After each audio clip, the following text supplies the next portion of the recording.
police, militia, the Rangers, or the Highway Patrol. These are the stories of the men whose training, skill, and courage have enforced and preserved our state law.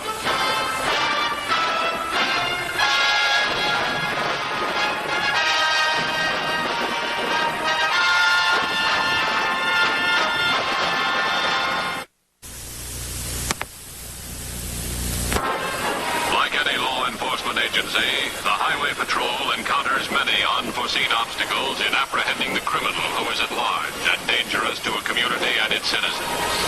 Many times it is the citizen himself who unwittingly aids the criminal in his flight from the law.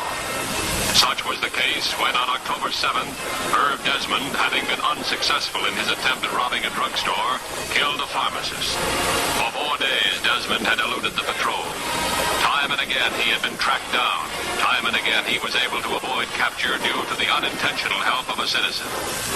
He had now been traced to the outskirts of the small farming community of Littleton, where Patrolman Norton had discovered the stolen car Desmond had abandoned.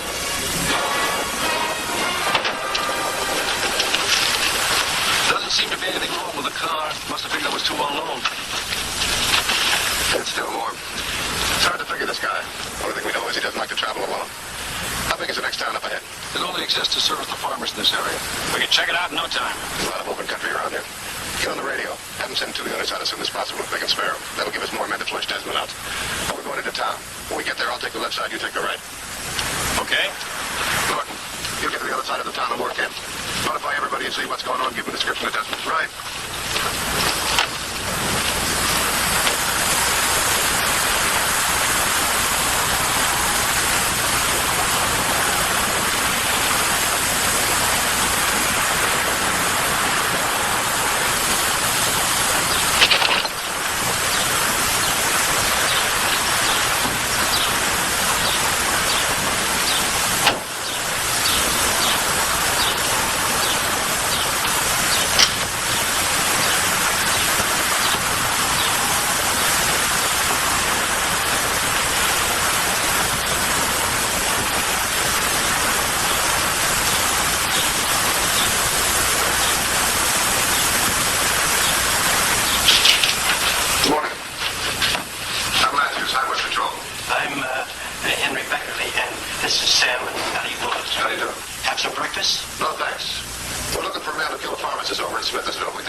Thanks very much. We'd appreciate it. Now, I'll let you go about your business as usual. But please, be careful. Thanks again. Thank you, sir.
Maybe so.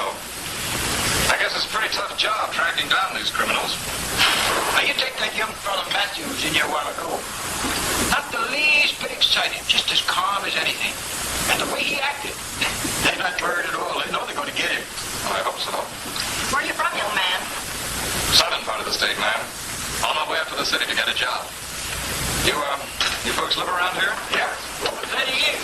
Stay around a little longer. You might have some fireworks here in Littleton. Not likely, Henry. They have enough fireworks for 3 grandchildren to have. I guess you're having that. We gotta go. Henry, how much do we owe you? Oh, that'd be 96 cents. You wouldn't know of anybody that's heading up toward the city this morning, would you? We're going as far as River Bend. If you look that far, good night. Oh, that'd be swell. Sure, young man. You just finish your breakfast, so we'll wait for you outside. The sooner I get up to the city and get a job, the happier I'll be. There you are, thanks.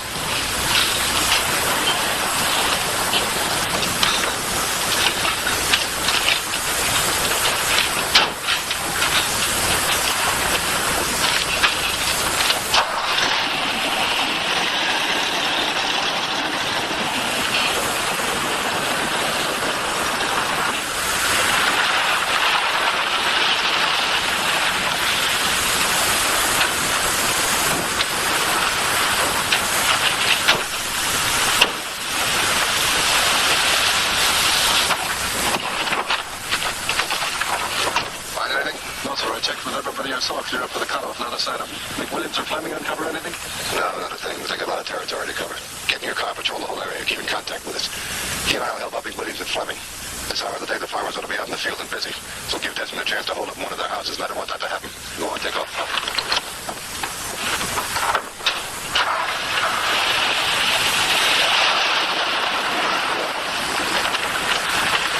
Somebody should have spotted Desmond by now. It's been about an hour since we've been to town. Let's check it again.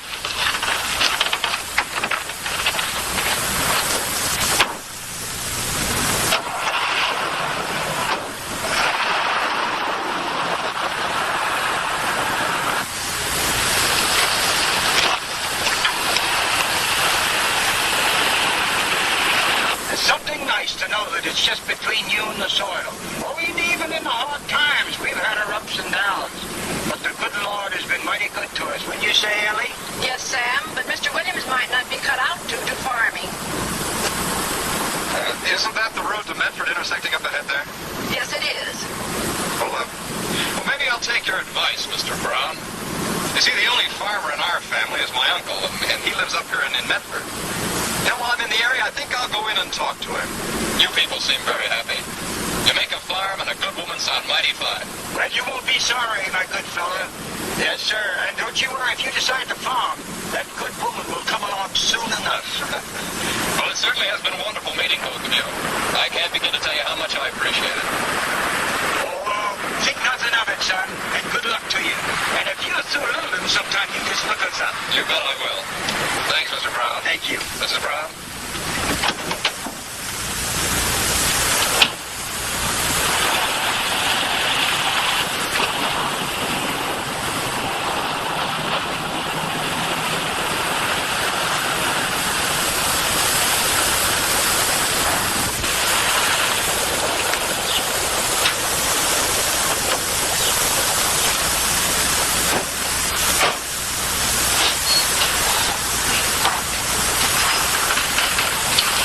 So soon? Did you find him?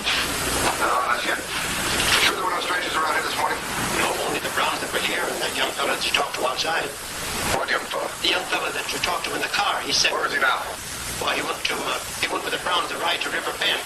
It couldn't be that he... What kind of a car were they driving? Why, it was a new green half-ton truck. Sam just got it. Where in Riverbend? Why, they were going to visit their daughter. Mr. Matthews, I didn't... All right. Now just simmer down and answer a few questions, will you? Did you ever see this guy before? No, but he was a nice sort of looking young fella, and he talked about the killer. It never dawned upon me that he could have been the killer. Ella and Sam felt the same way about it. They thought it was just a young fella passing through. How long ago did they leave? Well, about 20 minutes ago. What's the address in Riverbend? It's their daughter. The name is Eldridge. I get on the phone, tell me what is sending on the unit to the Eldridge house in Riverbend. Mr. Matthews, I'm sorry. I should have known. You don't think he'll do any harm to Sam and Ella, do you? Well, to tell you the truth, I don't know. Keep your fingers crossed.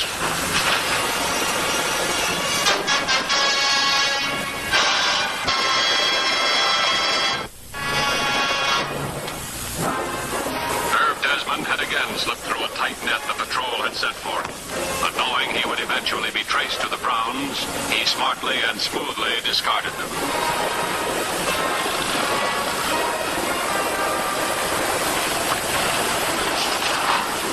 charge here? What? I said you in charge here. Yeah, what do you want?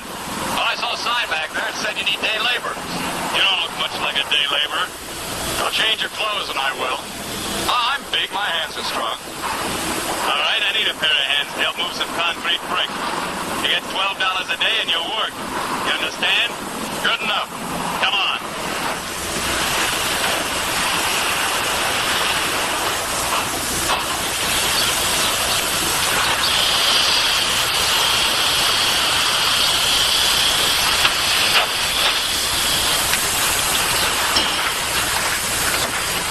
Have him fill out the papers and then get him some work clothes. This girl will take care of you. Then report to me. And get those reports typed. Nice guy. Would you fill this out, please?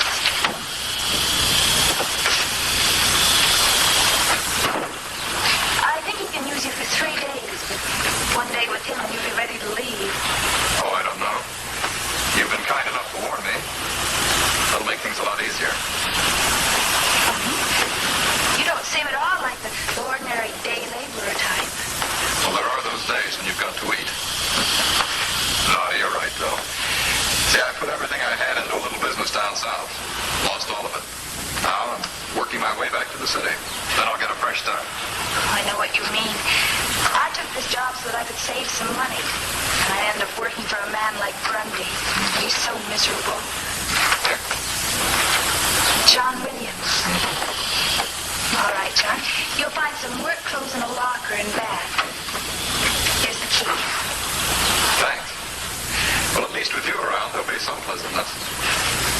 Say, if you can provide the car, I can provide the lunch. All right. Good.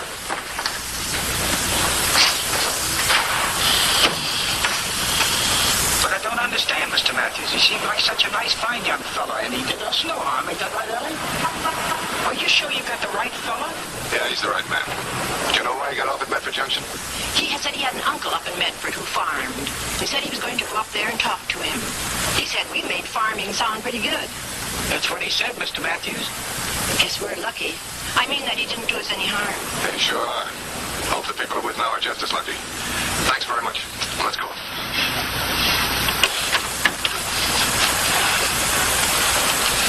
2150 to 3822 and 3846. Go ahead, 2150. Property to intersection. Highway 44 and Medford Road. 3822, stay on Medford Road to Medford. 3846, take opposite direction. Stay in contact. 10-4? 10-4.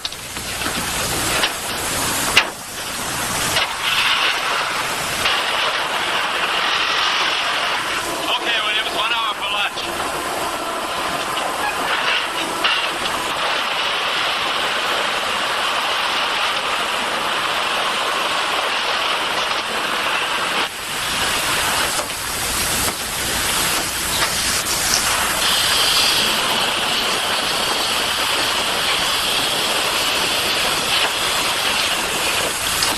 Hi. Well, I look like a worker now, don't I? Oh, yes. How about our lunch? Well, I can't leave just yet until Mr. Grundy gets back. He watches the office during lunch. Oh, good. Well, that'll give me a chance to change my clothes and freshen up a bit. Where's your car? I'll meet you there. It's the brown convertible just in back of the office. Good. I'll see you in a few minutes. All right.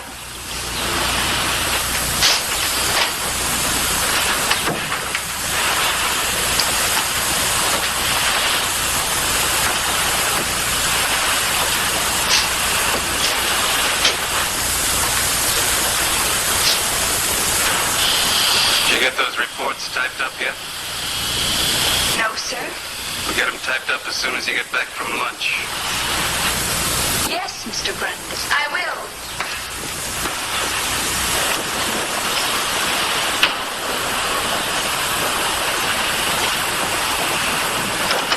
Hi. All set? Yeah. So good to get out of here, even if it's only for an hour. I know what you mean.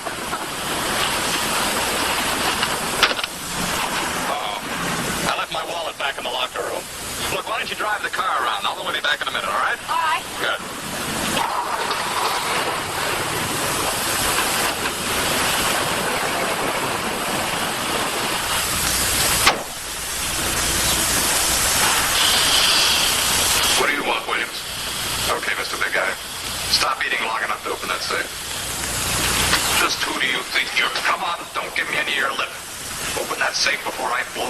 your stomach as big as the one on your head. Come on, move.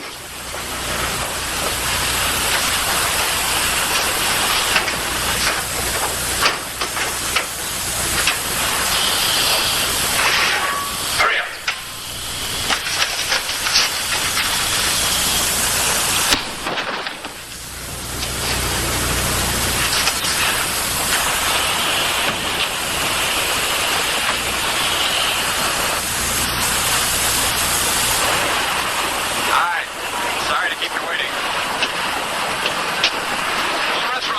What do we say we eat down there? All right. Good.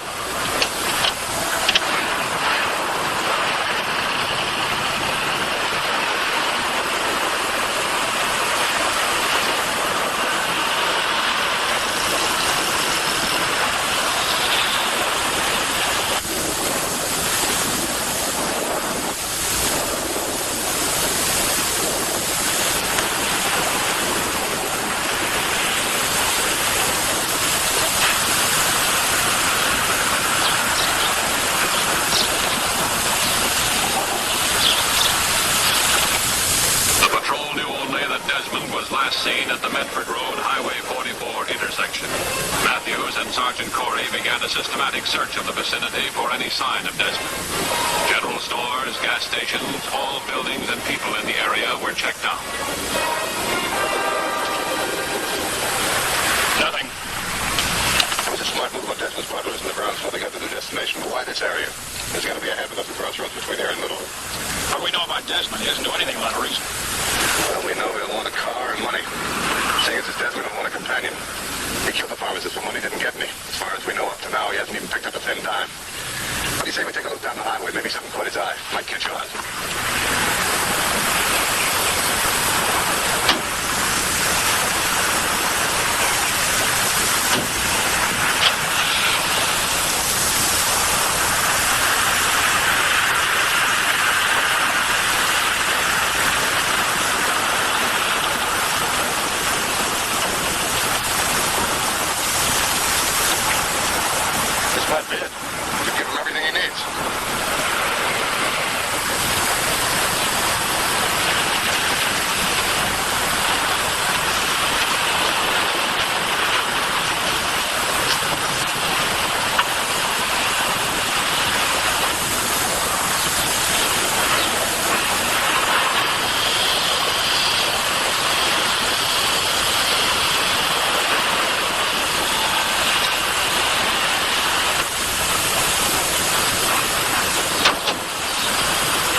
missing Grundy again, huh? Let's not talk about him. Just yet, anyway. We still have a few minutes. You're a swell girl, Susan. I wish we'd met some other place. Some other place? Why some other place? You said it this morning. After just one day with Grundy, I've had enough. I can't go back there, Susan. It isn't worth $12 a day to put up with that man. No, I'd be better off in the city, taking my chances, till I get back on my feet again. But you need the money, John. $12? Sure. It'll take care of me for a couple of days, but I'd rather starve than put up with Grundy. The only trouble is, well, you've been awfully nice to me, Susan. Well, I don't even like the idea of your working for me. You know, you'd be better off in the city, too. You're an intelligent girl, Susan. Why, you wouldn't have any trouble at all getting a job. And with nice people. Why don't you come with me, Susan? Come on, I have friends. Won't you come with me? Oh, I'd like to, John. But I can't just leave my job without giving some kind of a notice or something.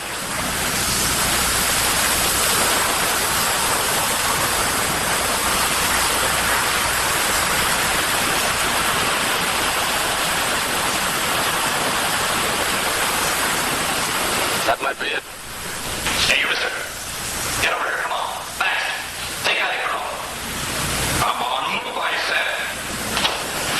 Now get this and get it straight because your lives depend on it. That's all it's about, John.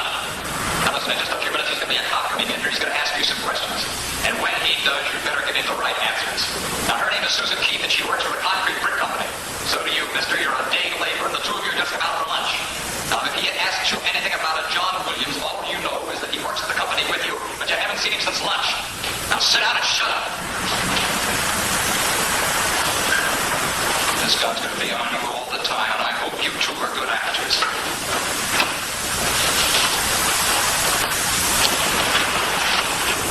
This is it, all right. Registered to Susan Keith. We can't be sure the gal's with him. I'll go in the front way. You go in the back. Keep me covered.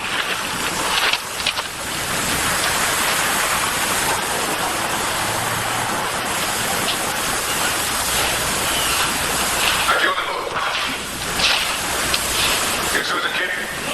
Yes, I am. What's the trouble? What's your name? Smith. Charles Smith. What's the matter? You work at the brick company, too? Yeah, I'm a day laborer. How long you been at it? About 3 weeks. You know a man with the name of John Williams? Yes, he works there, too. He's a day laborer. He just started this morning. All right, you can put your hands down. When's the last time you saw him? Just before we came to lunch. You haven't seen him since? All right, thanks very much. You can sit down now. All right, Johnson, take it.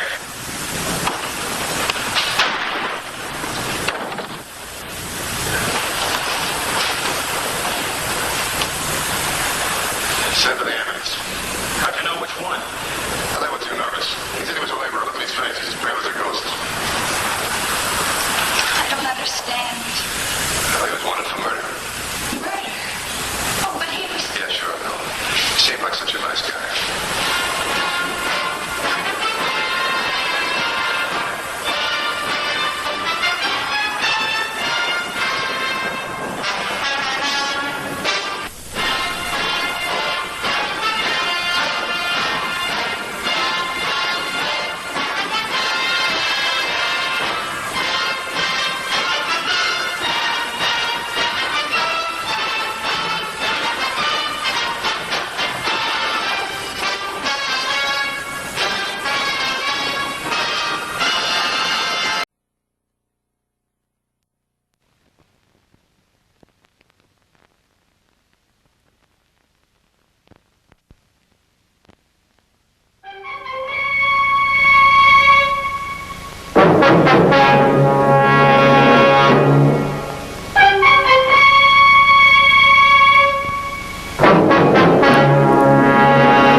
any state are broken, a duly authorized organization swings into action.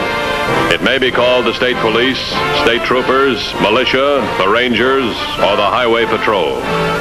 These are the stories of the men whose training, skill, and courage have enforced and preserved our state laws.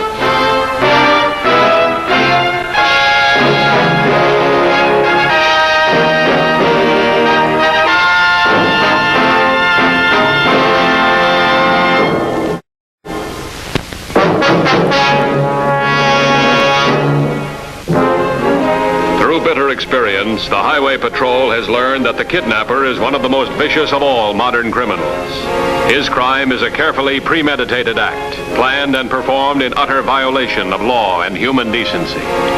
But every kidnapper is faced with the same three problems: concealing the victim, collecting the ransom, and eluding the men assigned to track him down. Herb, this is Matthew. Why'd you get off that ransom? Oh, that's a big help. Our time's running short. We'll have to work with what we got. Thanks. I'll talk to you later. Mrs. Watts, General, she and her husband have decided to pay the ransom without any help from us. Now, what's that mean? They don't want us to set any traps. We've got the plan all set. We've gone over it 100 times. They said they'd rather pay the ransom to insure their son's life. $50,000. That's a good premium for bad insurance. They've been having a rough time of it. It's hard to explain that to them. Yeah, that's the trouble with the kidnapping case. The parents suffer as much as the victims. You're never sure you're doing the right thing. What can we do? I don't know. I'm going to try and change their minds. If I don't, they're liable to lose their money and their son.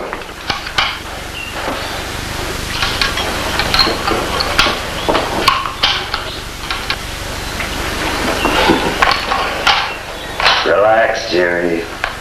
Just think of this as your home away from home. Never wore blindfolds at home. Be glad you're wearing one, son. It's keeping you alive. I'll bet it is. As long as you can't see us, we don't have to kill you. It's as simple as that. Suppose my father refuses to pay the ransom. Then what? You pay, kid. Your old man can afford it. Your father should be delivering the money to our man in 40 minutes. Say another couple of hours for our man to meet us here. He'll be free as a bird again. I wonder about that. No reason for us to harm you, son. This is purely a business deal between your father and us. Hey, someone's coming. What's that badge he's wearing? Game warden. Wouldn't you know he'd show up now? On time. What? On time. We gotta play this straight.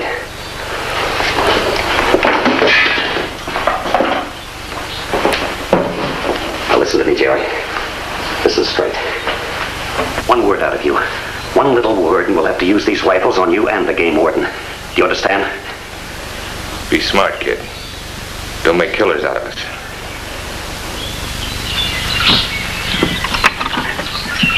Howdy. Hi. What can I do for you? Well, I'm sorry to bother you fellas. Well, we have our hunting licenses, if that's what's bothering you. You mind? Not at all. Come on in. Good morning, gentlemen. The warden would like to see our hunting licenses. Oh, sure thing. It's okay for us to stay here a while, isn't it? It's all right with me. This shack's been deserted for years. Well, where's your license, Sam? I haven't any. He's not doing any shooting. He's just tagging along for the outing. Well, you're liable to ruin those nice clothes, boy. A real tenderfoot, this nephew of ours. Dresses like one, too. Well, don't let him lead you straight, son.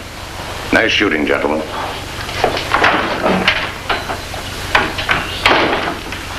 Sit down, Jerry.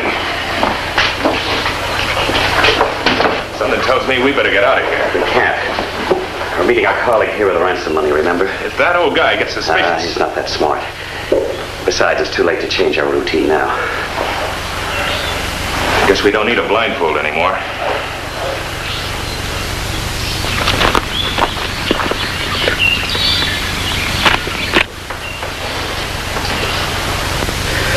If you're gonna kill me, why don't you do it and get it over with? I wish it weren't necessary, Jerry, but as long as you can describe us to the police, what else can we do?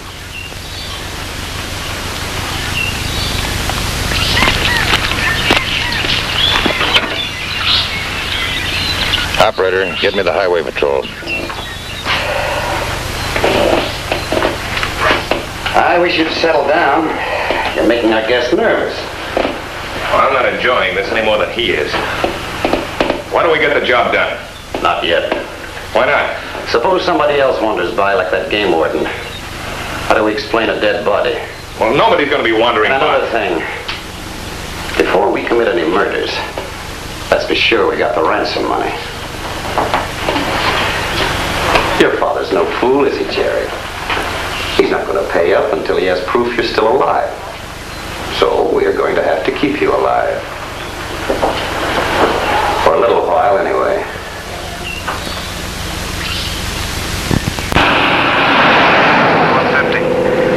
2150 by. Got a new lead in the kidnap case. A game warden in the Widow's Peak area just phoned in. Saw 3 men in a shack up there. 2 in hunting clothes, 1 in a sports jacket. Sports jacket? That's what made him suspicious. You don't go hunting in tweeds. Claims the one in the jacket matches a newspaper photo of the kidnap victim. What are the units in that area? 2217. Have them check it out. Get back to me as soon as possible. Right. You going on to the Watts home? No. That lead you gave might be something. I'll meet you back at headquarters. 10-4? 10-4.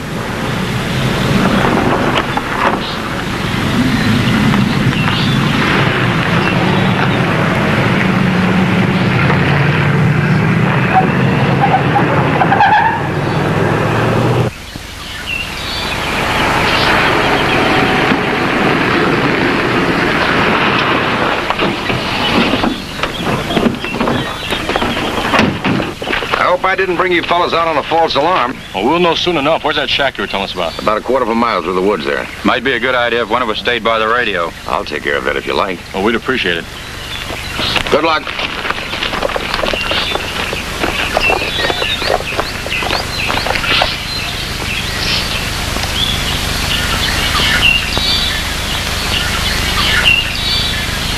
Ed, we got company.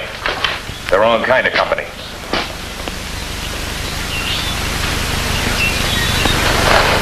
What do we do? We're hunters, remember that. We're up here hunting deer, no matter what. What about the kid? They're bound to ask. Help! Kidnappers!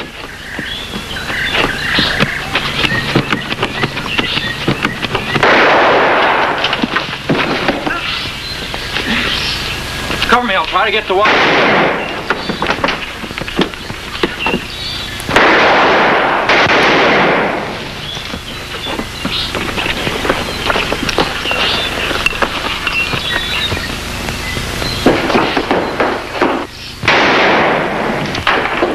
The leg. The lousy cop's got more luck than brains. Let's take a look at it.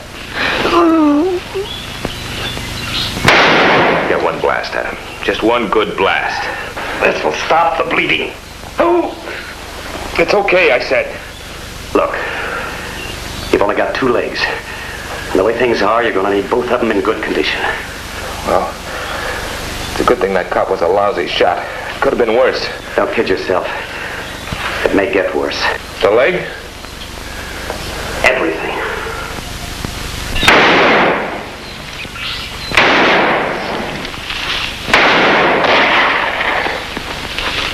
Looks like the party's getting rough.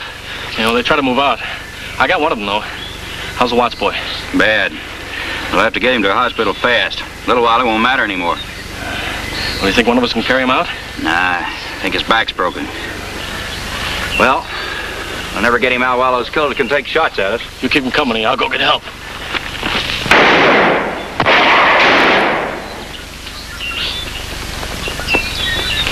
Within minutes, the call from Unit 2217 was received at headquarters some 200 miles away and reported immediately to the head of the Highway Patrol. Hold it a minute. Here's Dorsey. Go ahead, it's Matthews. We got the kidnappers holed up in a shack on Widow's Peak. The victim was shot trying to get away. Is he alive? Just barely, but it'll take a litter to get him out. The kidnapper's in a position to stop any rescue attempt. Stand by for further instructions. 10-4? 10-4. Any other units in that area? Closest one's more than an hour away. That's pretty isolated territory. Yeah, I know. All right, call the field. Have them warm up the helicopter. Make sure they got evacuation equipment with them. Then call Doc Simmons. Have him meet me there as soon as he can. What about the Watts family? Won't tell them anything? No, we'll wait till the doc looks at the kid. False hope now would be worse than no hope at all. Get me the landing field.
2217.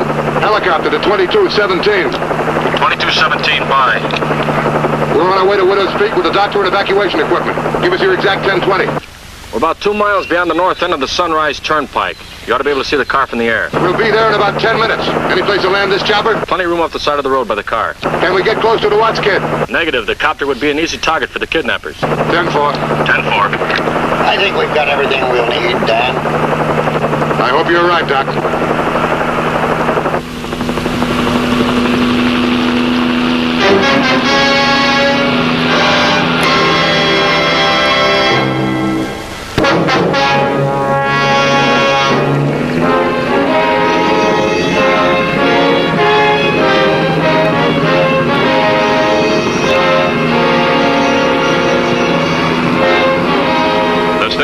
Widow's Peak was unchanged when the Highway Patrol helicopter arrived at the scene.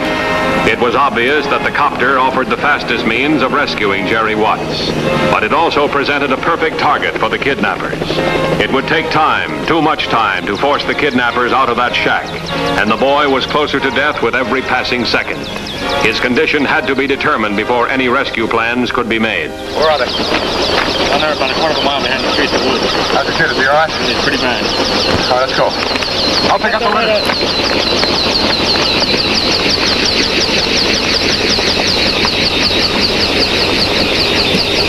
I don't like it, Ed. It's too quiet. Where'd they land that copter? Did you see it? Over there on the other side of those trees. Won't do them any good over there. If they bring it over here, it won't do them any good either. We'll make sure of that.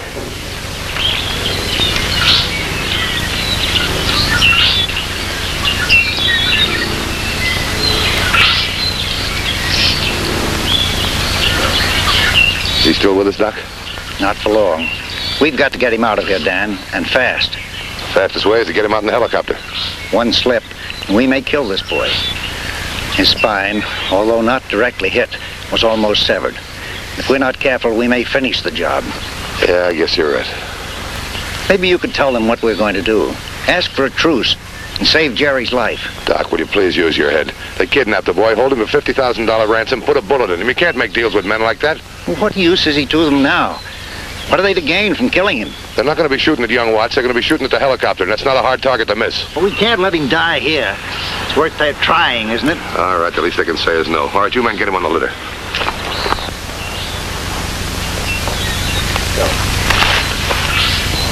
Ed, look. You in the shack, can you hear me? Can you hear me in there? We hear you all right. Young Watts is still alive. We're going to send the helicopter in to get him. Now, he's badly hurt. If he dies, you'll face a murder charge. So don't interfere with the rescue work. We'll trade you, cop. Let us go and you can have Jerry. That won't work. No deal. We'll get you first, murder charge and all. Better bring the copter over here. That's just what we want. The boy's all yours, copper. We don't want him. We won't bother you. You don't believe him, do you? No, I don't. But there's only one way to find out for sure. Now, don't shoot too soon. Wait for a good shot at it. We can't afford to miss.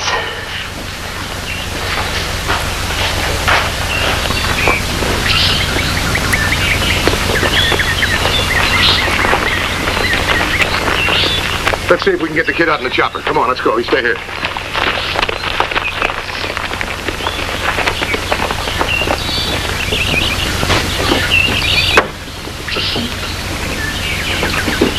Okay, Roy, take her up. Look out for anti-aircrafts.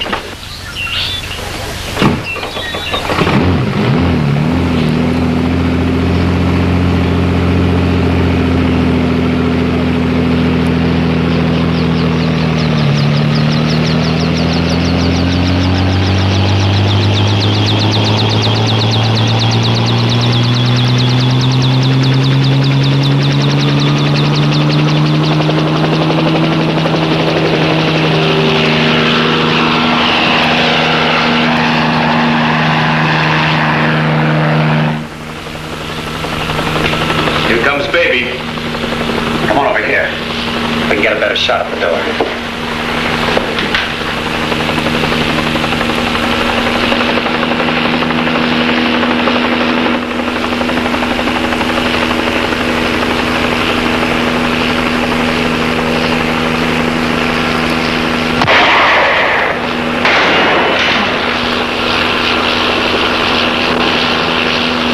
wait. I didn't get a chance for a beat on it. I could have got that chopper if I had a chance. At least we sent him back for a while anyway. Don't worry. They'll try again. And so will we. I don't like being holed up in here. The walls keep getting closer together. As long as we stay inside, they can't reach us, but we can reach them. Wait till that copter comes back here again. I won't miss him this time. They're liable to have the whole force up here by now. They don't have time. They'd be here by now if they had time. Come on back, Copter. Come on back.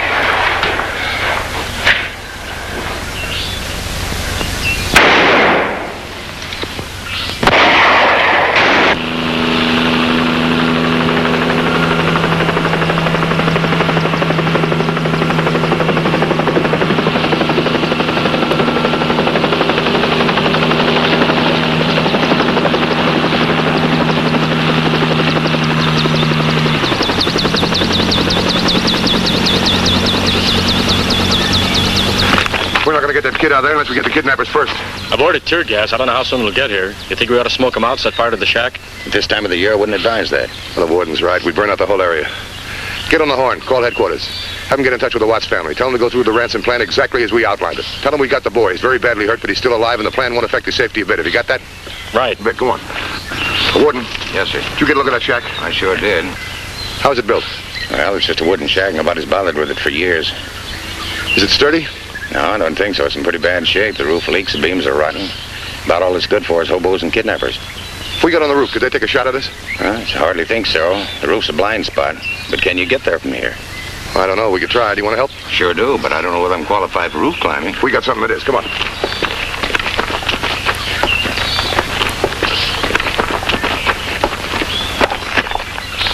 While the time ticked away and the kidnappers waited for the next move, plans were hastily formulated and put into action.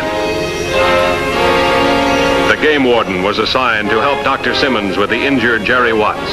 Officer Garvey was instructed to maintain his position, covering one side of the shack, while Officer Dorsey assumed a post at the other side.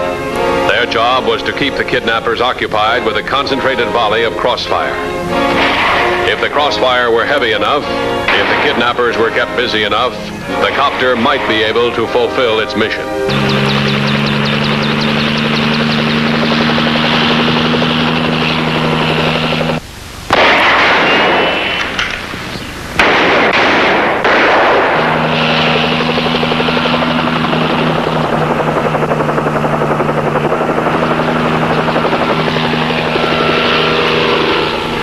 On this side, come on.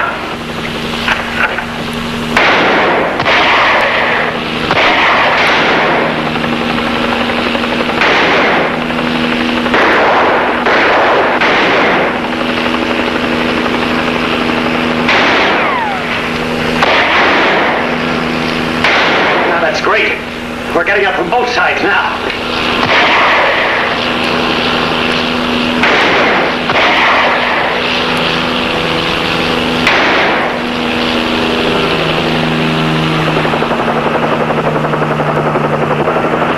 So good, Roy. We're practically on top of the shack.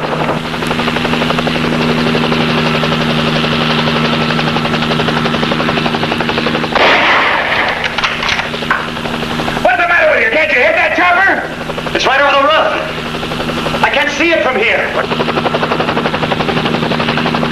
Okay, Roy. Get it down as close to the roof as you can.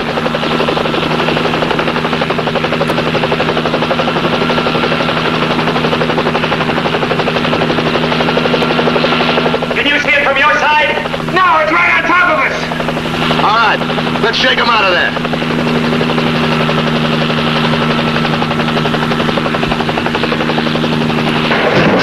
They're trying to cape in the roof.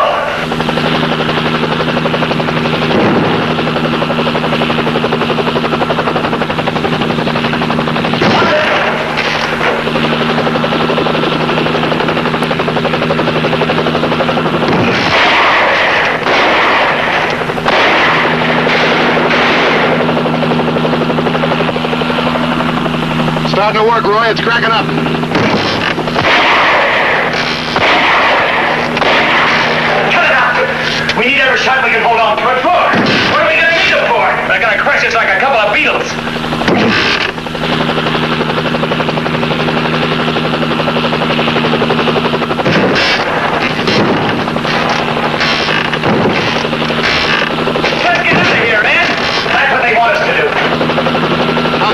been taking it? So far, so good.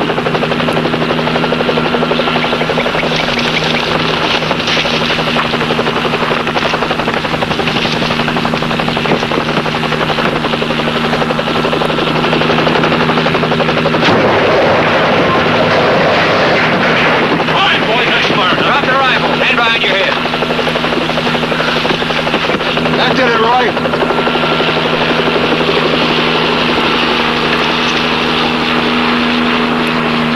Take a look.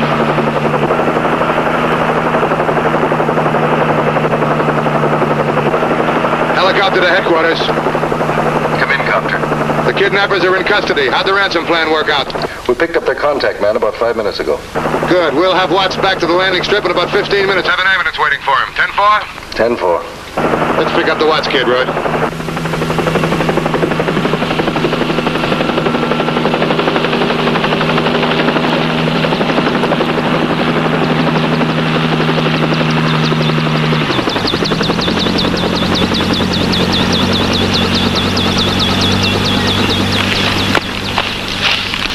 How is he, Doc? Oh, it's too soon to tell, but I think he has a chance. Are you coming with us, Dan? No, the trapper's got all the weight she can carry. Now, let's go.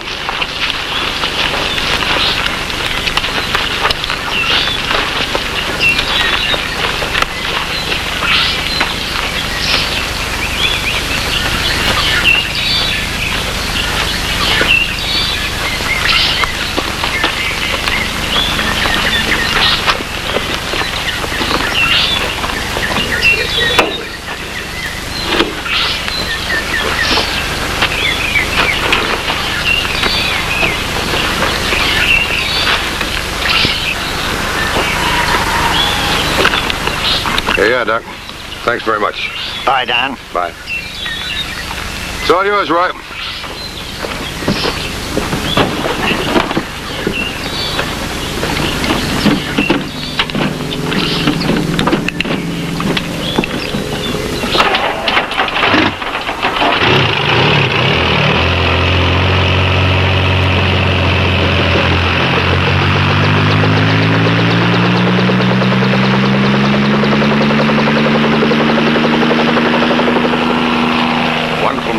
Copter. A real instrument of mercy, I'd call it. I'll bet the kidnapper's got a couple of other names for it. Come on, let's go.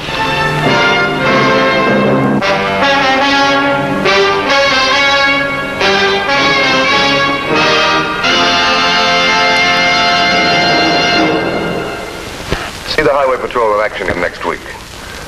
Until then, remember, leave your blood at the Red Cross, not on the highway. This is Roderick Crawford saying, see you next week.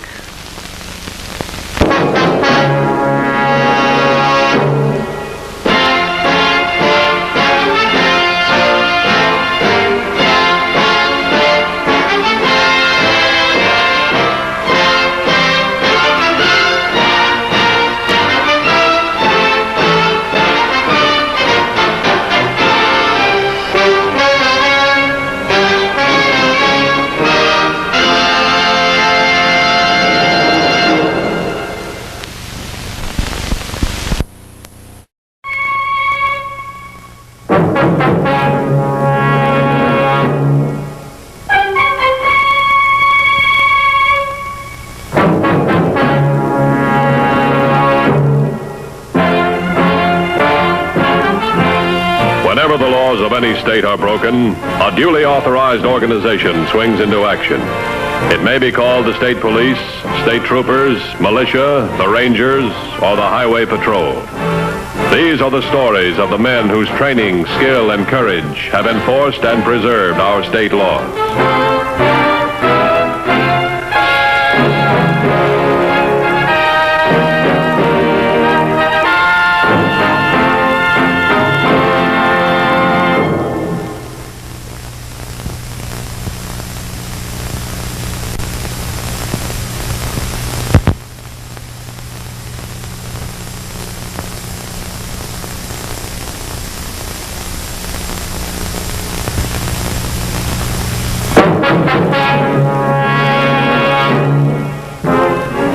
With millions of cars on the nation's highways, it is inevitable that even the best drivers occasionally are guilty of a minor traffic violation.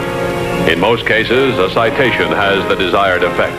The motorist drives on with increased alertness and caution. In rare instances, the issuing of a traffic ticket has results that are unexpected, even by veteran officers of the Highway Patrol. On May 25th, Patrolman Blackwell issued a citation to a motorist. The offense was minor and the driver cooperative, a routine incident. Yet it was to provide a clue in a brutal murder. 2 days later, boys hunting for frogs discovered the body of a man lying in the weeds at the edge of a pond. The victim had been shot through the back of the head. There was no identification on the body. Later that day, the records section reported to Dan Matthews. Didn't take R and I long on that one. The dead man is Vince Garrow. Vince Garrow? He's a racketeer. His fingerprints identified him. Any leads on who did it?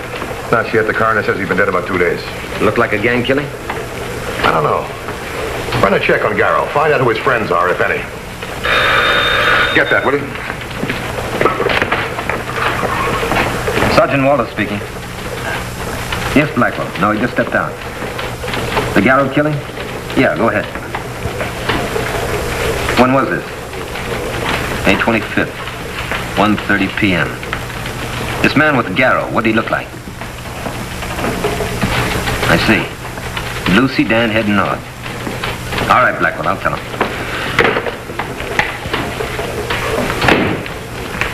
That was Officer Blackwell. He gave Vince Garrett a traffic citation on Highway 20, May 25th. Let me see, that was 2 days ago. That's when the coroner said Garrow got it. It's all here.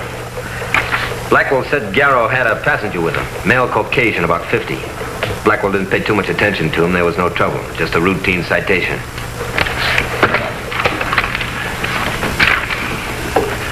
This is Matthews.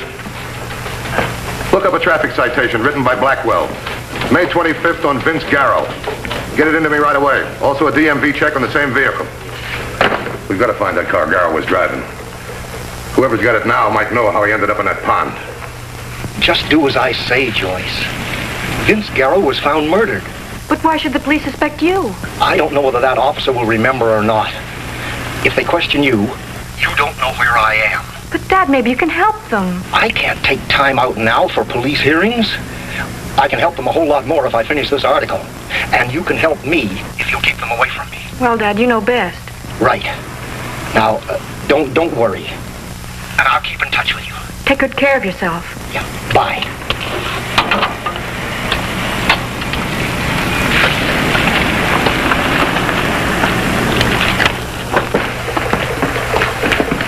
Here's a DMV report on the registration. Nothing irregular about it except that it wasn't Garrow's car. It's registered to a guy named Dahlquist. Sam Dahlquist, 15433 Cedar. Sam Dahlquist, wait a minute. He's the guy who sells those articles to big magazines on crime expose. Then it must have been Dahlquist in the car with Garrow when he got the ticket. Yeah, but Garrow was driving. We know his reputation could have been a stolen car. Dahlquist hasn't reported the car as stolen. Maybe he can't. Matthews. What's that, Sergeant? The bank verified the signature. Thanks very much. Looks like you're right. Ladman went through Garrow's clothes, found a check for $1,000 in his shoe. Made out to Garrow from Dahlquist. Why would he give Garrow a $1,000 check? That's a good question. Let's find out.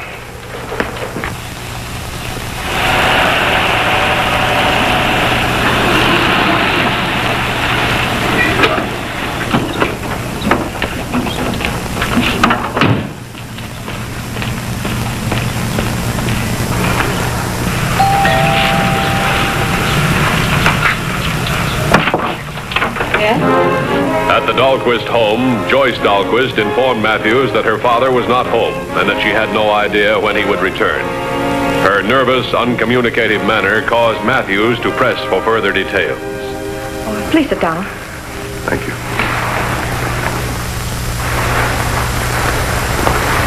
When did you see your father last? 2 days ago, in the morning.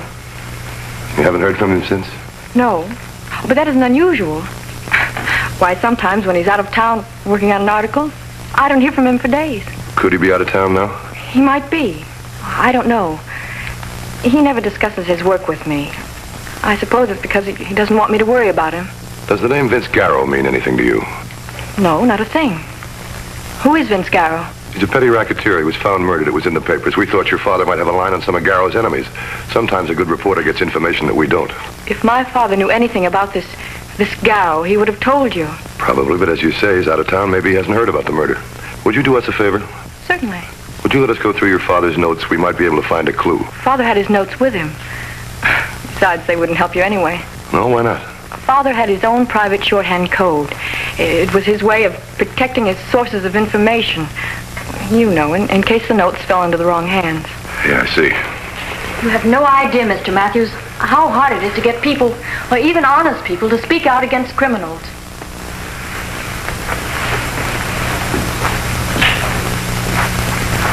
This a picture of your father? Yes. Could I borrow it for a couple of days? I'll return it to you. Why, of course. Why do you want it? Well, your father deals with dangerous men. If anything should happen to him, we'd like to be able to help him. Of course. Thanks for your cooperation. Let me know as soon as you hear from your father.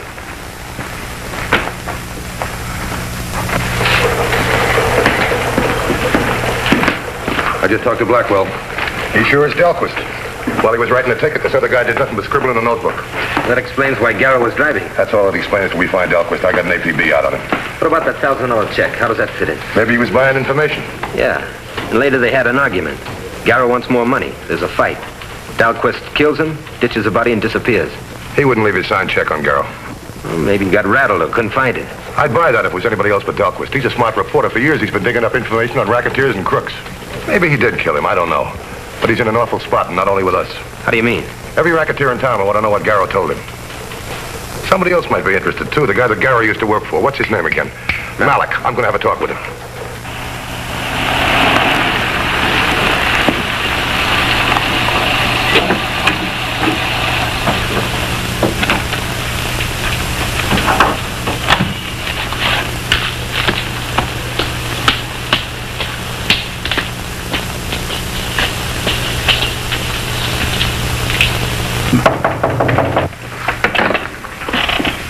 Come in. Mr. Matthews, unexpected pleasure. Sit down. Oh, thanks. Too bad about Garrow, wasn't it? Garrow? Vince Garrow, your boy. Oh, yes, Vince. I understand he died. He was found face down in a duck pond with a bullet hole in the back of his head. Oh, no. Vince used to work for me. Hard jobs now and then. I haven't seen him for 3 months. You know, I deplore violence. Cut the phony act. Your payroll reads like a police blotter. You're up to your ears in the rackets, and someday I'm going to prove it. But right now, I want to find out about Vince Garrow. Mr. Matthews, I just told you Garrow hasn't worked for me since... Who was he working for? I really haven't the slightest idea. Got any idea who'd want him out of the way? Not in the least. I'm sorry, I can't help it. Okay, Malik. One more thing. Has a writer by the name of Sam Dahlquist been around here to talk to you? Dahlquist? Dahlquist, no. What does he write about? Racketeers.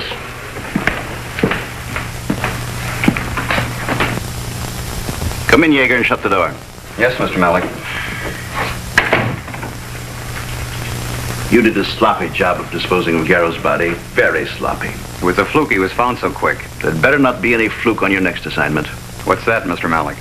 I want you to find this magazine writer, Sam Dahlquist. Get rid of him completely, so completely that no one will ever see him again. Killing a reporter is almost as bad as killing a cop. Fuss it makes. Besides, Dahlquist doesn't know who shot Garrow. No, but he knows who might have a motive. Put yourself in Dahlquist's place. Somehow he suspected I sent Garrow to lead him into a trap. He talks Garrow into double-crossing me. Garrow lets him get away. Now do you see why Dahlquist is dangerous? Yeah, but how do we find him? Search his house. Maybe you'll find something there that'll tip us off as to where he is. Get Dahlquist before Dan Matthews gets to him.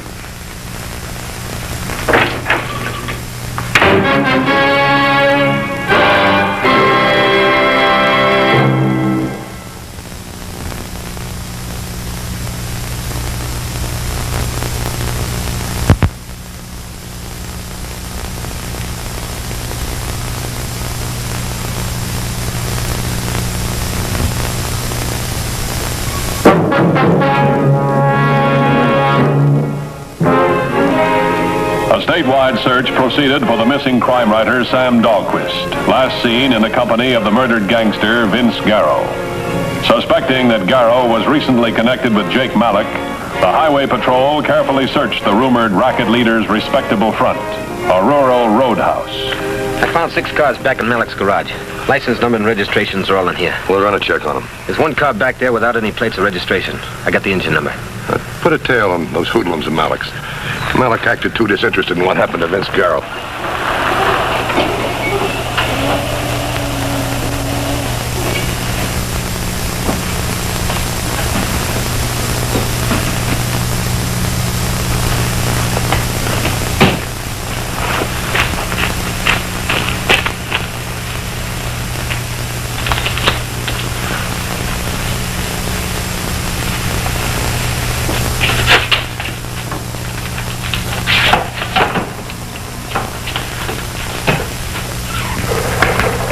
One of our units just called in. Woman from Jarvis owns a motel. She said a man checked in, stayed there 2 days, then checked out. She's sure it's Dahlquist. From the license number? Newspaper description. Also from the fact that the tenants complained. Complaints about what? His typewriter was working day and night all the time he was there. If it's Dahlquist, he should have given a party instead of that. Say, you know the car you found at Malik's with no registration, no license? Yes. Well, DMV says it checks out. It was registered to Garrow.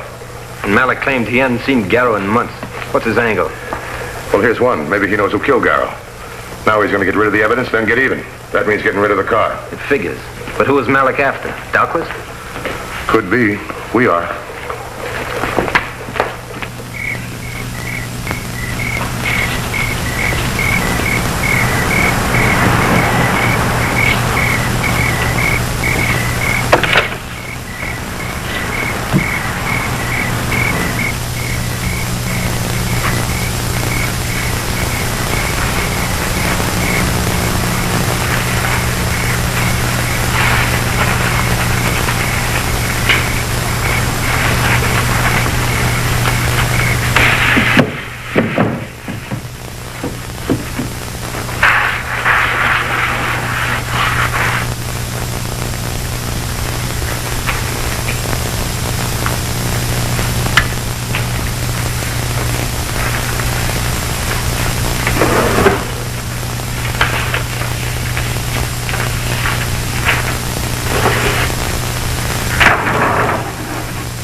Operator, this is an emergency. There's someone in the house. A burglar. This is 15433 Cedar.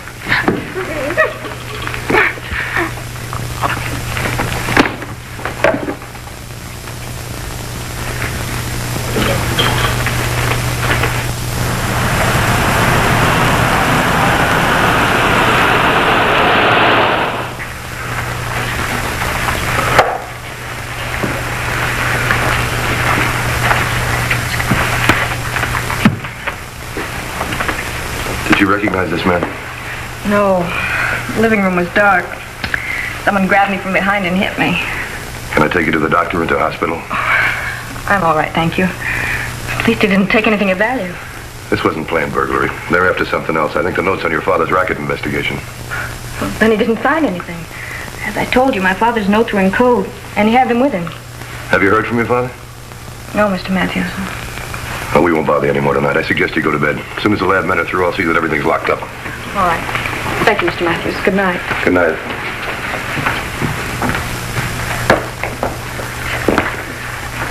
If you ask me, she's holding something back. But why? If you thought your father was wanted for murder, what would you do? Yeah, I see what you mean. Somebody's after Dahlquist. Maybe next time they'll try through his daughter. I want a 24-hour stakeout in this house till we find Sam Dahlquist.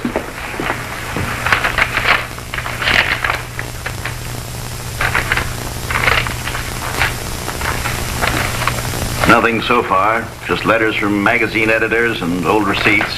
If that dame hadn't come in when she did, I bet I'd have found something. Here's a letter from Dahlquist, addressed to his daughter. It's postmarked Silver Canyon. Now, that's a mountain resort upstate, isn't it? Yeah. But it's dated nearly a year ago. Listen to this.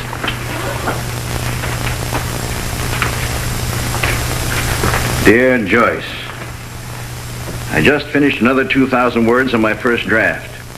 Maybe it's the mountain air, but the article just seems to flow. From now on, I'm going to do all of my writing up here at the cabin. Maybe Uncle Sam will let me deduct the cabin payments from my income tax. Chisler? Silver Canyon. That may be where he is now. Oh, it's for sure he's not around town. Yeager. Take Greer and go up to Riverton tomorrow. Go to the county courthouse and check on the location of Dahlquist's cabin.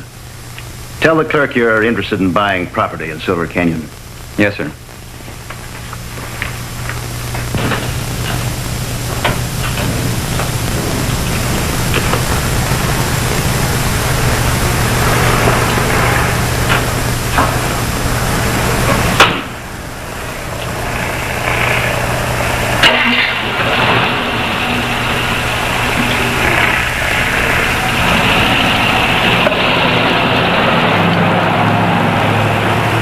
Headed north on 19? Have 2830 keep her inside. That was the stakeout. Doctor Scout left the house. Her car was loaded with luggage. After what happened to her last night, she may be afraid to stay in the house alone. No, I don't think so. She keeps doubling back and going up alleys. She doesn't want company, that's for sure. Looks like she heard from her father. Get an unmarked car. I don't want to scare her off or anybody else who might be tailing her. I got the information, Mr. Malik. An old geezer at the courthouse let me look through a stack of records and... Never mind all that. Did you tell him what you were after? No, I did just like you told me. I said I was trying to trace some property my dead uncle used to have. All right. Now you get up there. If he is at the cabin, you know what to do. This time, I want a thorough job. Understand? Sure, Mr. Malik.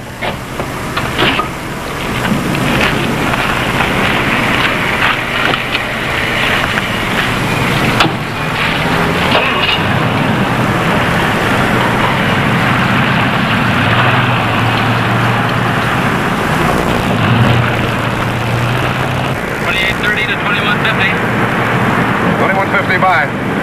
2830. Vehicle has just turned off on Piedmont Road.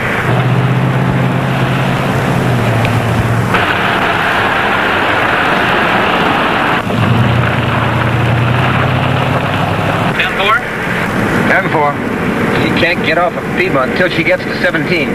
With all of her doubling back, maybe we can pick her up where 17 crosses Piedmont.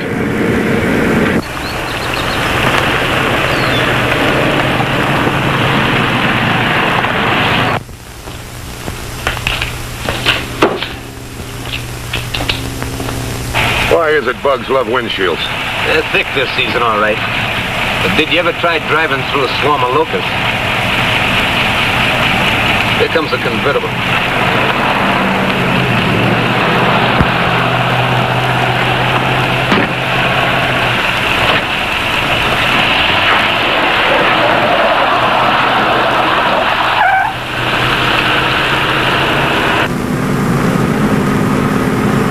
Probably spotted us back there at the intersection.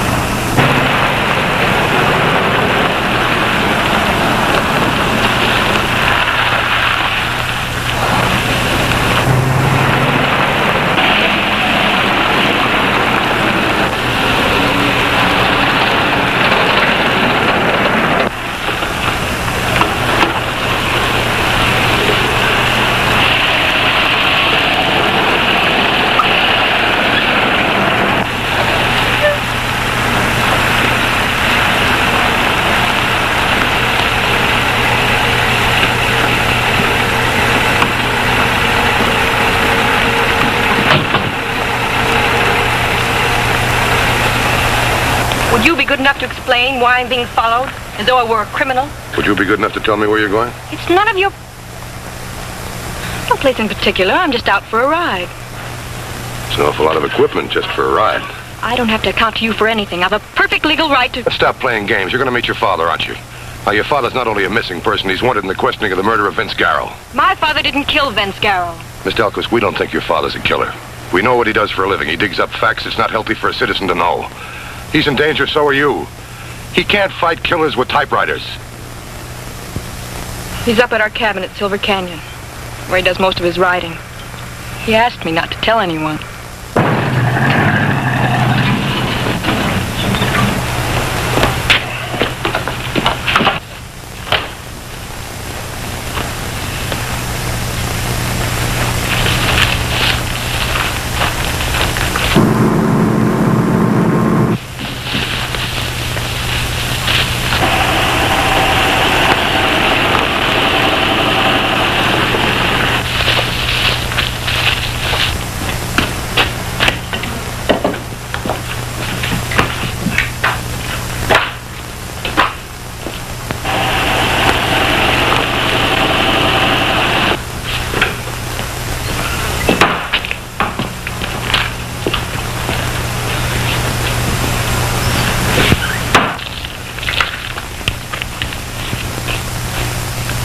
Inside. What do we do? Wait for him to come out? I suppose he doesn't. It'll be quieter if we do it inside. I'll take the back door, you cover the front. Lucky he's a bum shot. We gotta finish this quick and get out of here.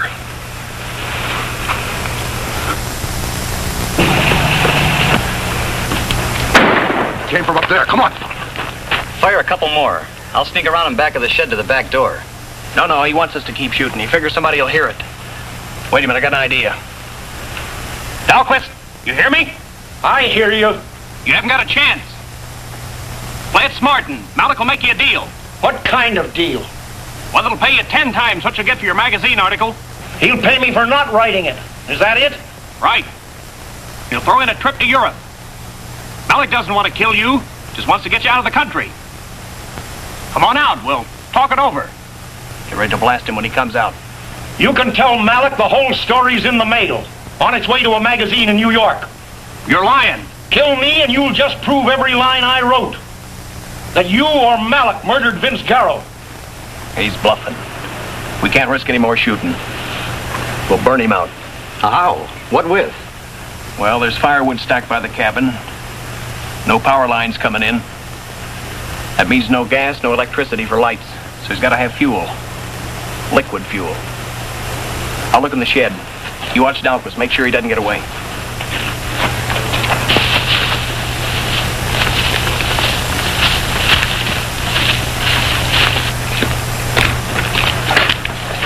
There, see what I tell you? Kerosene. One can's full, the other about half. I can still see him. Spread this stuff around the place, touch a match, and we got him. He'll have to come out. Run for the cabin. Spread this stuff around. I'll cover you. Get going. They're going to fire the cabin. We better stop them before the whole hillside goes up. Hold your fire, Dahlquist. It's a highway patrol. Come out, Dahlquist.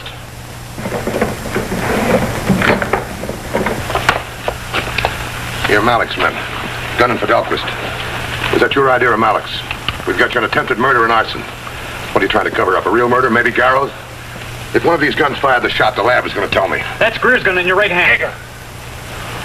Take him away. Dahlquist, I'm Matthews, Highway Patrol. I'm sure glad to see you, Matthews. You could have that pleasure if you'd let me know as soon as you found out that Garrow was murdered. You'd have saved everybody a lot of trouble. Did you finish your article? Yes, that's why I... You write on dangerous subjects. Next time, let's collaborate, huh?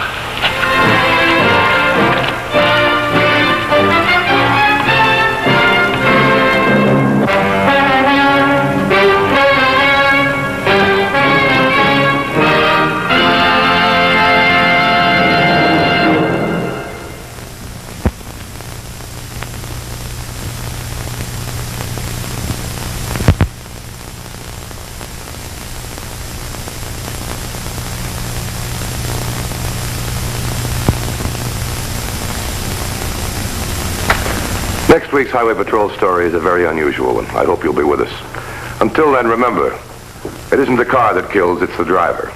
This is Broderick Crawford saying, see you next week.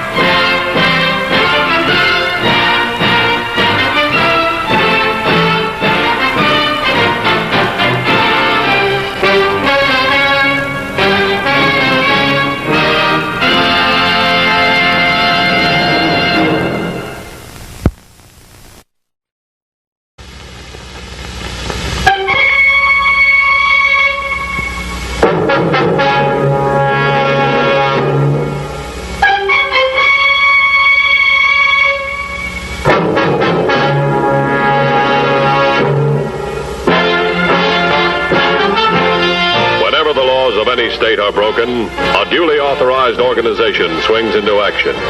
It may be called the state police, state troopers, militia, the rangers, or the highway patrol. These are the stories of the men whose training, skill, and courage have enforced and preserved our state laws.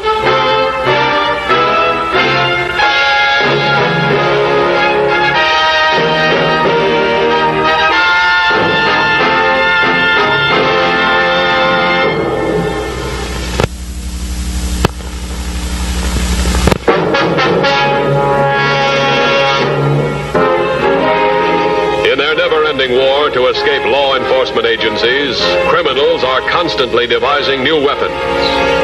The weapon of the Burke Brothers was speed, an automobile on which they had lavished thousands of dollars and a great deal of mechanical skill. Early one spring morning on a back road in the town of Midvale, the car was put through its final testing.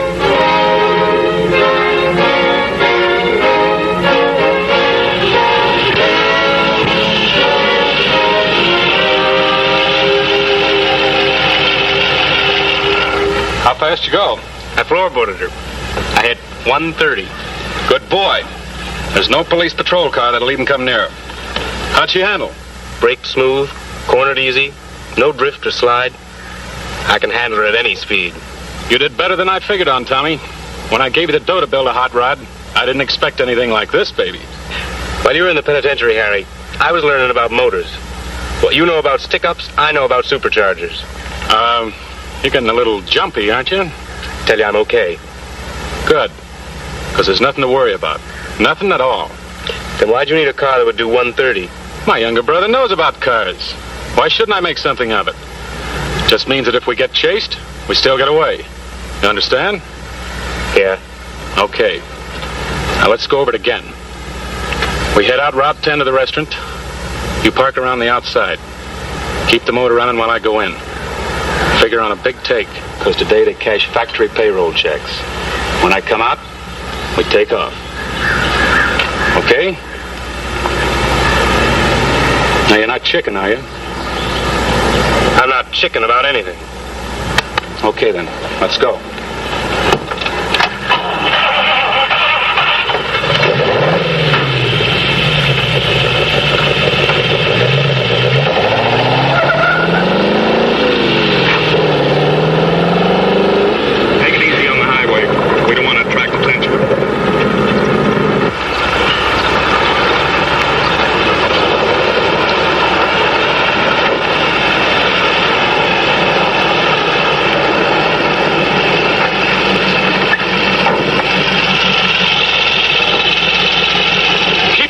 Just make it fast, huh?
intercept as soon as possible. Estimated speed of vehicle, 120 miles an hour.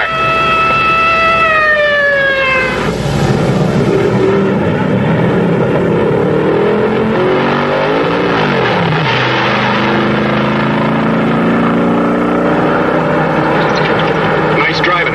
You lost him. Let's head home.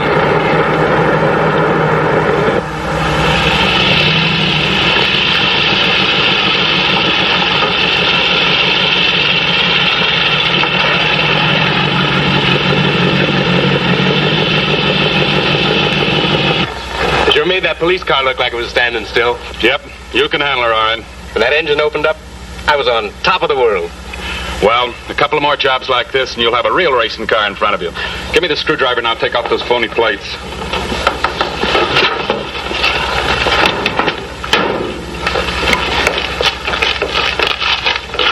How much do we make? I'll check in the house. It was plenty. We got ourselves a good thing, kid. Several days later, the head of the Highway Patrol was on a routine inspection tour of district offices. Among the cases under discussion was the robbery of the Route 10 diner. $20,000. It's a pretty good take for a place this size. Any way we can trace the bills? Not much. The insurance company has a record of some of the larger bills. We followed through on that. But it seems like most of the take was in smaller denominations. The restaurant cashes payroll checks, and it was payday at this parts plant up the highway. How come nobody spotted the getaway car? Got away too fast. People in the diner said all they heard was a loud roar, and that was it. So we had them check the mugshots. There was nothing on that. That's where it stands as of now. Well, we're not sure. There was another case that same afternoon that may tie in with it. All right, tell me about it. What? Well, about a half hour later, on Route 40, which intersects with 10, one of our officers on patrol was going to stop a black hot rod convertible for exceeding the speed limit. The convertible opened up and left our officer sitting there like a duck. Got away over the back roads. What about the license plates? Complete rundown showed the license plate was stolen. It belonged to the owner of a rest home. He's got a 10-year-old limousine that couldn't make half the speed of the car we're after. Wait a minute. Did the officer mention anything unusual, like a motor sound? Yeah, it made the same kind of a howl or roar that the people in the restaurant heard. Supercharger. Check all the auto parts dealers within a 100-mile radius. Find out who bought superchargers lately. These characters got away with this too easy. They'll try it again. Right.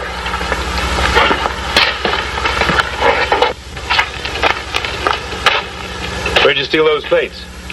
The parking lot at the Chelsea office building. The guy won't miss until tonight at least.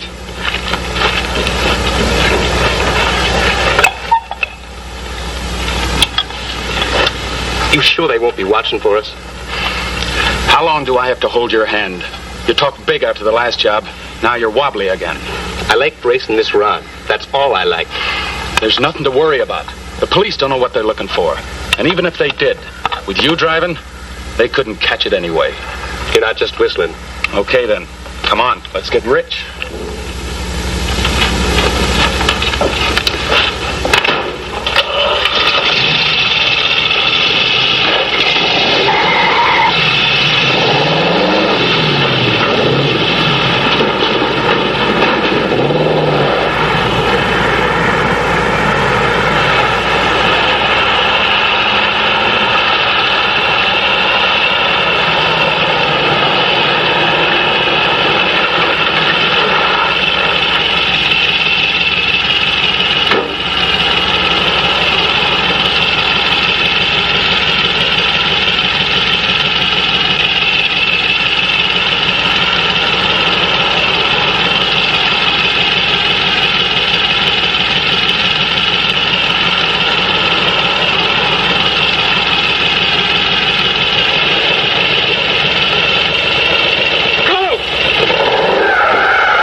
Matthews. Where? Let me have the address. Thanks very much. We'll be right there. Another restaurant robbery. Let's go.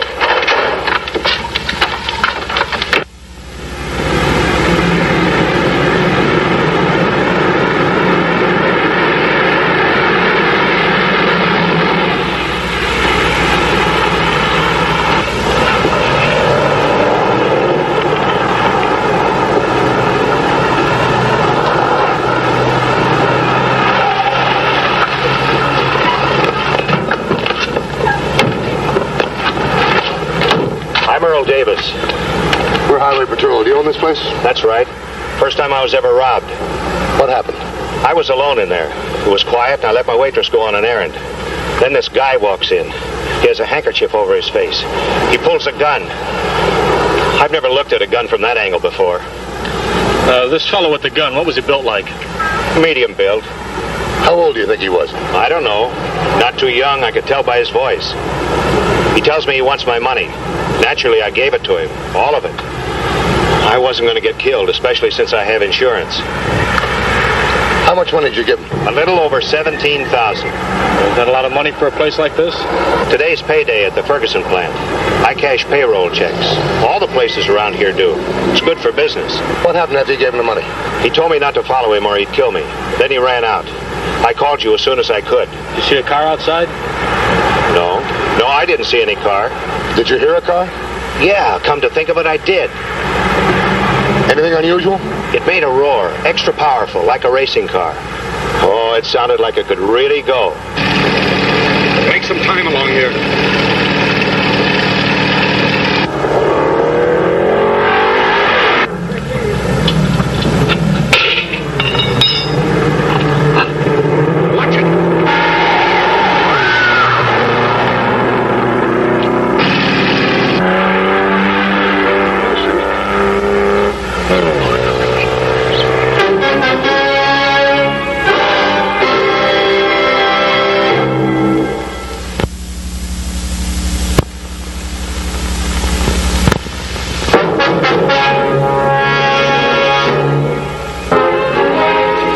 Completed the preliminary questioning of Earl Davis, the restaurant proprietor, and requested that he visit headquarters to view photos of possible suspects. While there, the APB concerning the hit-run incident was heard.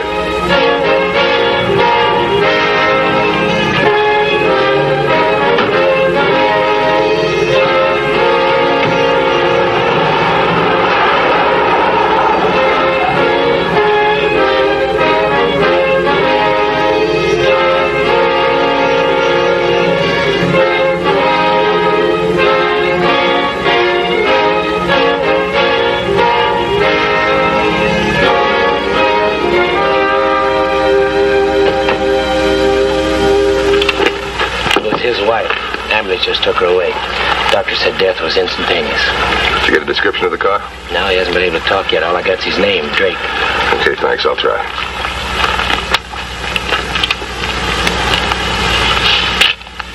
Might help you to do a little talking. If you want to cry, you go right ahead and cry, too. Lucy and me, we've been married for 30 years. He was going so fast, she didn't know what to do. I called her. She started across the road, but he hit her just the same. What kind of a car was it, Mr. Drake? It was a little black, fancy roadster. Did you happen to get a look at the driver? There were two men in the car. That's all I could tell. They didn't slow down much. The motor made a loud roar. Did you see the license plate? No, I didn't see them. Would you recognize the car if you saw it again? No, it was just a little black car. That's all I could see. All right, thanks very much.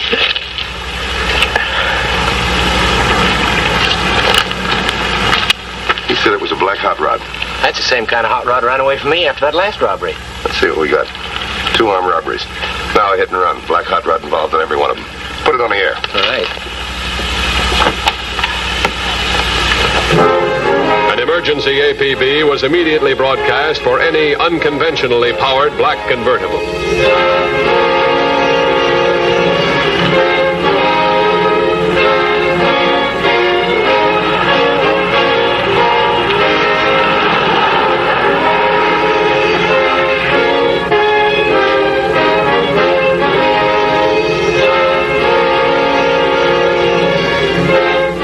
Matthews and Dorsey reached headquarters, several vehicles had been stopped and examined. They were found to be powered with stock engines and to be free of the damage a hit-run would have caused. They were all released. There's all these black hot rod convertibles picked up. No luck. It's going to be payday at a dozen factories in Roscoe Valley tomorrow. Assign all available units to check markets and restaurants in that particular area that might have a lot of cash on hand. Well, even if we spot the rod, we're going to be darn lucky if we can catch it. Come over to the map. Let's see what we can do about it. First one took place right here on 10, right? The second one was right up here. This was on Mill Road. Now, both times, they took off and headed right back to Millvale, which is over here. So we've got to figure the people we're looking for live someplace in the Midvale area. Now, if there's a robbery committed tomorrow in the Roscoe Valley... They'll probably try to get back to Midvale as soon as they can. All the big valley plants right along the river. That's right. Now, these are the only roads out of the valley to Midvale. A, B, C, D, E. If a robbery occurs in the valley tomorrow, we'll block off the 3 nearest roads. We'll nullify their speed by being there ahead of them. Oh, you got it. Looks real good. Right back to normal. That woman, she back to normal too? No, that stupid dame. She got what she deserved, standing out in the road. She looked so scared. Now, this isn't the first person you've seen hit by a car. You don't get me, Harry. Can't blame you. I'm just beginning to understand myself. What are you talking about? I'm pretty tough when it comes to jockeying a rod. But I don't get the kicks I figured on from pulling stick-ups. For sure, I don't like hitting old women. Oh, forget it. How's the engine? She'll do anything I tell her to. Meaning what? Meaning, maybe I don't think we ought to pull any more jobs. Listen, Tom, I gave you the dough to build this, and I'll decide when we quit. Maybe we do just one more job, but I'm the guy that says so. Now, you get any more ideas, and I'll smash this thing to pieces.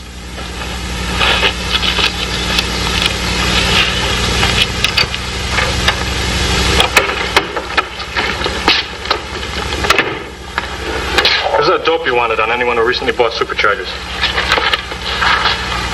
Better than a dozen. Let's save some time. Check the Hot Rod organization.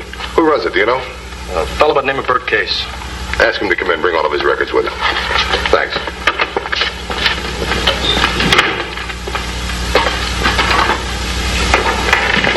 Bert, I'd like you to meet Dan Matthews, head of the Highway Patrol. Burke Case. Happy to know you, Mr. Matthews. I'm very happy to know you. Thanks. Please sit down. We've heard about all the good work you've done with hot rod clubs, and right now we need your help. Well, what can I do for you? Well, we're investigating 2 robberies in a hit and run. Involved with all of them happens to be a black convertible. Well, I'm sure it wasn't any of the fellows in our club. I've heard nothing but good things about your club, but the best club in the state. First-rate mechanics, every one of them. Well, this I know, but you might have a rotten egg there. If you have, we'd like to find him. So would I. But let's figure it this way. We'll go along on the theory that anybody has a hopped-up job like this would like to belong to a hot rod club so we could have a little competition. Oh, have you got a list of all the members with you? Yeah, right here. May I have them, please? Thank you. How many black convertibles have you got? About half a dozen. They're listed names, addresses, car descriptions. Where's that list of supercharged buyers I've got? Oh, here it is. Let me see now. We've got something to work on here. 3 black convertibles with new superchargers. Owned by Ben Atta, Herman Furia, and Tom Burke.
reporting.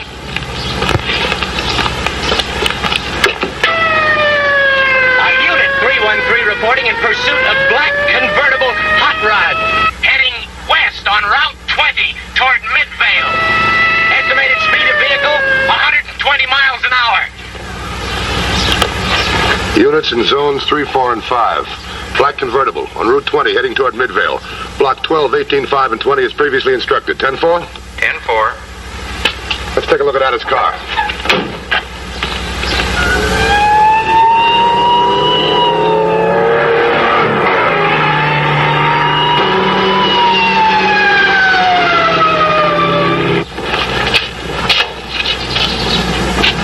It's a cinch Addis not out on Route 20. Furia's in the clear. That leaves Burke. Let's get to his house. Come on.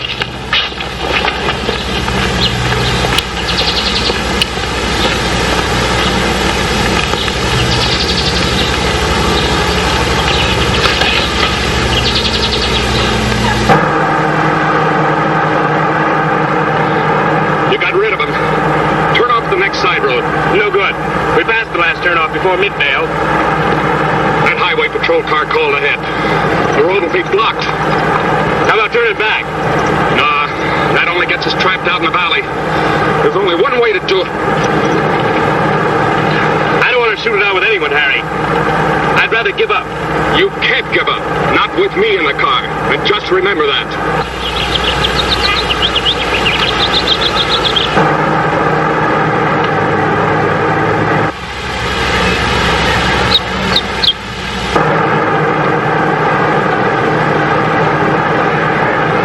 Outran him.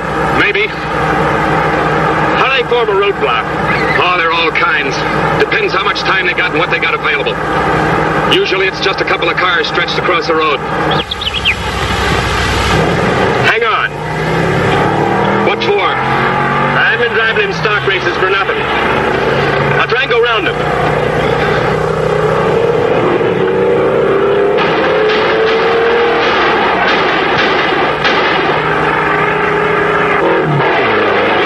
Reporting black hot rod just jumped the roadblock on Route 20, headed toward Midvale Junction. All available units. Continue pursuit of black convertible, headed toward Midvale Junction. We'll go to the house of Tom Burke at 9857 Bracton Street. 10-4? 10-4. I killed a woman and jumped a roadblock. Does that pay you back for the dough you put under the hood? Okay, you win the silver cup, but we're through around here. You can't make me sore. What's next? We head home. I'll pick up the dough. We'll ditch the car someplace and hop a bus out of town.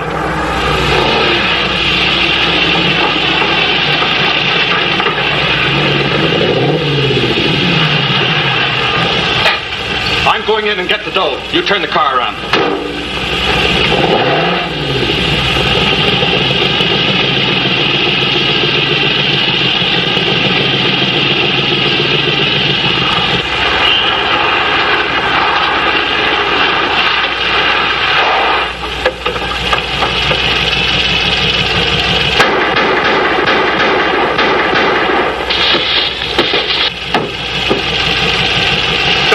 Get up! Put your hands on top of your head. We'll need an ambulance and probably a coroner for this. All right, I'll call in. Harry's dead. Should have been me. I killed somebody driving that car. He never killed anyone. You both handle deadly weapons. You both handle them wrong. Well, let's go.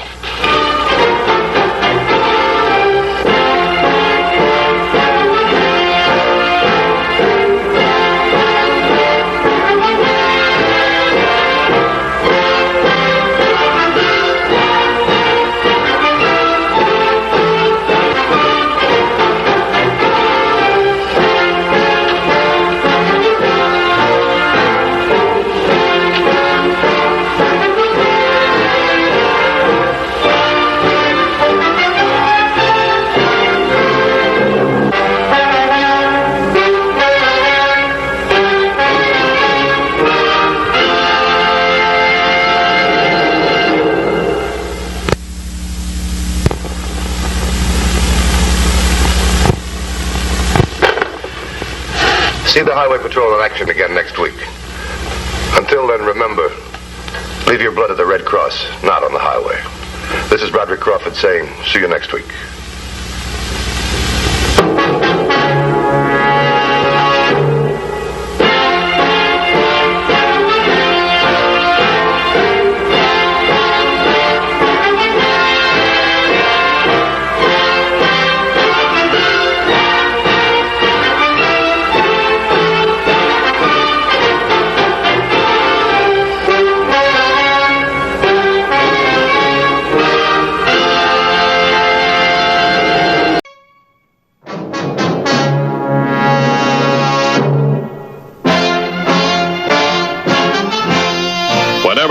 of any state are broken, a duly authorized organization swings into action.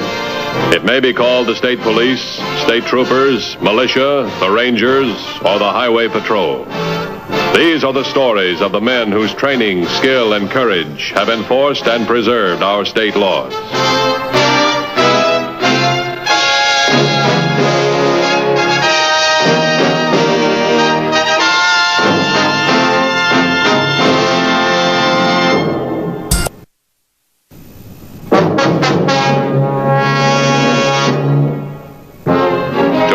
Patrol, the highways of the nation, a vast interlocking network, are vital avenues of communication. But to the criminal, the highways are avenues not of communication, but of temptation. Such a temptation is the crime of hijacking. Knowing the truck drivers wouldn't stop, the criminals used the vicious ruse of a fake accident. On May 21st, with Harry Wilkerson as the bait, another truck was hijacked. The report was promptly relayed to the head of the Highway Patrol, Dan Matthews. Here we go again. Another driver slug, cargo robbed. Truck hijacking. I thought we killed that racket years ago. Any racket is dead till the next guy tries it. Come here, I want to show you something. The driver right here. Truck right here where he left it. About 20 miles apart. They probably took the driver that far, in case he came to while I was transferring the cargo. Well, that could be. Pretty tough outfit. Offloading right on the highway. Notify the Truckers Association. Tell them to use caution when stopping for accidents. How can they tell it's a fake before it's too late? It's a pretty vicious type of decoy, and it's going to interfere with a great job truck drivers are doing. Reporting accidents, rendering first aid. Let's try and put these guys out of business. What do you say? A bulletin was immediately sent to the Truckers Association, informing them of the hijacking and urging caution. But communications are difficult in the case of independent truckers already en route. Here's your lunch. Oh. Thanks for putting it up for me. I'm trying to make up some time, and this will save me a stop. Oh, carrying perishables, huh? No, a load of tires, but I'm behind schedule. Where are you heading? Centerville. Long hauls. Route 18. No, 15. Save yourself a little time that way. Pretty good road now they've got it fixed. That's what I hear. Well, see you next time, Pop. You bet.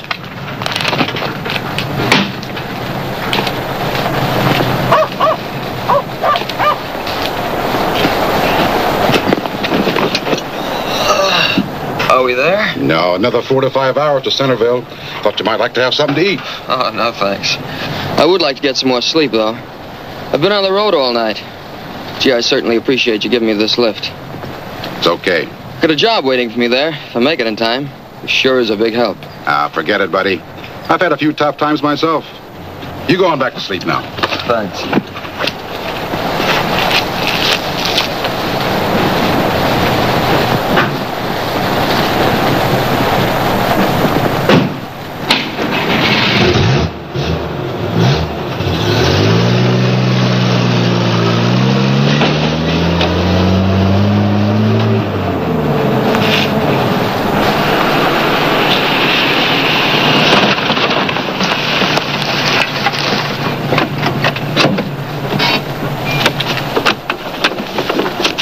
Hurry it up. He should be here any minute.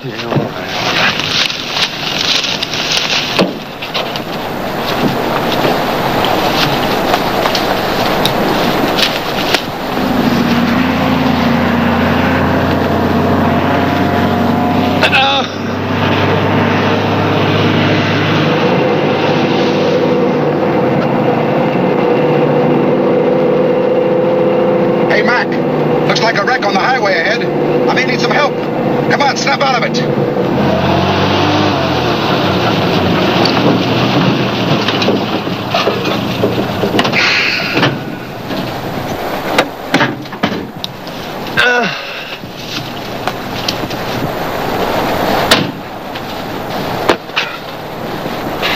My friend in the ditch, give me a hand, will you? Sure.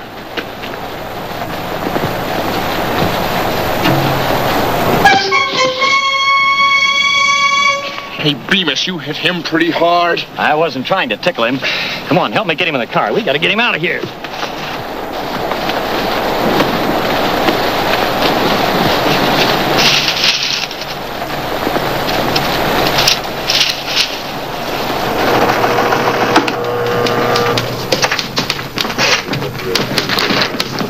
Take a look at this. Another driver's slug, 60 miles away from the first job. 2112 says he found an empty truck, 20 miles away from where he found the driver. Same MO as before. Yeah, same gang. Tell 2112 to stay by the truck. Have all weighing stations check with me. Send me all invoices and what they've got in cargoes and trucks coming through, all right? Come on, let's go.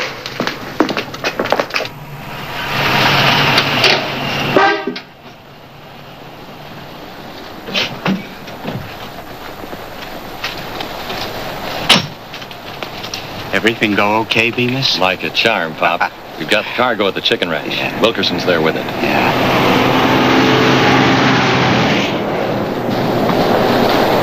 They've probably located the truck. Yeah. Okay. Leave my car here and take the panel truck to the chicken ranch. Have Wilkerson take the first load into the warehouse. I'll meet you both there later. Okay.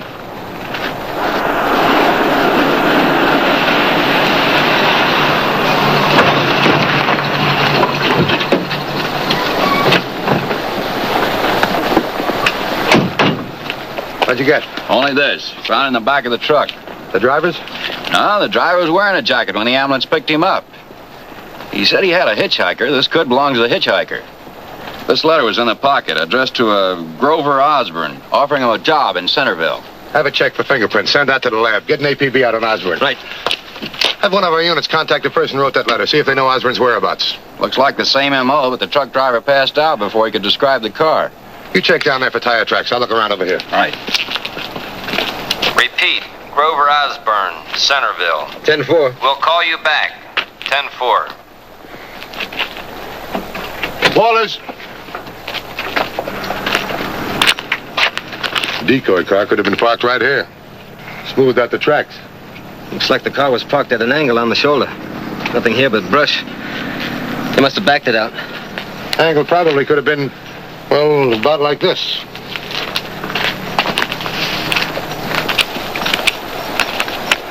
Get an impression of this. Right. Wallace. Paint smear. They could have clipped this sign just a little. Get a sample. Send it to the lab. I just can't figure it. Why should they back another truck up and transfer the whole cargo right here in the middle of the highway? It's a cinch they didn't haul the cargo away in the decoy car. I'm not worried about that. Get all the papers out of the truck. I'll go over them at headquarters. Right.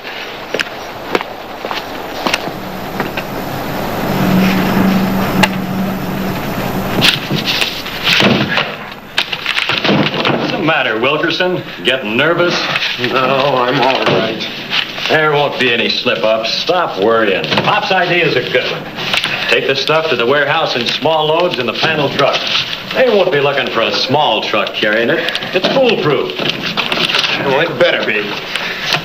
Truck driver's gonna be okay, but you won't be able to question him for another 12 hours or so. Glad to hear he's all right. What about the hitchhiker? Nothing yet. We've got a bulletin out on him. You find anything in the truck papers? Here's a gas ticket right here. He had a full tank 60 miles away from the scene of the hijacking. Take a look at it. Speedometer reading at the start of the trip. Here's another one. Speedometer reading at the hijacking.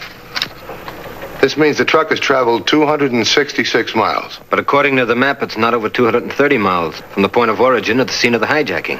We've got 36 miles we can't account for. And that's why they hauled the driver so far away. They didn't want him to come to and find the truck gone. Come here.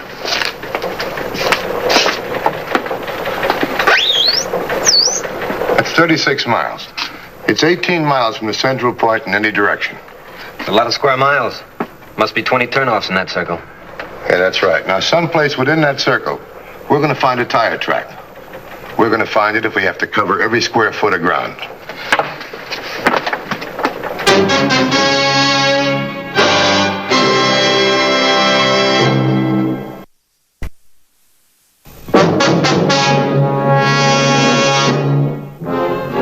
To the criminal, there is no threat so constant as that of systematic, detailed, and relentless investigation by law enforcement agencies. In the truck hijacking case, it was vital that the Highway Patrol locate the point where the truck had left the highway to be unloaded, since everything depended on locating the hideout where the stolen cargo had been taken. Check the truck driver. See how he's doing, will you? We've got the hitchhiker. Where'd you pick him up? We didn't. He turned himself in. Oh? Bring him in.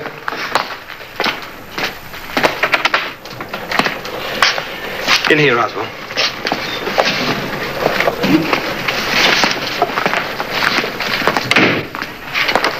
Sit down right over there.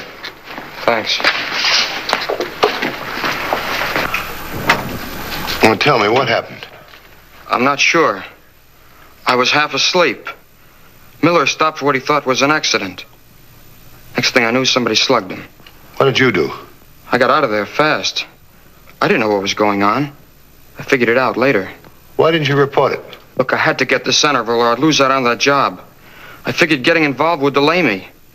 Anyway, I have no permanent address. I'm out of a job. I figured it would look bad for me. Can you give me a description of the hijackers? Gee, I'm afraid not. I was sleepy and scared. But I did hear one of them call the other by name. Bemis, I think it was. Bemis? Bemis. Matthews, contact local national enforcement agencies. Have them check their Monica files for a guy by the name of Bemis. That's right, Bemis. Thank you. You know, you could have saved a lot of trouble by not hiding. You should have turned yourself in earlier. If there's anything else I could do. No, there's nothing at all. You can go now. Thanks a lot. Have the boys get a statement, will you? This way, Oswald.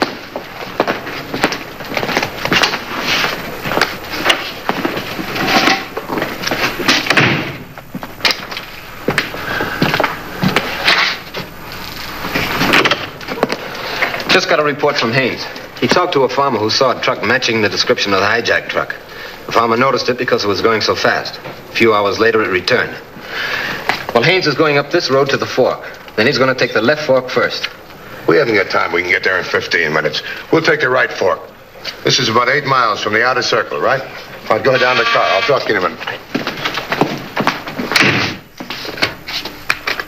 Matthews. And hold on. What's that again? Bemis. Wanted by Columbus Police. Armed robbery. 5'10", 180 pounds. Early 30s, brown hair, blue eyes. All right, get on APB. Thanks very much.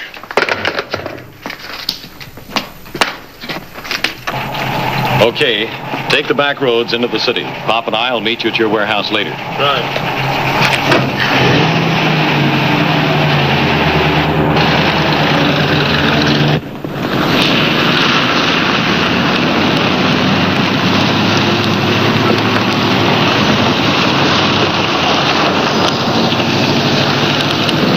Haven't seen any place big enough to store any cargo. What's that up ahead? Looks like a ranch. Oh, let's check it.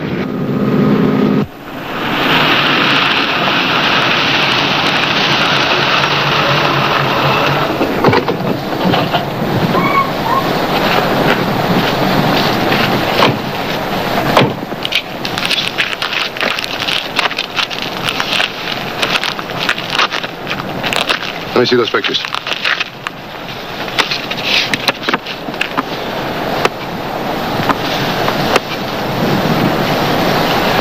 Looks like we're home.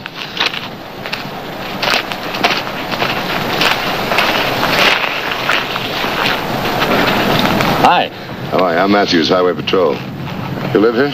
Yeah. Nice ranch you got. Mind if we look around? Well, Thanks. You check over that way.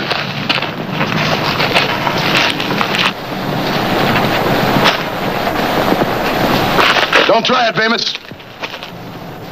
Put your hands behind your head and come over here.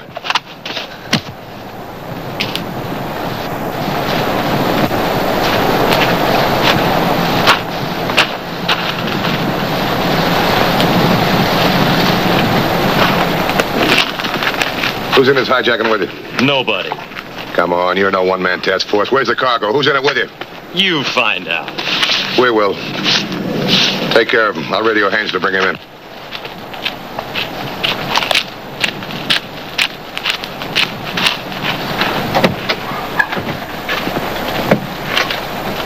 $21.50 to $21.12.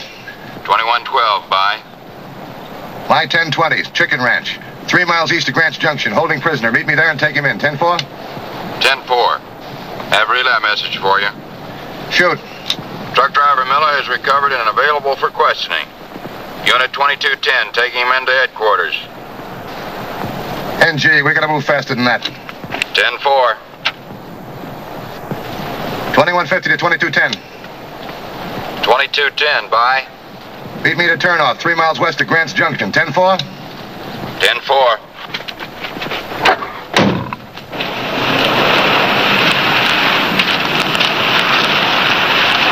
Feel like talking? Not yet or ever. All right, play it your way then. Take him in. All right, let's go.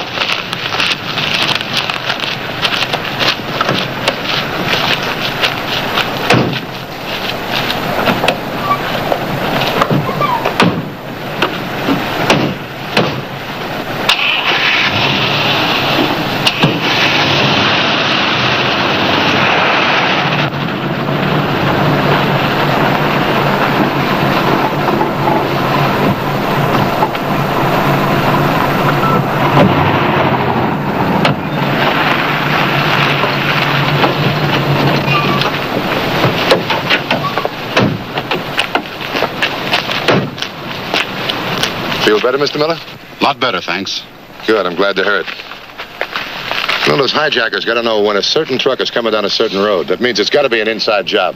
What do you mean? Anybody else know the road you were taking? Guys where I keep my truck, I guess, but well, that wouldn't have done them any good. Oh, why not? Well, I had to stop for some minor repairs on the way, and I decided to take a shortcut to make up some of the time that I lost. Anybody else know about it? Search me. What about the man at the garage who repaired your truck? I might have mentioned it to him, I guess. We'll check him out. Did you stop anyplace else along the way? Well, let's see. Yeah, Pop's Cafe down the highway. Stopped there to pick up a lunch. Did you mention it to him? Yeah, I did. Thanks, Mr. Miller. Let's go to Pop's Cafe.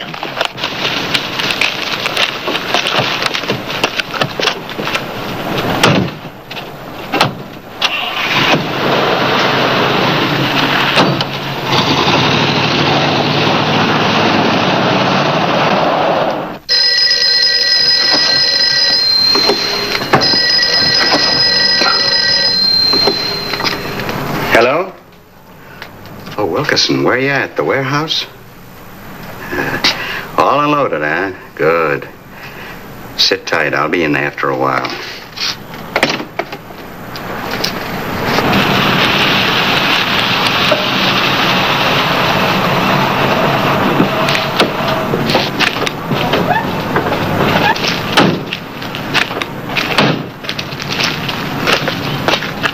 You get those photos we made of the tire prints of the decoy car?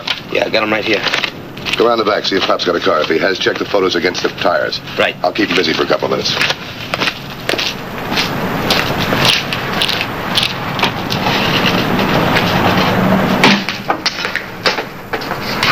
Matthews, Highway Patrol. Hi. What can I do for you?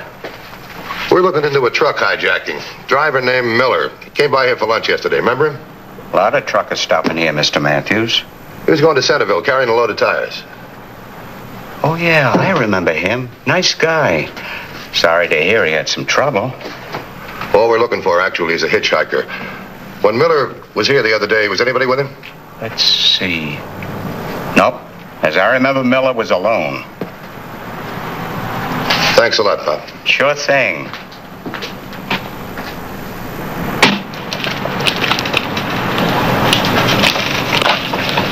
Did you find anything? Yeah. Pop's tires match his photo. And there's a paint scratch on the rear fender. I took a sample to check against the smear the crime lab has. So it is, Pop. We still don't know who else is involved or where they got the cargoes hidden. Get an undercover car in a position about a quarter mile away from here. Right. Let's play a trick on Pop. Maybe we'll hit the jackpot. Well, Mr. Matthews again. We got a new lead in that hitchhiker. Figure we got aboard here. He was a tall fellow, kind of thin face, wearing a leather jacket. Remember him? Nope. As I remember, the place was empty while Miller was here. We've located the chicken ranch. All right, let's roll.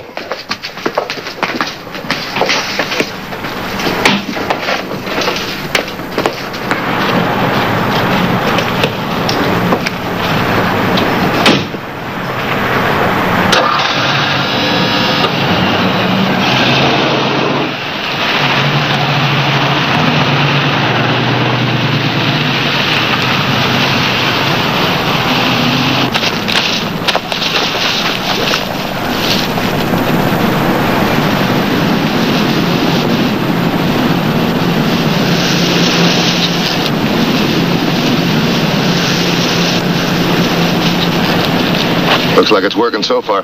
Undercover car's right on Pop's tail. We'll follow a little ways back. We don't want to lose him now. Let's go. Matthew's plan had apparently worked. Pop, fearful that the highway patrol was closing in, was prodded into action and decided to proceed to Wilkerson's warehouse. The undercover car Matthews had ordered gave chase. Matthews followed half a mile back, establishing communications with other units in the area, ordering them to converge and parallel the route. But as Pop approached the vicinity of the warehouse, he suspected he was being followed and decided to take evasive action.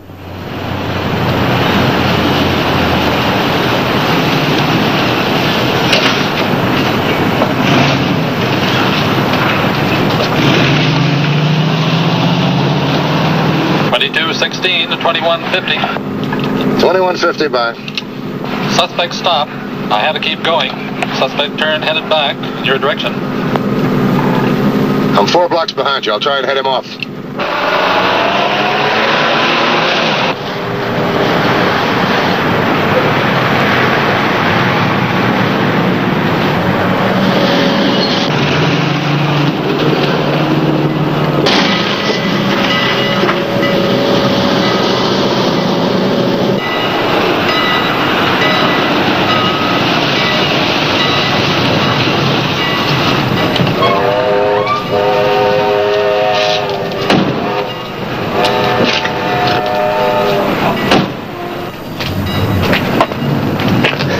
Couldn't have got by that train. He's got to be within 2 blocks of here. He knows we're going to search the area. If he thinks he's in the clear, he's going to run out. Have available units converge about 2 blocks away from here. Code 3. If he hears the sirens, he'll think we're in the wrong place. You cover the street, I'll cover the alley.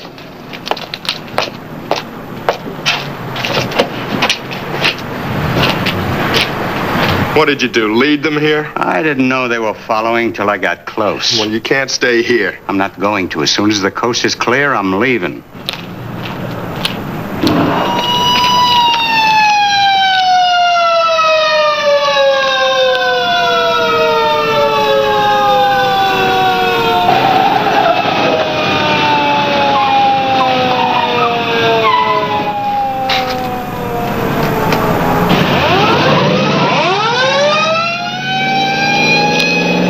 They missed me by 2 blocks. Take a look outside.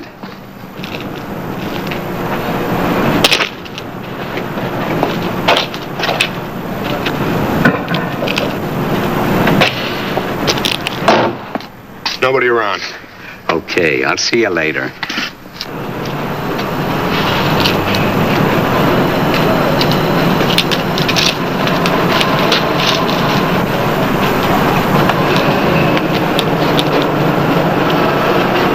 Hold it, Pop.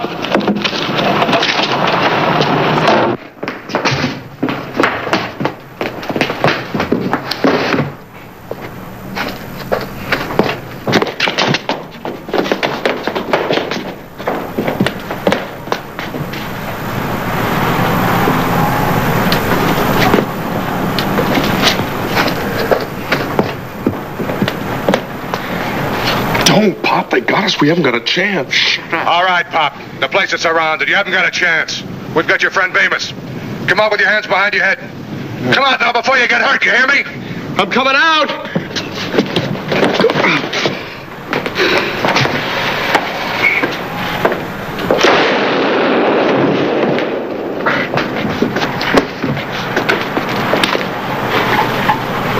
Drop it, Pop. Drop it! Put your hands on top of your head. Walk towards me. You okay? Yeah, I'm fine. Stay with him. I'll call the ambulance. You're out of business. Also out of circulation, pal. Let's go. You take care of things here.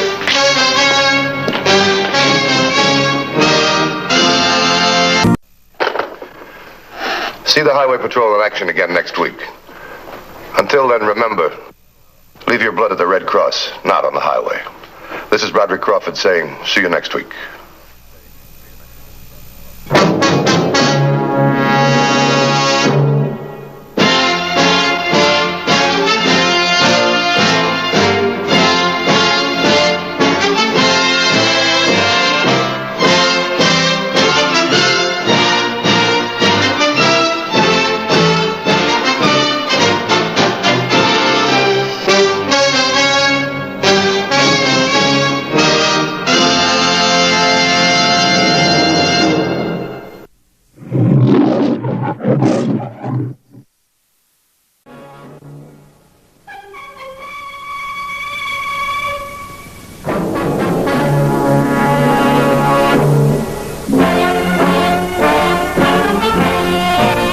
Whenever the laws of any state are broken, a duly authorized organization swings into action.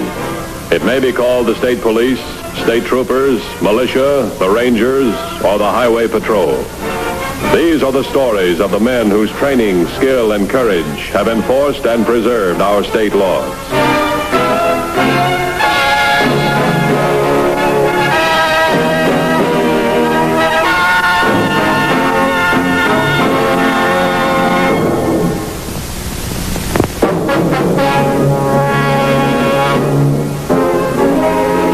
Patrol maintains a constant vigilance to ensure the safe delivery of the millions of dollars worth of cargo which is transported annually over the highways. The shipments are of varying nature and varying value, but the cargo most tempting to the lawbreaker is money. On August 20th of this year, an armored truck was delivering a $33,000 payroll to the Reiner Oil Company. The schedule and contents of this truck were known, and a highly dangerous plan for seizing it had been devised by two criminals, Virgil Stocker and Alfred Davidson. You handled that thing like you love it. Soldier's weapon's his best friend. Guess you ought to know, huh? Ask any guy who spent 14 months in Korea. I fought from Busan to the Yalu River and back. I guess I told enough for you to guess how rugged it was. I got 3 tanks. I kept one of these so hot it burned my hand. And what did it get me? Oh, you got a lot of decorations. Medals. You can buy them in any pawn shop. You sure you remember what I told you? All right, get a rocket. Okay. All right, feed me. Hey, wait a minute. You wouldn't last 10 minutes with a bazooka man. All right. All right, take it off. I'll get it. Just take it easy, Stocker. All right, once more now. Yeah. Feed me. There you are. Yeah, that's better. You could be a little faster. Yeah. Say, look, Stocker. You taught me how to work one of these things, but, where does it get all its power? You don't have to know where it gets its power, as long as you see what it does. Take this car, right to shreds. An armor plate on a tank, hole right through it. And the average safe, just like butter. When you see what this gets us, you won't worry about decorations. I hope you're right.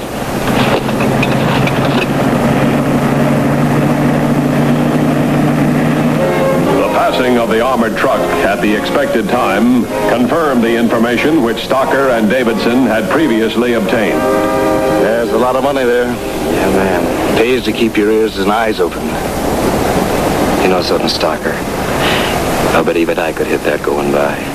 No sense shooting at a moving target. Come on. We'll do this the smart way. Right.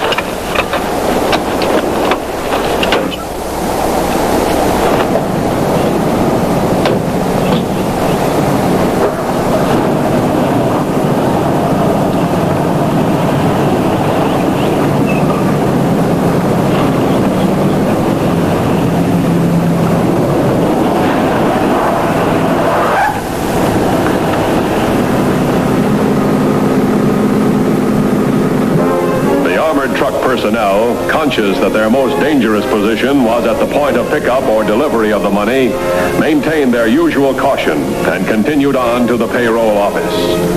Stocker and Davidson followed at a safe distance, confident that the terrible and superior firepower of the bazooka would overcome any obstacle to their capturing the payroll.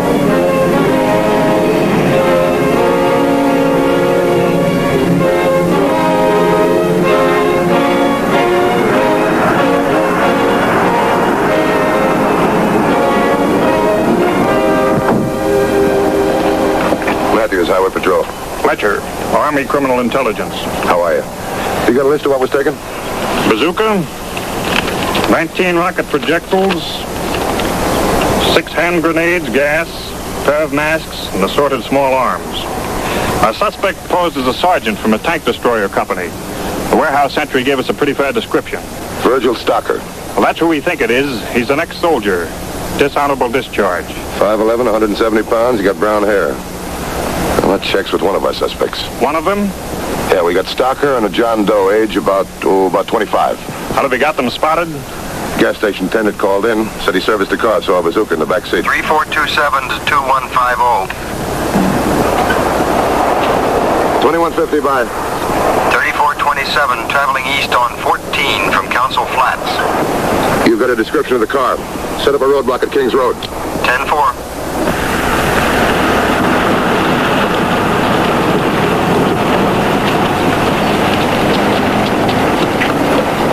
3632. Give me your 1020. 2 men in a car. They're traveling west. We've alerted the FBI and other agencies. We'll do what we can. 3632. Heading south on Arrow Highway, just approaching 14. Set up a roadblock on 14 at that point. 3632, 10-4.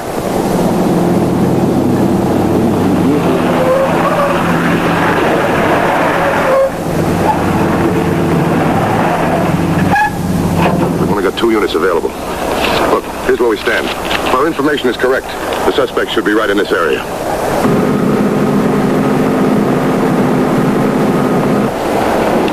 $21.50 by. 3427 to 2150, go ahead. Any traffic at your point? Not a car. That doesn't mean anything. This is a pretty quiet road. Well, that's your territory. Anything around there might interest them? Well, the oil company's accounting and payroll office is here, but they've been paying salaries by check. 10-4.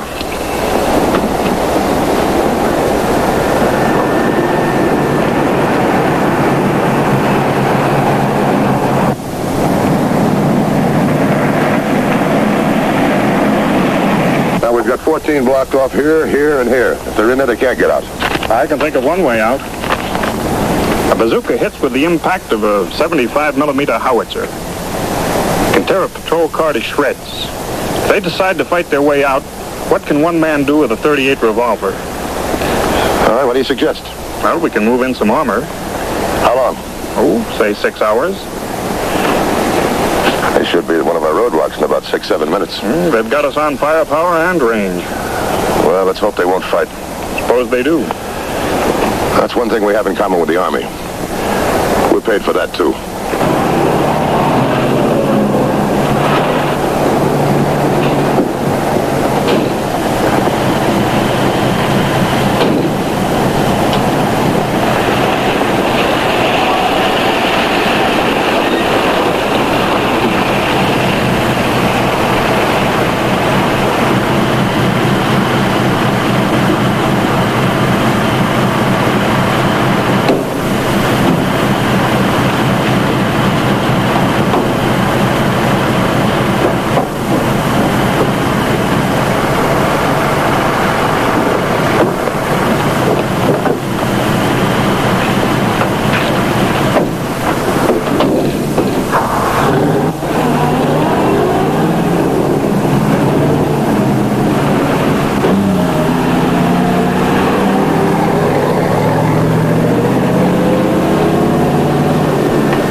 Go ahead, 3427. Armored truck just delivered $33,000 cash payroll to the oil company. I thought they paid by check. But there's been a change. The workers needed cash. There weren't any banks around. Then hold your position. I'll meet you. You want to ride with me? You bet.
What happened? Two men knocked about, blew the safe, grabbed the payroll, and left going their way in a black sedan. Thanks very much. You got a gun? Yeah, but it's no good against the bazooka. We got rifles coming. It'll take an hour to get here. Come on, let's go.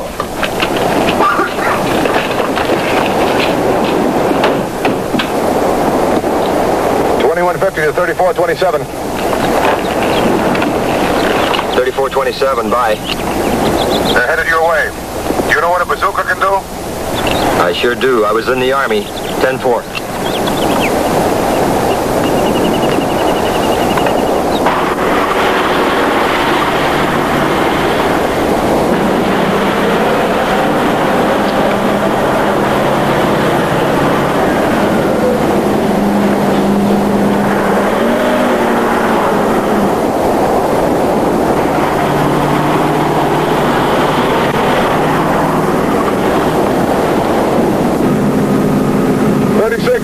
Come in.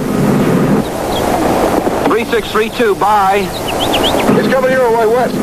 Take off, code 3.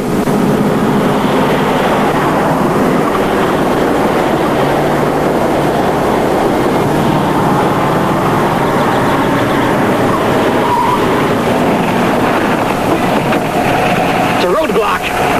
Where's the cop? Well, we can blast our way past that.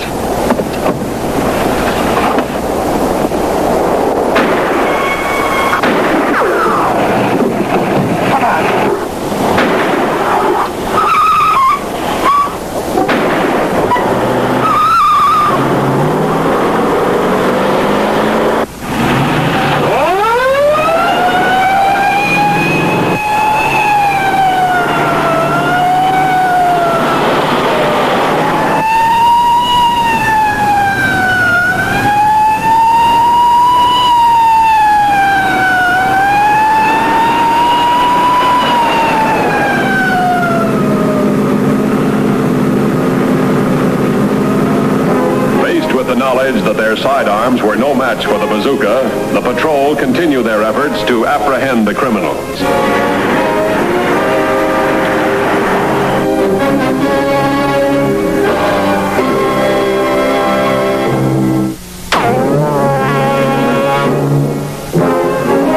With an inadequate number of units available, the patrol could only try to contain the criminals within the oil field area, using as an advantage the fact that there were only 2 avenues of escape. How far are you trailing them? 200-300 yards. They're in bazooka range. Drop back about 100 yards. Try and keep them in sight. 10-4.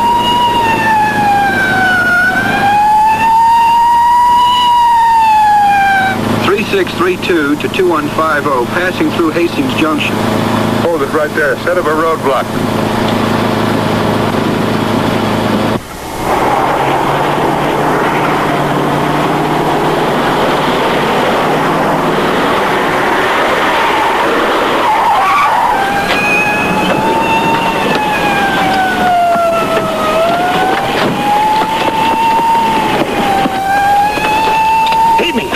I'm feeding you.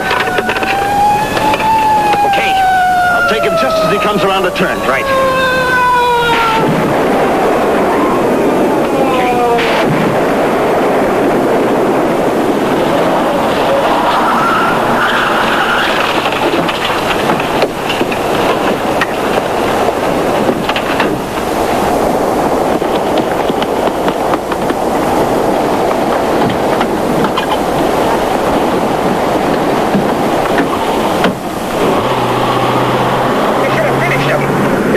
Such a killer with a bazooka.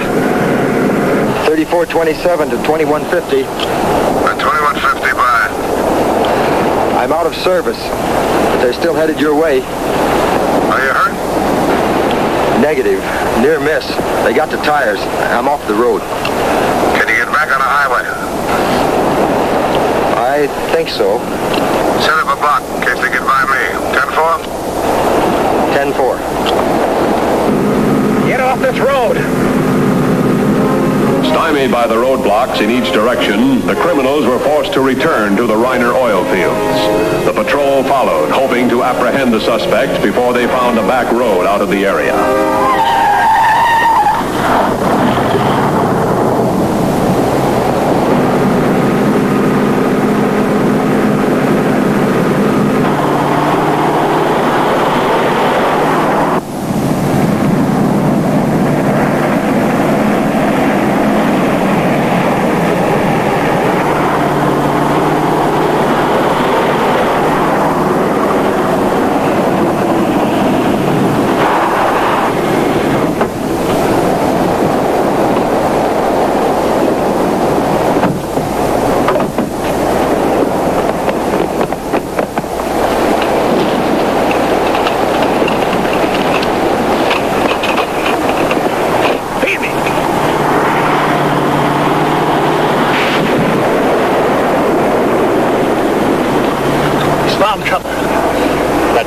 missed today. Is that how you knocked out those 3 tanks? Don't worry. Don't worry. Look, Stockard, we're stuck up here with every cop in the country headed this way, and you say don't worry. With this, we can shoot our way out anytime we want to. Well, come on, then. Let's shoot our way out now. Will you let me run things? When I'm through, they'll give us some money just to get rid of us. Yeah.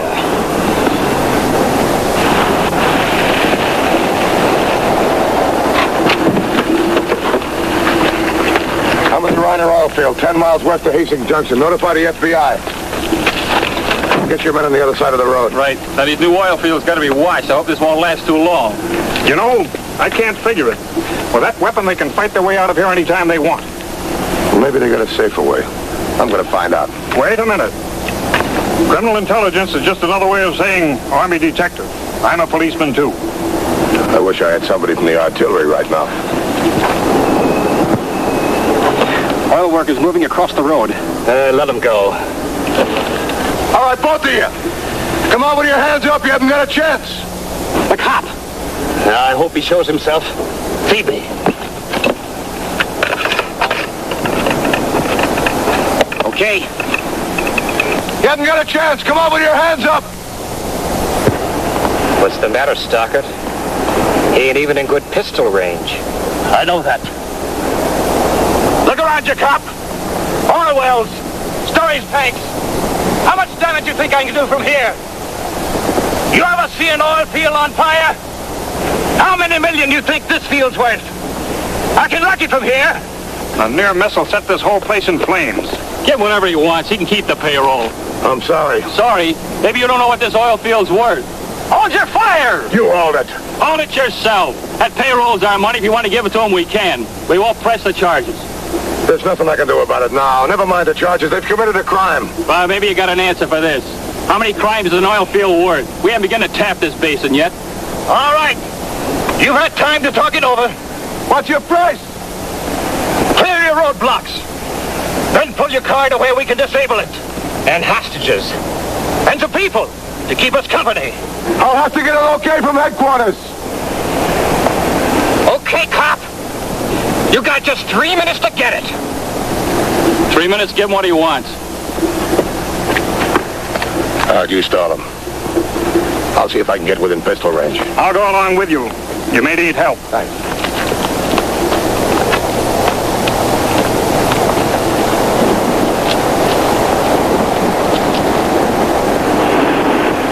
How much time they got? 2 minutes. Seems like they've taken an hour. Look, maybe I was wrong. Maybe we should get out of here. Let me have it for a while. I'd like to see what a rocket would do to an oil tank. Maybe we ain't deep enough, huh? You know something, Buster? I don't think you ever saw Korea. Go on. Tell me. How long were you really in the Army?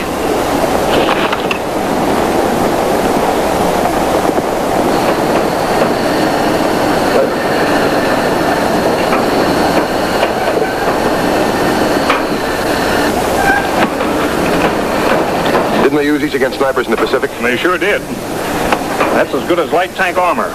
But I don't think it'll stand a point-blank hit. Did Stocker ever see combat? No, PX clerk. But he did go through basic training. Maybe he'll break and run. He might. Let's try it.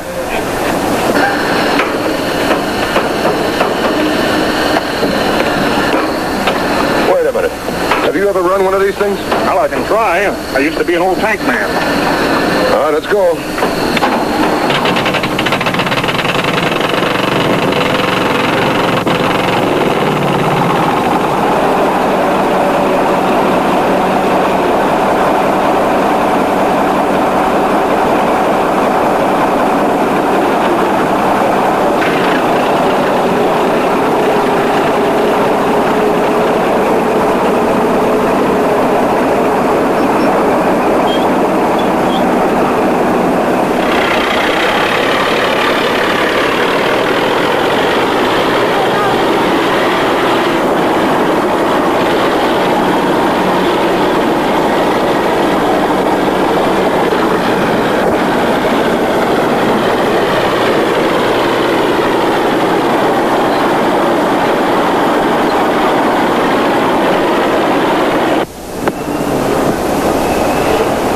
They've had their 3 minutes.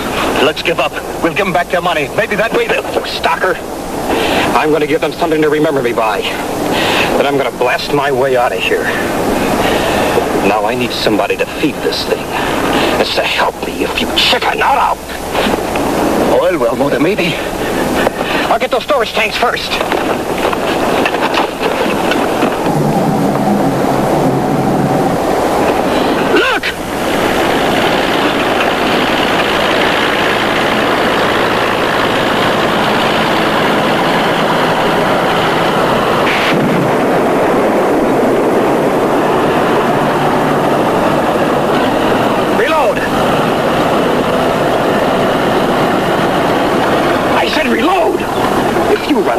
Help me, I'll kill you.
Don't worry, we'll book him.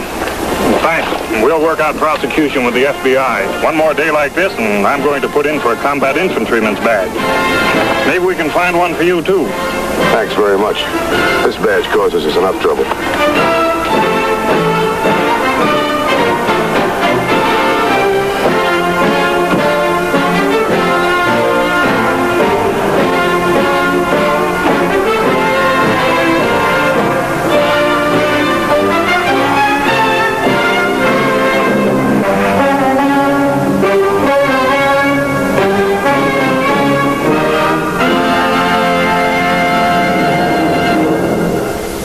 Action again next week.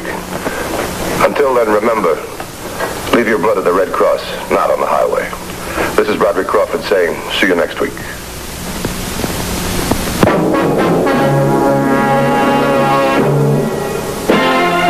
We've got comedy coming up at 5 with that lovable team of George Burns and Gracie Allen. Up next, there's adventure and action in the depths of the sea when Lloyd Bridges goes down for the sea hunt. Here on WBFS TV 33, your Yankee baseball station.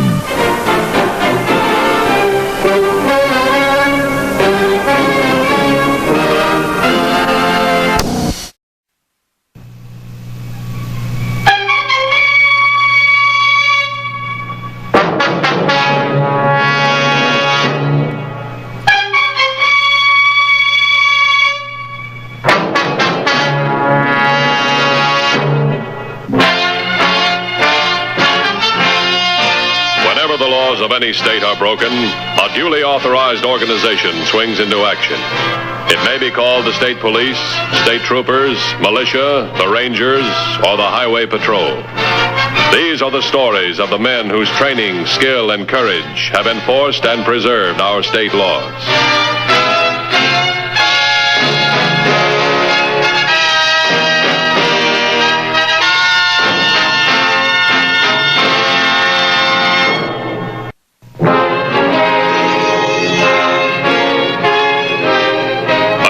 Problem faced by the Highway Patrol is in the enforcement of law in the more desolate rural regions, where the occasional communities are not large enough to require the services of full-time peace officers. It was in such a section on the morning of the 18th of August that the Highway Patrol encountered one of its most cold-blooded cases of murder.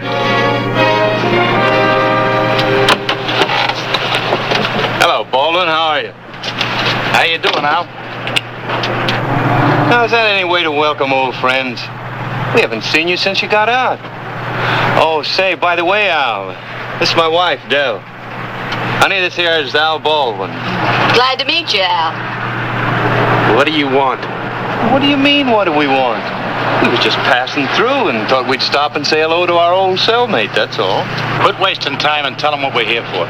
Look, I don't want any trouble, Tom. I've worked up a legitimate business since I got out of prison. I don't want any trouble. We don't want any trouble either. The way we got it figured, there won't be any. Okay. Okay, just so long as we understand each other. What's the deal? Any place where we can talk? On the station. No one can see you from the road. Okay.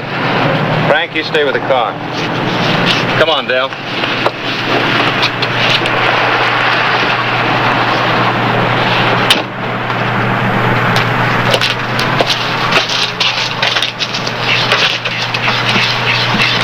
Kathy in the house? How'd you know my wife's name? We sort of kept tabs on you, Al. After all, us ex-cons got to stick together, right? Yeah, I guess so. Do you mind telling me what you're planning? We've got a cinch job here, Al. I used to work for the farm combine. I know all about how they send a guard through here to make bank deposits for your local farmers and merchants. Now, a year ago, the average semi-weekly pickup from 64 farmers and merchants ran better than $12,000. It's probably higher now. Sure, but why does it have to be pulled here? Sid Wells, the guard, hasn't changed his routine in years. The way we got it planned, he's not going to have a chance to fight back. So nobody gets hurt. Well, what about me? What happens when the highway patrol starts coming around and asking questions? Wells never got here. Yeah, but what'll he say when I'm telling him that? We can talk about that later, Tom. The main thing, Al, is Wells due here today around noon for a pickup? No. He won't be by until tomorrow. Why not? This used to be the day they had scheduled for a pickup. They just changed it. If you come back tomorrow morning... We're here. Why should we travel 50 miles back to the city when you can put us up for the night? Well, I've got a small house. There's not much room. Let's go inside and meet the missus. Hey, Frank! Over at the house.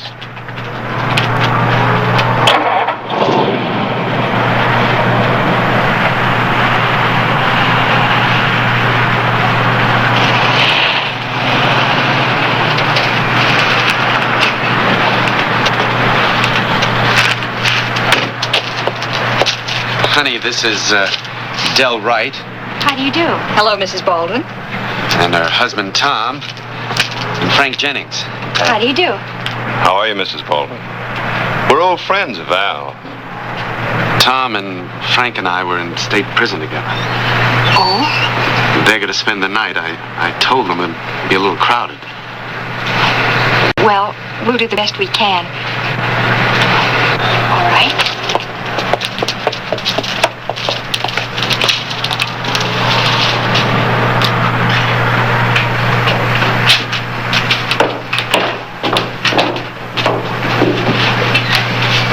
It's a nice place you got here, Al. Burke and Frank and I walked up. Right in there through the arch. One, eight.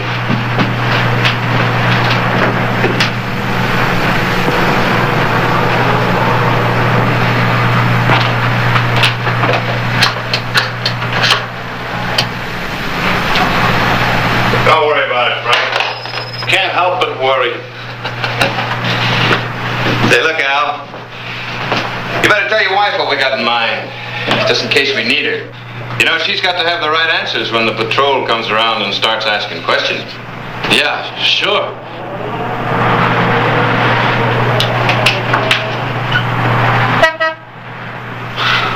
It's a customer. I'll take care of him. Wait, lying rat. What was all that tomorrow stuff about? That's the combine guard out there now. He was supposed to come by tomorrow. Frank, you follow me out in case I need you. Come on. Del, come out here. Kathy, you come out here too. Al, what? All right, stay right where you are. Del, you stay here with Kathy. And see that she stays here. Sure.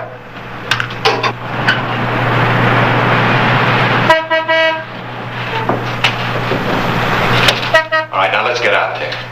You introduce me as your new helper. Understand? Morning, Al. Morning, Sid.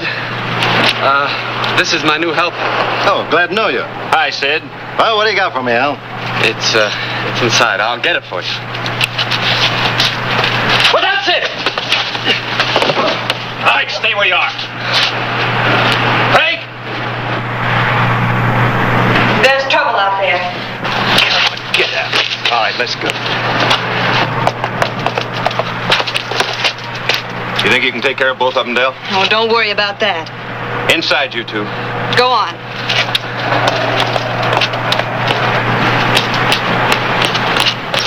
All right, let's have those keys.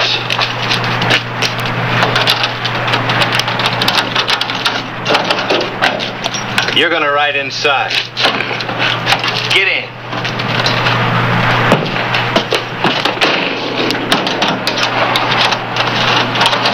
Okay, let's go. Right.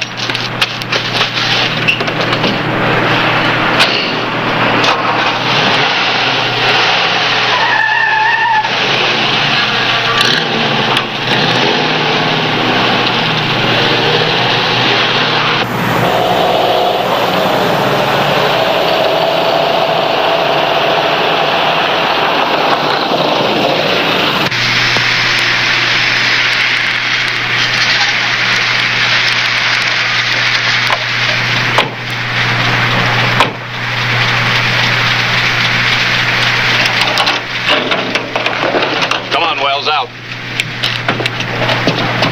All right, Frank. Gee, mister, you got the money here. You don't need to kill me. Who said anything about killing you? Hurry up, Frank. All right, Wells, now get back inside.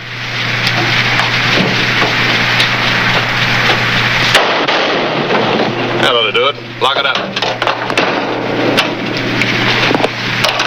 Better drive it up the hill a little way so it won't be so easy to spot from the highway.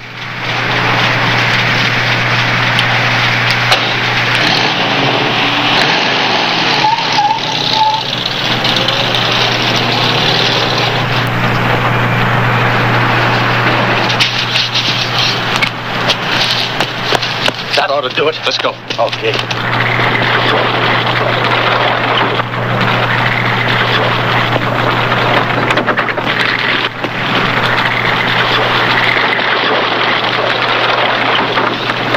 Now that was dumb. You didn't set the handbrake. We better get that truck out of sight. Now, wait a minute. Here comes a car. We'd better get out of sight. Come on.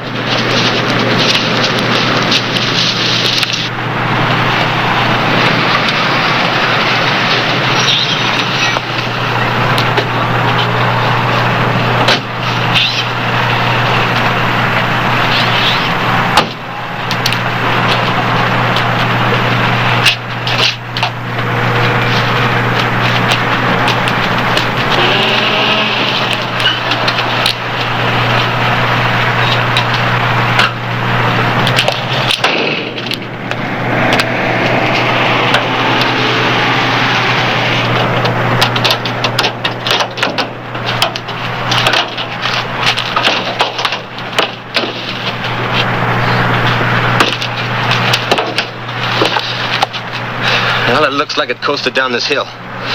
Go on up there, see if you see any other tire tracks.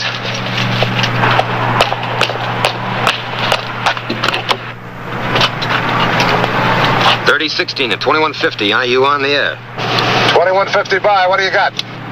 Found a body in a panel truck. Plumber in Valley Circle. Been shot. I'm not too far behind you. I'll meet you there. 10-4? 10-4. 150 to headquarters.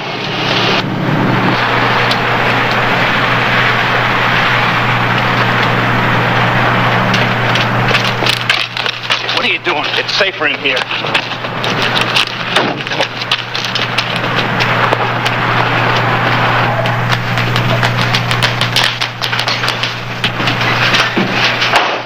What happened? The highway patrol spotted the truck. Oh, we gotta get out of here. Use your head. We leave here now, we'll run smack into their roadblocks. We gotta stay put. Well, yes, but they'll be coming here. So what? As long as the Baldwins don't talk, we're okay. The patrol can't prove anything against us. Now look, smart boy. Now until we're able to get out of here, you and me are going to stick together like glue, understand? I'm your new helper. You hired me yesterday and I'm here all alone. Get it? One word out of you and she gets killed, savvy? Yeah. Okay. Now show me around outside. I want to look and act like a real grease monkey by the time the patrol gets here. Come on.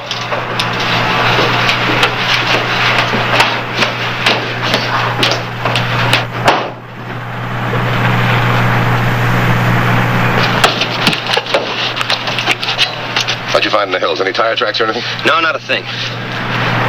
Looks like they took him up there, then killed him. The brake slipped in the truck and he came back on the highway. Coroner's on his way down.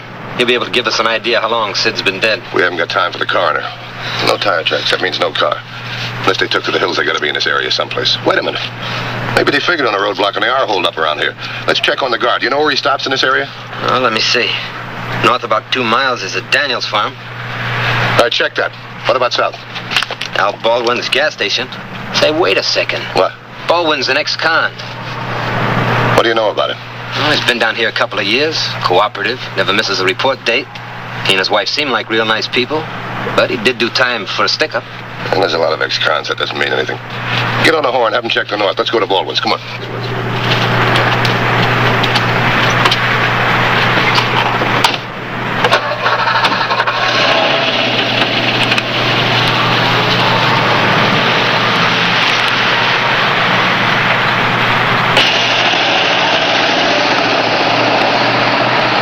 Wells didn't stop by here. Understand? Just remember your wife's inside with Dell and Frank.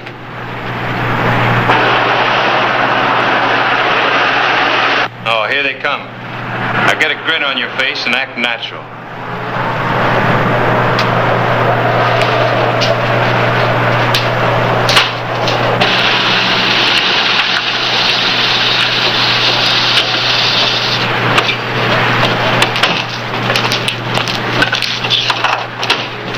Hello, Al. Hi, Sarge. Want you to meet Dan Matthews, head of patrol. It's Al Baldwin. Mr. Matthews?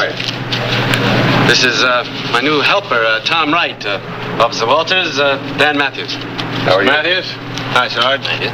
Anything we can do for you, Sarge? Did Sid Wells stop by here today? No, I haven't seen him. Why?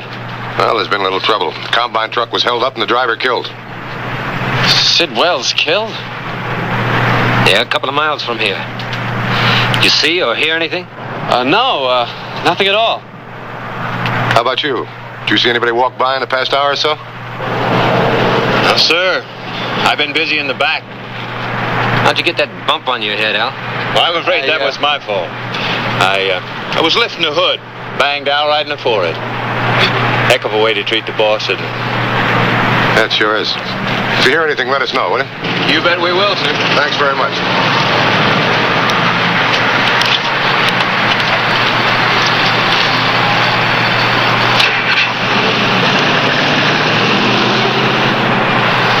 You said that no one was going to get hurt. Real good, boss.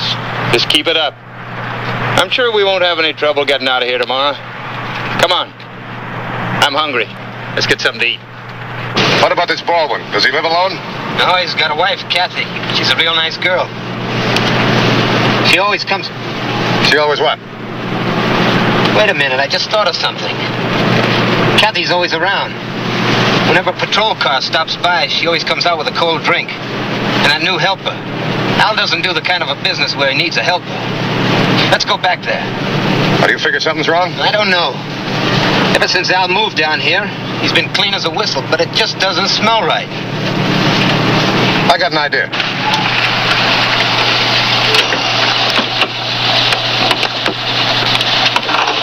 I'm going back to Al's place. You join the other patrolmen. If I'm not out of Al's place in 10 minutes, come and get me.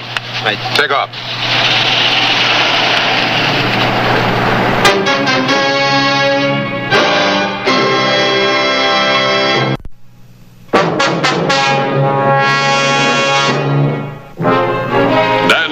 Was taking a calculated risk in returning to the gas station alone.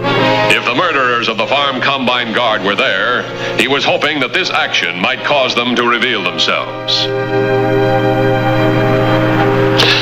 Want something, Mr. Matthews? Got a job for you. Blew a tire. The car's just down the road. Oh, I'll come up with you. Hey, what about that list of supplies you said you needed, Al? You got to write the order today, don't you? If you want to go take care of it now, I'll go along with Mr. Matthews.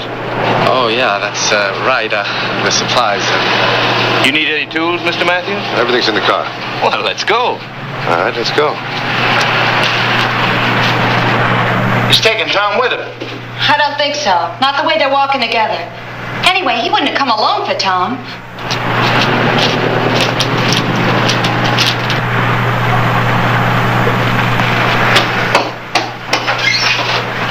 Oh, Al, what are we gonna do? It's all right, honey. It's all right. Take it easy. What's that cop doing with Tom? He blew a tire. Tom went with him to change it. Hey, I gotta hand it to that Tom. He's sure working things out right. Where are you from, Tom? Up north, sir. What are you doing around here? Well, Al said he could use a helper. I thought maybe there might be a better future for me down here. Oh.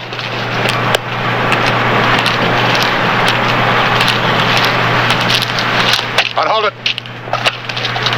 Put your hands on top of your head.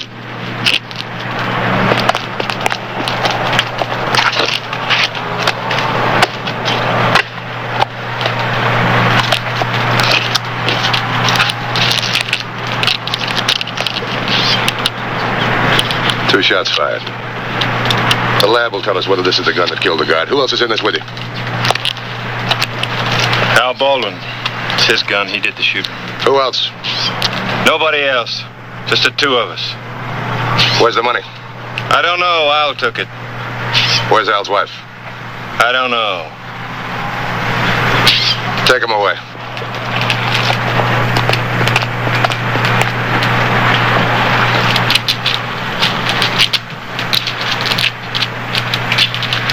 Looks like your hunch paid off. Shall we go pick up Baldwin? No. I don't think he's telling us the whole story. What do you mean? Maybe Baldwin's in this, maybe he isn't, I don't know. But the way Wright was treading on Al's toes looked like he was afraid to let him out of his sight. Wouldn't let him come up here with me. You mean like he's keeping Al as a hostage? Yeah.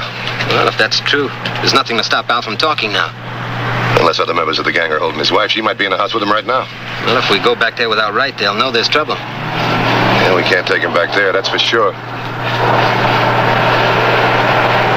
This might work. You're about the same size and weight as he is. You mean you want me to change clothes with him? It's kind of risky. Maybe they're going to notice the difference. We'll have to take the chance. Suppose I keep my face hidden. You could probably block their vision. Well, I could try. It's worth the chance. Change clothes. Be sure you get the car keys. What's keeping him? Was that the truth about that guy taking Tom just to change his tire? I told you it was. Take it easy, Dell. He'll be back. Give him time. Maybe he had a chance to run off without us. That's what I'm thinking. Without the dough, not Tom. Still in the back seat of the car.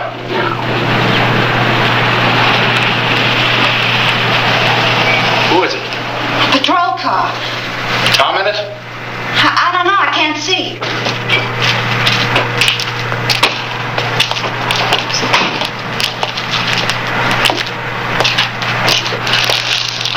Keep your back to the house. Somebody's watching. Maybe Wright's supposed to signal him or something if everything's okay. They've seen enough of you. Come on over here. Okay, Baldwin. Get up and get rid of that cop. Suppose I can't. That's your worry. I said get rid of him.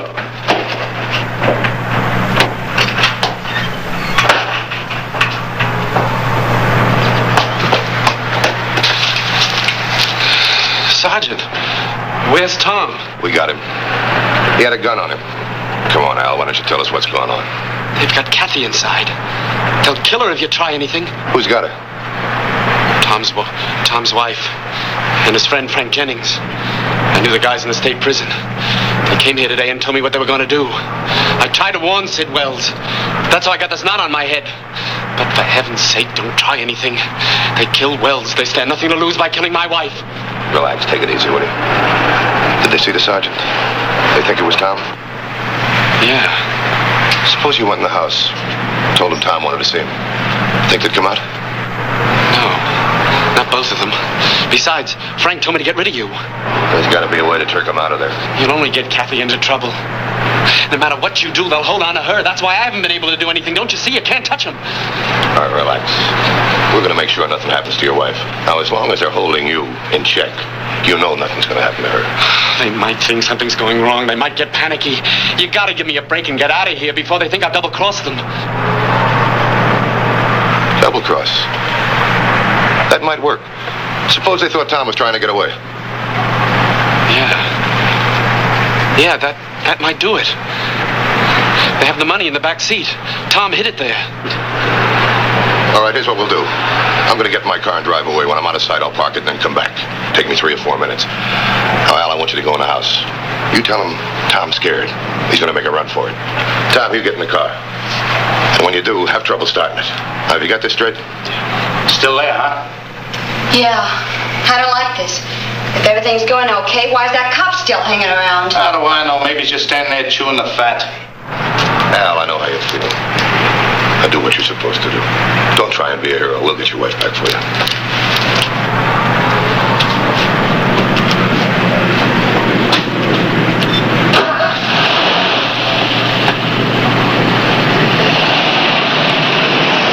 Everything's okay. Yeah. You go and get Tom. Tell him I want to know what's going on. Tom will come in when he wants to. He don't like nobody to tell him what to do. Oh, never mind. I'll tell him myself. You just watch her.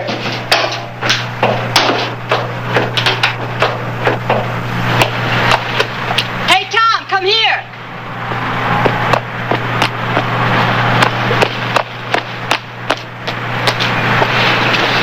Listen, something's up. I don't want him to see me talking to you like this. Come inside and I'll tell you. Go on in. I'll follow you.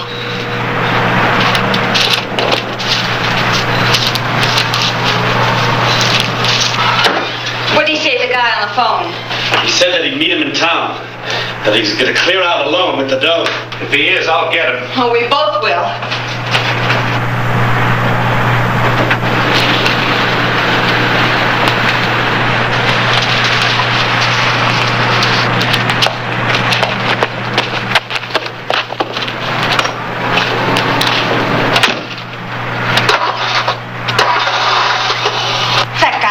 Tom.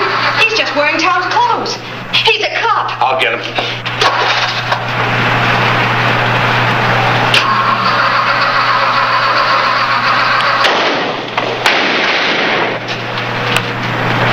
So you did call the cops in, huh, Baldwin? I ought to kill you now, but I'm not through with you yet. We're all going outside. You and Kathy first. Come on.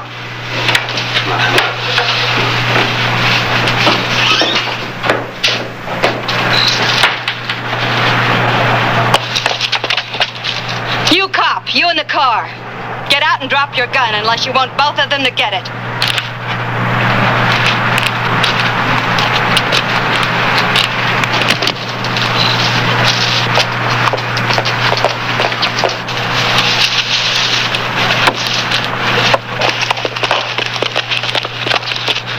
Get around the back of the car. Now you're going to drive us. We'll be in the back seat, and I'll have this gun on both of you. Now get in.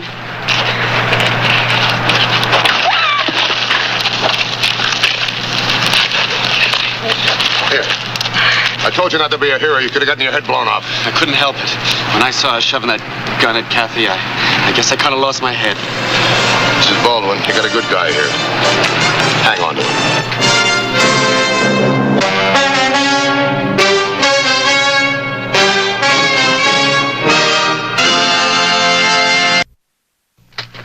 Next week's Highway Patrol story is a very unusual one. I hope you'll be with us.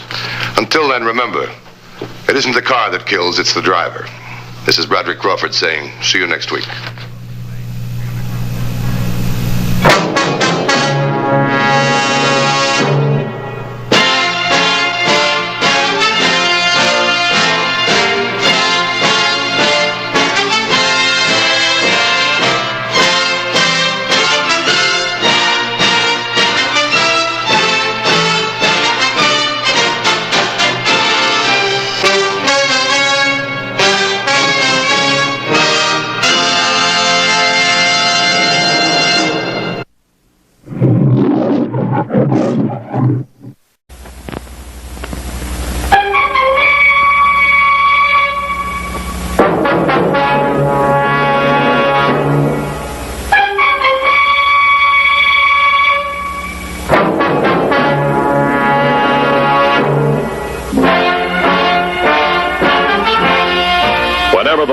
any state are broken, a duly authorized organization swings into action.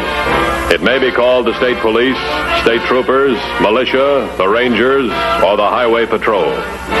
These are the stories of the men whose training, skill, and courage have enforced and preserved our state laws.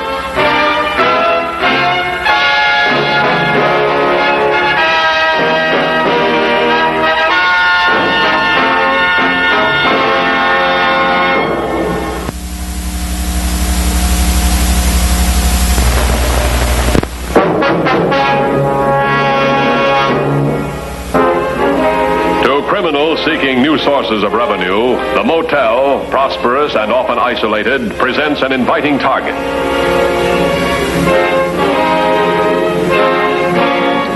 As a prelude to crime, early one Saturday morning, Karen Edwards checked out of a plush motel and headed for a nearby rendezvous.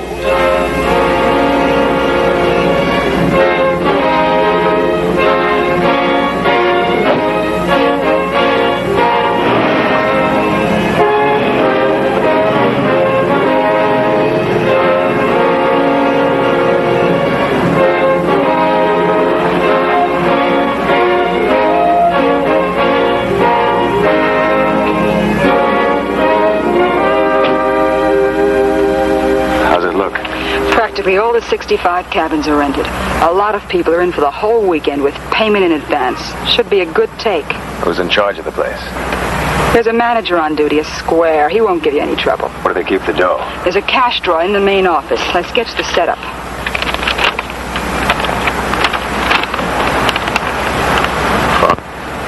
Your little sister's okay, John. You were careful, Karen, honey, weren't you? I'm always careful. Here's your next job, Karen.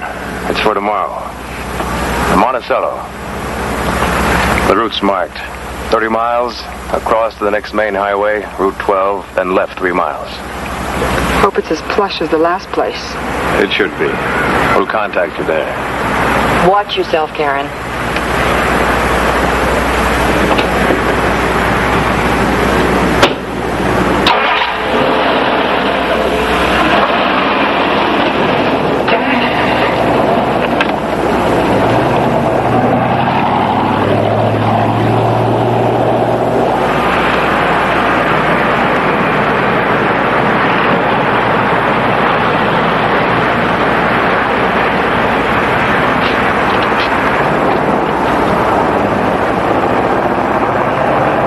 Forget about that thing. You're no cheap bullet. Maybe not. But if I have to, I can squeeze a trigger just as well as the next guy.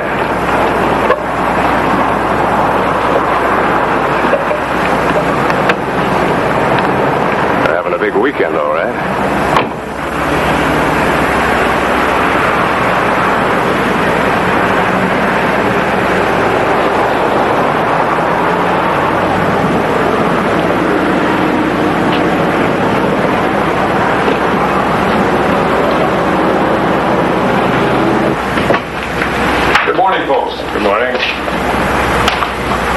Cabin available for my wife and me? You bet. Just out of checkout. Best cabin we got, right up near the swimming pool. Dining room will be serving breakfast in an hour. I'd like to see the room first, dear. I'm tired, honey. Oh, you know how restless I get when the room isn't right. Never had a complaint yet, ma'am, but I'll be glad to show you. I'll leave it up to my wife. She's the boss. Well, they always are.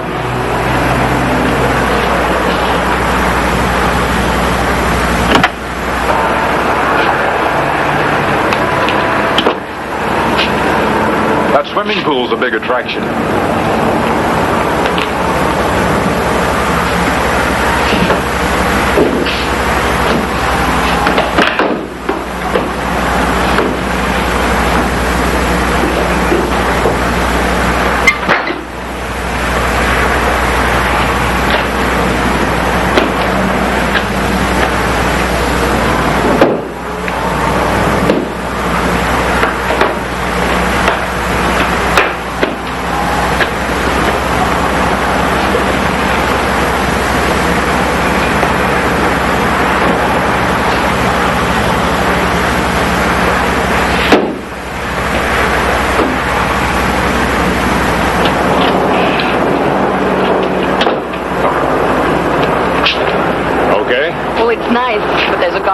outside the window.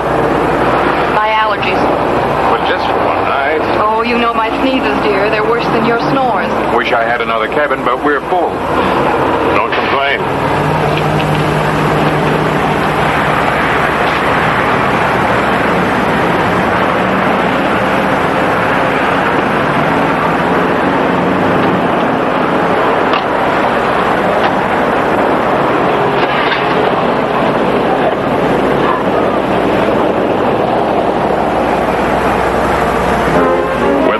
Business slow, it was over an hour before the manager discovered the robbery and notified the authorities.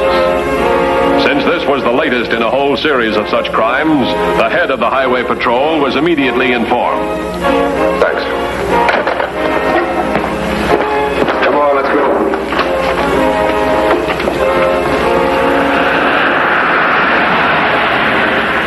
Within minutes after the alarm was received, he arrived at the victimized motel.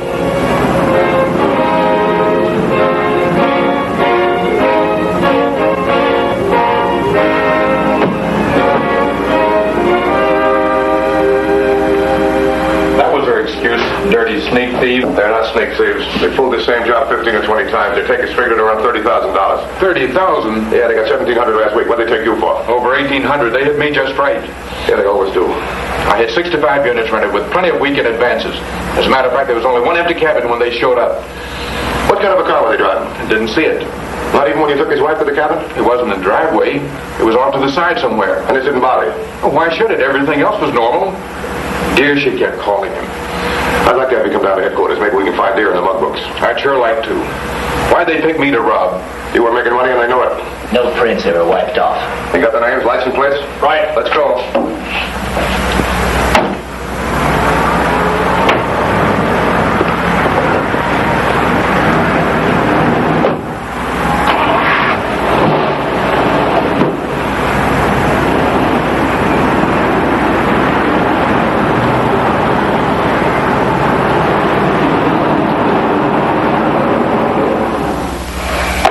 Johnson, here's a list of the last motel jobs. Check it against the list you got, see if there are any duplications. Why would they wait a week between jobs? Take advantage of the weekend business. They follow the same pattern, we can expect more jobs. The question is where? No duplication on the list. Might come in handy later. Keep it. Right here. Route 12. That's where they pulled the first job. Now over here is 30. This is where they pulled the job today. Now they got 30 miles in between us in the vacation area. They can crisscross on us. Get all available units out. Have it come 12 and 30. Wish we had something definite to look for. Maybe tomorrow we will. This is only Saturday. They got the whole weekend to operate.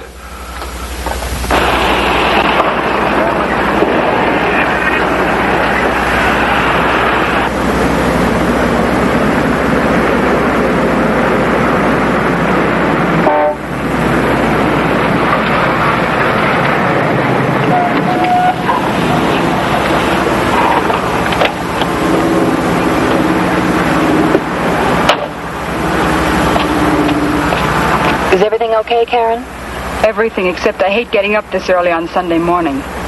The Monticello Motel's a real posh spot. Here's the layout. Be careful of the manager. He's a young guy and he's on the ball. What do you mean? He spotted me hanging around the office and he wanted to know why. Did he suspect anything? I don't know what was going on in his head. Just in his cash drawer. It was plenty. Okay. Also, the cabins are pretty close to the office. Once she gets him out, you'll have to work fast. And like I said, this manager's no patsy. He could make things rough for you. Maybe we ought to forget about this one. Why? It sounds tough. You heard her. No tougher than a lot of other jobs we've pulled. Right, Karen? Right. It's good work. Your next stop's the Eagle Motel, back on Route 30. It's the biggest motel in this area.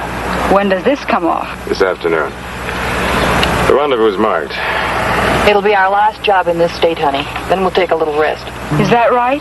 That's the way it's planned. How come this area's loaded with motels? And with police.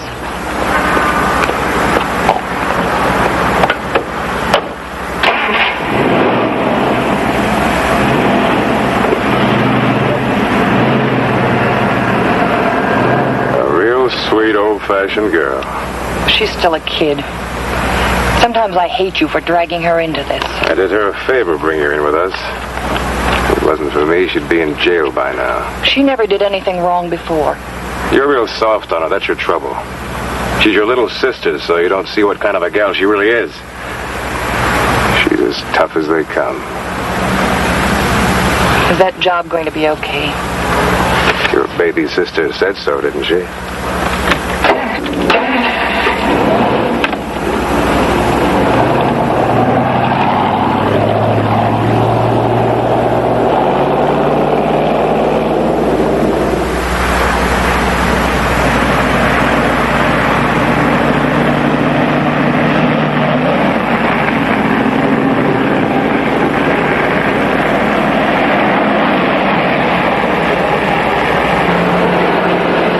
Along Route 12, no further developments. 10-4.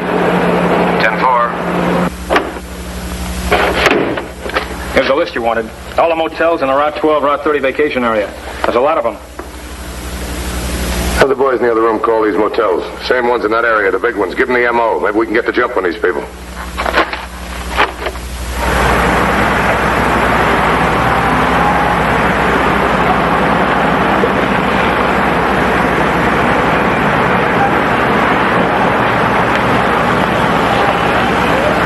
The cabin I have available is up near the end. I'll let my wife decide whether it's suitable. I'll wait here. I'm sure there'll be no trouble. You can sign right in.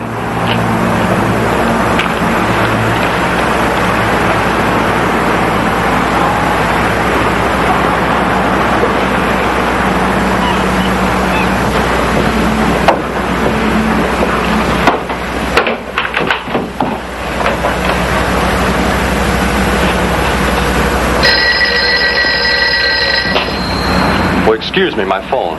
Oh, I don't hear anything. Well, I'll be right back.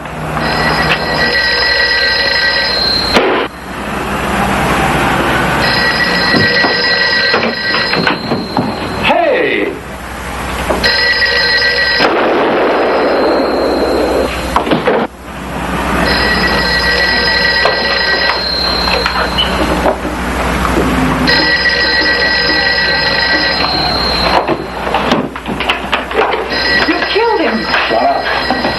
Let's get out of here.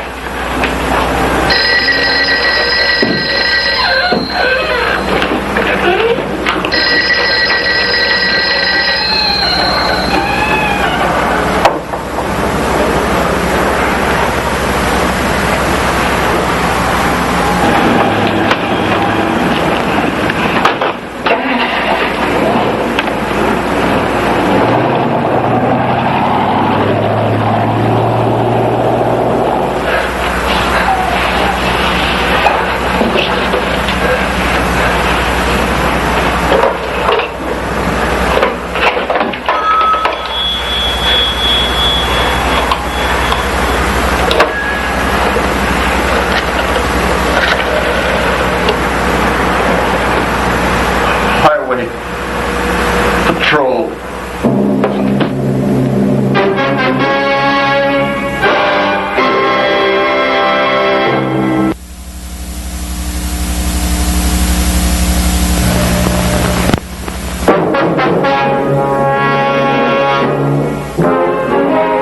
While all units of the Highway Patrol were alerted, Dan Matthews arrived at the scene of the latest crime.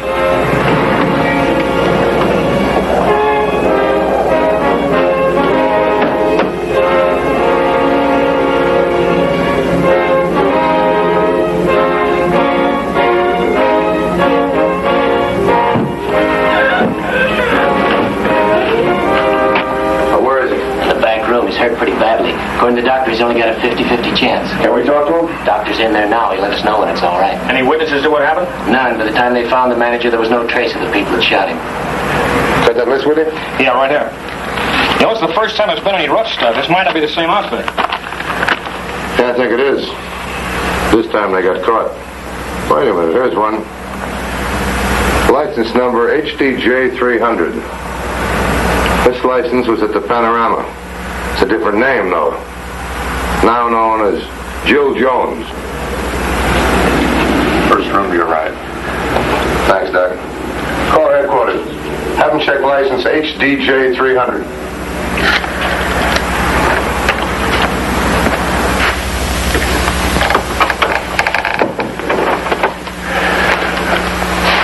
I'm Matthews, Highway Patrol. I hate to bother you at this time, but what about those people that shot you? Was it a man and his wife? The man. What'd they look like? Tall. Nice-looking couple. 30s. Both dark. Did you see the car? No. There was a Jill Jones. She checked out about an hour before the robbery. Can you describe her for me? Pretty. Blonde. Young. Thanks very much. I hope everything's going to be all right.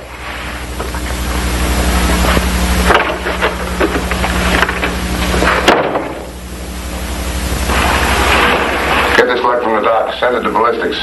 Anything else? No. Was he able to tell you anything? Yeah. Now we know what we're looking for.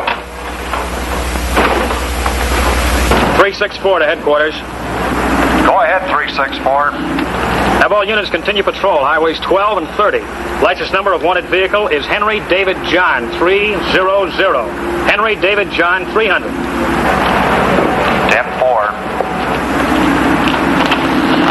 I've got the descriptions.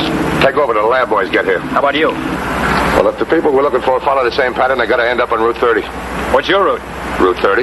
Mill Road and Cutler Corner. Then I'm going to check all the motels. Now, it's only Sunday. They can't get to the bank till Monday. As far as the gang is concerned, they think they're in the clear.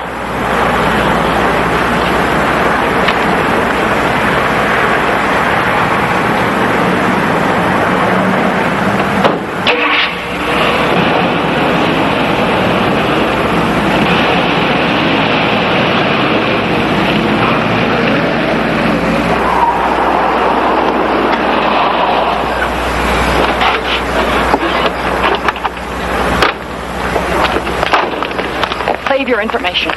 What goes on? She's upset. About what? He shot the manager at the Monticello. Killed him? No.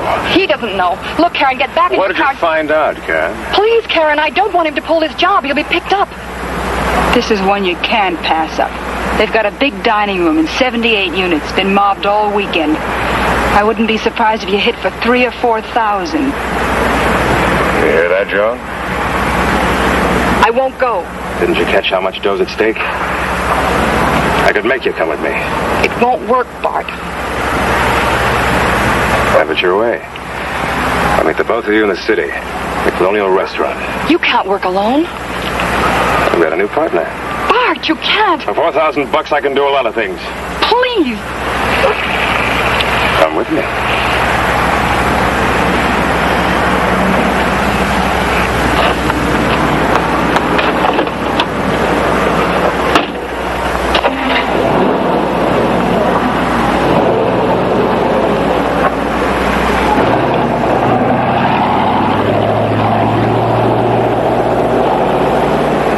You let him down.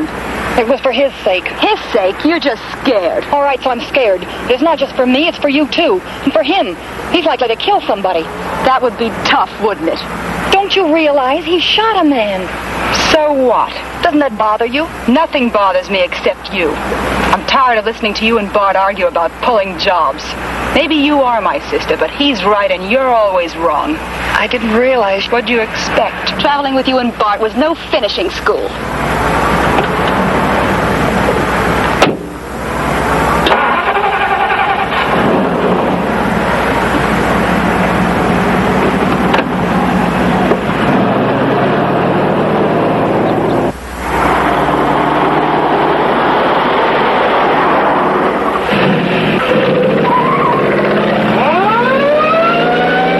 Unit 364 to 2150. Just spotted sedan, license number Henry David Joseph 300, headed north, Route 30 from Jackson's Bridge.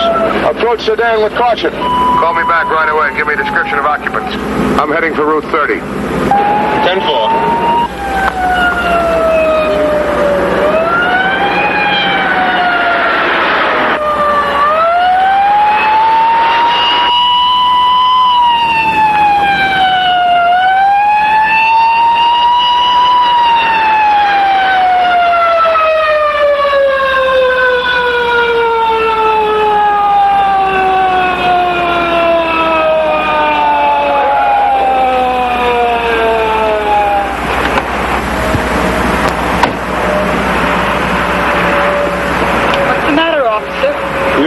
always get out of the car and leave your purses on the seat.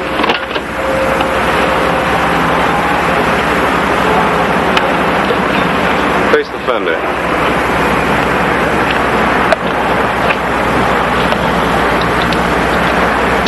Take it easy, will you?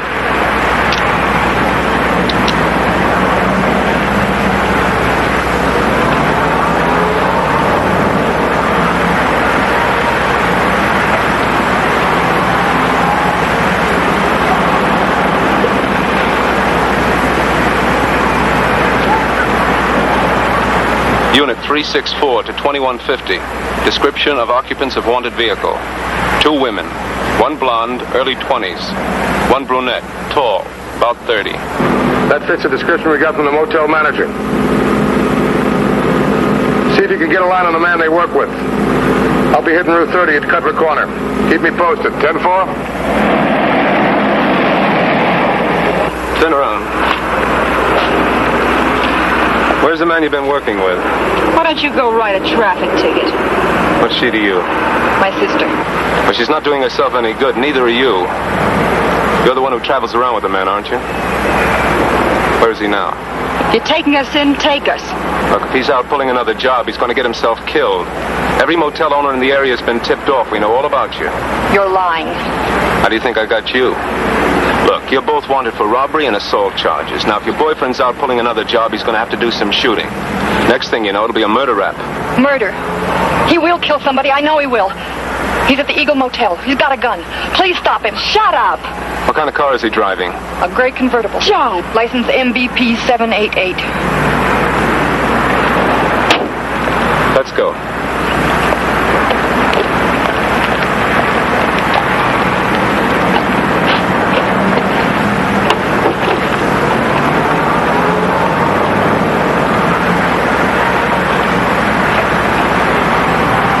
Unit 364 to 2150.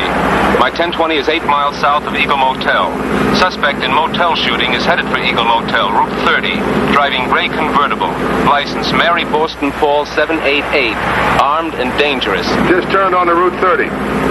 Unit 364. Keep your position. I'm 3 miles north of the Eagle Motel. I'm going after suspect.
To headquarters.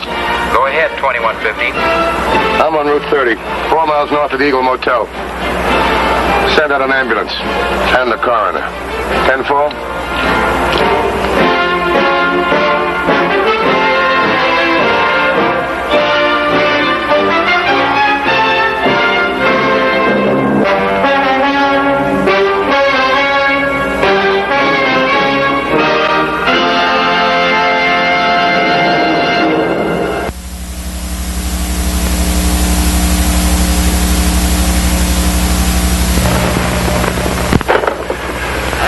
See the Highway Patrol in action again next week.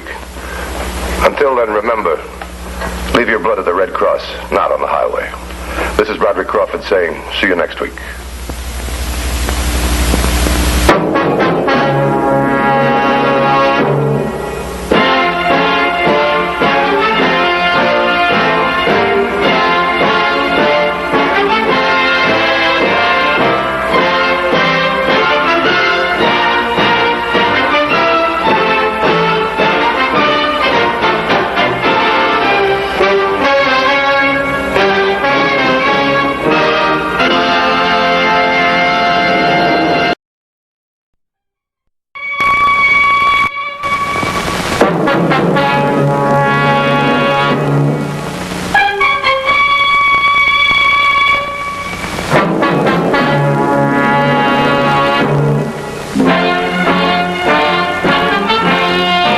Whenever the laws of any state are broken, a duly authorized organization swings into action. It may be called the state police, state troopers, militia, the rangers, or the highway patrol. These are the stories of the men whose training, skill, and courage have enforced and preserved our state laws.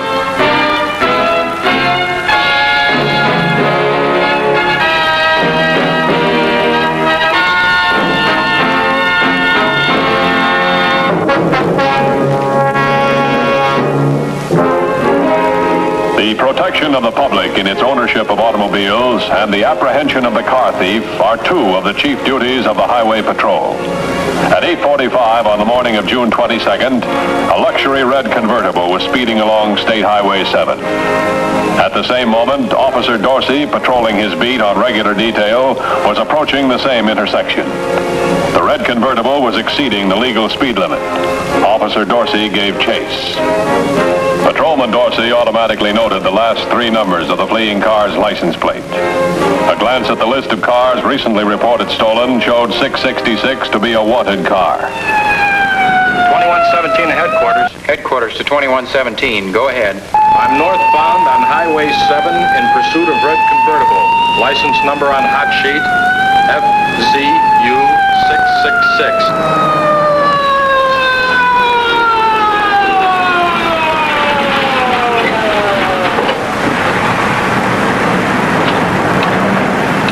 Stopped on Highway 7, just north of County Road 4. About to investigate red convertible on hot sheet. 10-4? 10-4. Put your hands in the car.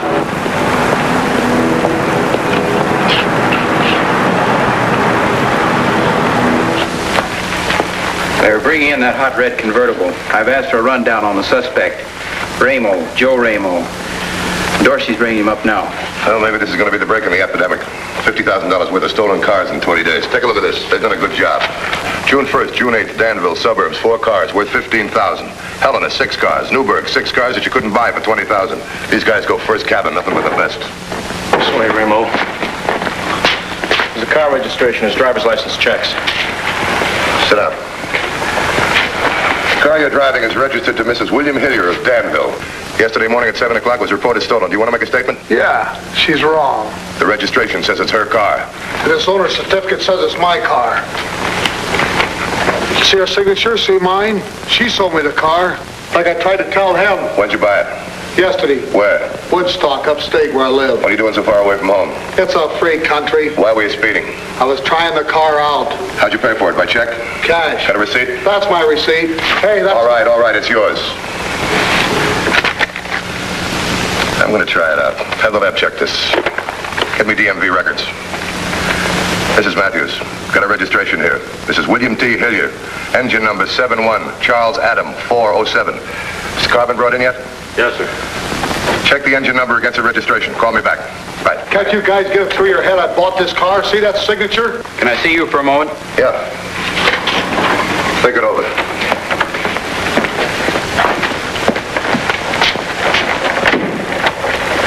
Ramo certificate, and the real thing. It took the lab about 10 seconds flat to prove this one's a phony. Clear-cut difference? The certificate's a phony, all right. So is Ramo. Let's put it to him. Well, did you have a nice chat? Your owner's certificate is a phony. Did you change the engine numbers too? You're off your... Matthews. The engine number's checked with the registration. And nothing has been tampered with. Finally waking up. Do you think if I stole this car, I'd leave the engine numbers the same? It's not done that way and you know it. Why don't you give the Woodstock Bank a call? What for? That's where I live. That's where I bought the car. You said you paid by cash. Look, I met this Hilliard dame at the bank. I paid her cash. Why don't you call them? Baker. Now, DMV has a dope on those certificates. Give me the Woodstock Bank, too. How's Matthews? Woodstock Bank. There's no doubt about the information at all. Thanks. Your owner's certificate is phony from corner to corner. The real certificate's owned by the Auto Finance Corporation. They hold the mortgage on Mrs. Hilliard's red convertible. You don't know what you're talking about. Hold on, here's Mr. Matthews. Mr. Frazier at the Woodstock Bank. Mr. Frazier, this is Matthews, Highway Patrol. We're holding a Joe Ramo here. Holding Joe Ramo? What for? Suspicion of auto theft. Do you know know him? Everybody knows Joe Ramo. A diamond in the rough, I guess, but up and coming. A good account. He'll be worth money someday. Car theft. Mr. Matthews, you've made a mistake. Describe this Ramo, will you? Oh, you couldn't miss him. About 35, stocky, rough as a cob. Always looks a little tight in his clothes. And a stick pin in his tie. A diamond horseshoe. If there's no diamond horseshoe, it's not Joe Ramo. Was he in your bank yesterday? Matter of fact, he was. He drew $4,000 to pay for a car. I put the money in Mrs. Hilliard's hand myself. Thanks very much, Mr. Fraser. Mr. Ramo, we owe you an apology. Just found out you're a victim, not a thief. That's okay. I get the picture now. And I don't blame you. But you should have seen this redhead who took me. Blue eyes and the prettiest little ears you ever saw. How'd you meet her? She ran an ad in the Woodstock paper. When? Yesterday, I know because I've been watching the classified. That car was stolen the day before yesterday. That's a good racket. Steal a car downstate, sell it upstate next day for a good price. How'd they expect to get away with a phony certificate like that? They got your $4,000, didn't they? Yeah, but when I'd file with a motor vehicle, wouldn't they find out? No, it takes a couple of weeks to process those things. Anyway, your redhead would be 200 or 300 miles away by then. Well, we'll do everything we can to get your money back for you, believe me. Sorry if we inconvenience you. My boys will drop you off wherever you want to go. Show him out, Vic. I want to get back to Woodstock and get that dame that took me. Now, let us handle this. When you get back home, don't say anything about the car theft, especially to the newspapers. We'll call you. Okay. Thanks again. Woodstock, Hillsborough, and Lakewood. Richest suburbs in the state. I wonder if they got any cars up there for sale. Get into plain clothes. We'll go up and answer every car for sale ad we can find.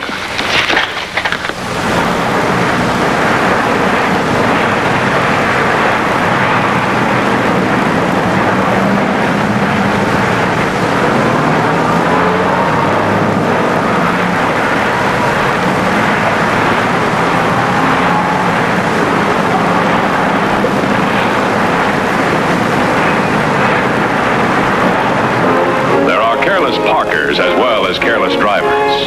The simplest way for the car thief to steal a vehicle is provided by the driver who leaves the keys in the ignition.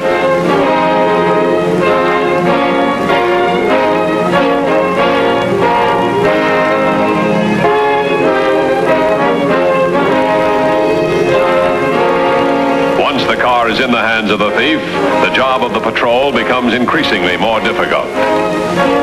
In a matter of hours, the car can be in another section of the state where it is not listed on the hot sheet, and the vehicle assumes a new personality.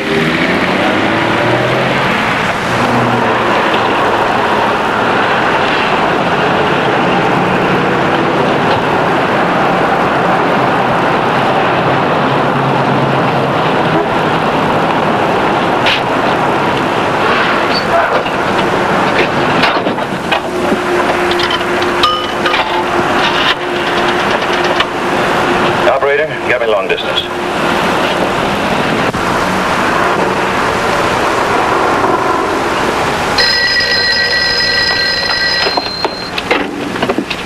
Hello?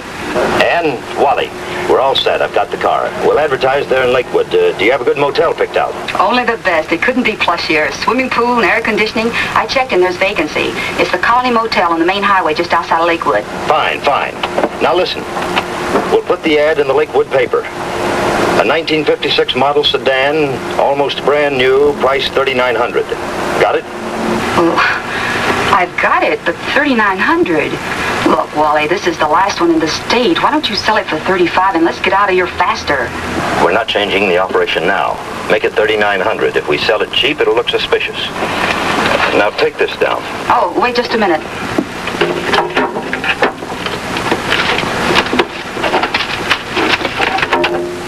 Okay. Make the certificate out to Mrs. Ann, A-N-N, Bradley, 227 Poplar Drive, Cornwell. The license number is HEW 766. The engine number 9D881. Got it? 9D881. Got it. It's 12:30 now. I'll meet you at Terminal Park at 2 by the lake. You know where it is? Yeah, that should give me time. All right.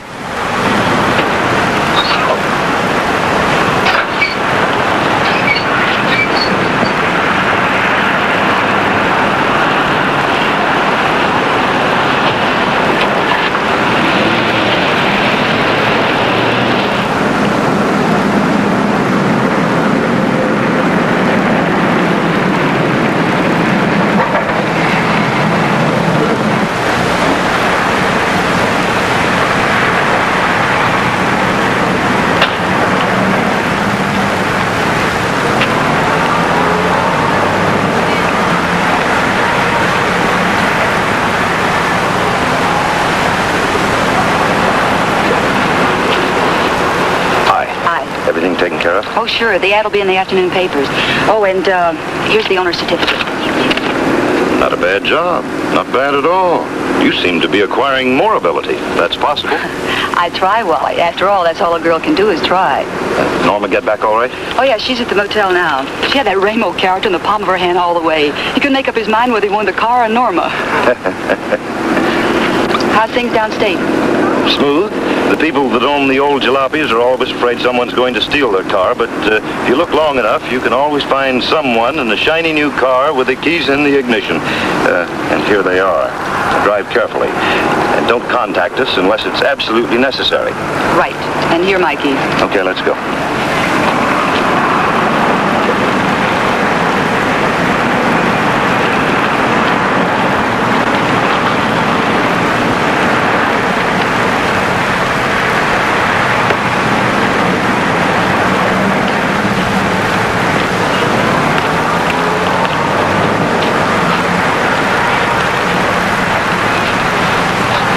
Is that it? Yeah, Nice looking car. Shouldn't be too hard to sell. it won't be. My bag's in the car.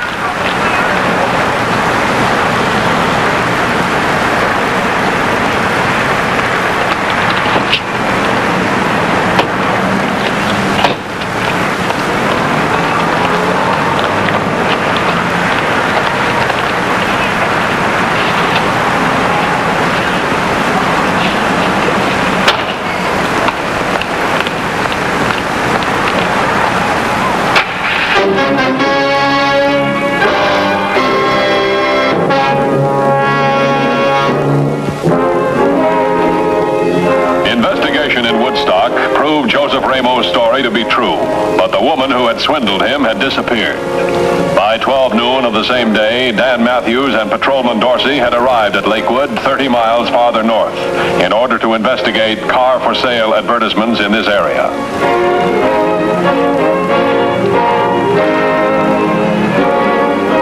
I could be there in about 15 minutes if that's convenient.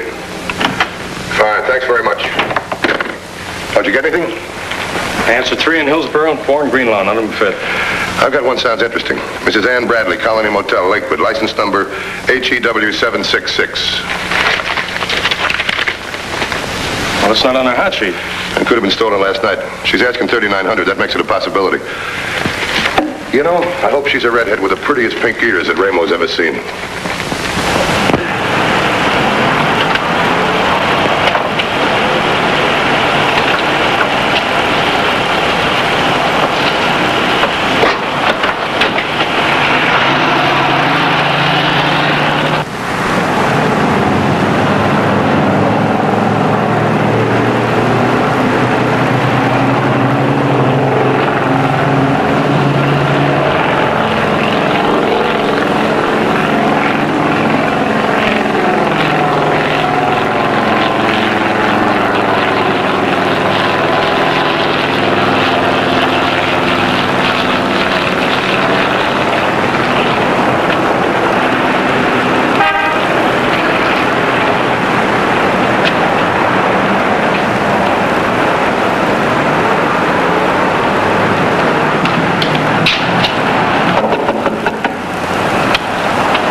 California's my state.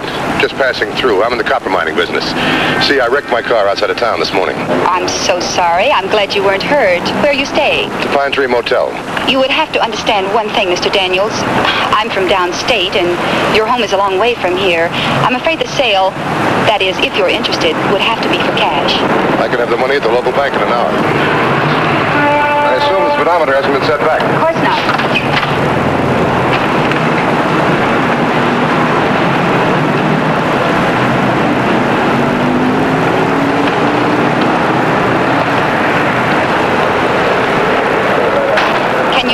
Just looking at it? Yeah, sometimes you can. You You own it outright? Of course, it's in my name. Douglas, my husband and I were recently separated. The car came to me in the settlement. It's too bad you have to sell it. Well, I wasn't going to. See, I drove all the way up from Cornwall, where our home was, intending to drive to New York. But all of a sudden, it seemed like such a lonely drive, I'm going to fly instead. Oh, I'm sorry, Mr. Daniels. I'll take it off your hands. I'll have the local bank wire my bank and the money will be there. You have the owner's certificate, of course. Yes. Shall I meet you at the Lakewood Bank? How about 2 o'clock? Thank you very much, Mr. Daniels. Right, Lakewood Bank at 2.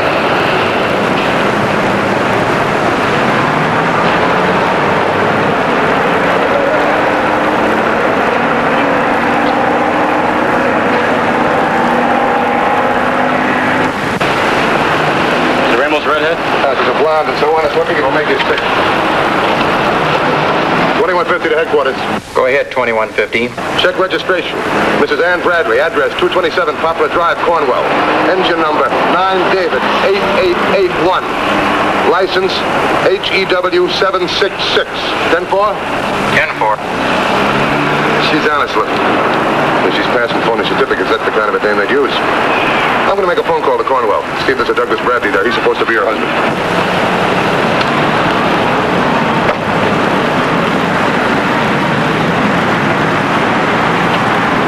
Headquarters to 2150. 2150 to headquarters. Go ahead. Penny report on Bradley car. Check of all car theft reports to present time. Does not list license. Henry Edward William 766. 10-4. You say there's a business phone listed for a Doug Bradley? Try it, will you? The car's not stolen. As far as headquarters is concerned, it's not on the hot sheet. You know that address she gave us? She's listed. I called, but there's nobody home. I'm now trying Doug Bradley. Headquarters to 2150. Get that, will you?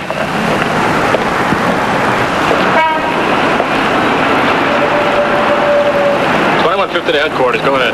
Partial report on Bradley car shows Ann Bradley, 227 Poplar Drive, Cornwall, is registered owner. Car is owned outright by her. 10-4. Mr. Douglas Bradley, please. This is Matthews, Highway Patrol. Say he's in a meeting? See if you can get him out. This is very, very important. Thank you. Starting to get worse and worse. There's a Doug Bradley, too. Bad news from Baker, too. The car's registered in her name. She owns it outright. Is the engine number checked? He didn't get the dope on it yet. Thanks. I'll hold on. Headquarters to 2150.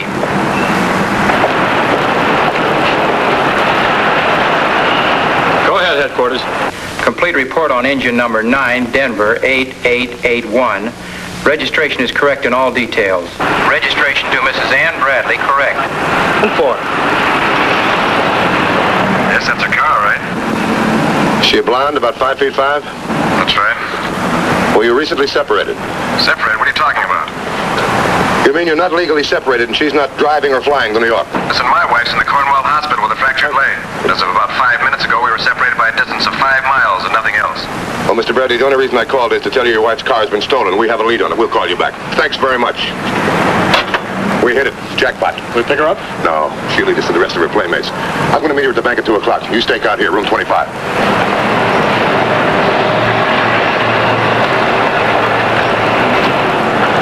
2150 to headquarters. Go ahead, 2150. The Bradley car is hot, but keep it off the hot sheet till further orders. 10-4. I want an immediate stakeout, room 25, Colony Motel, Lakewood. Have nearest available car, report to Dorsey. 10-4? 10-4. When you're relieved, come down to the bank. Stakeout across the street. I'll be inside. Unfortunately, the plainclothes stakeout was too late. While Dan Matthews and Officer Dorsey were checking on the bogus Ann Bradley, the suspect had left to visit her partners in the car theft operation.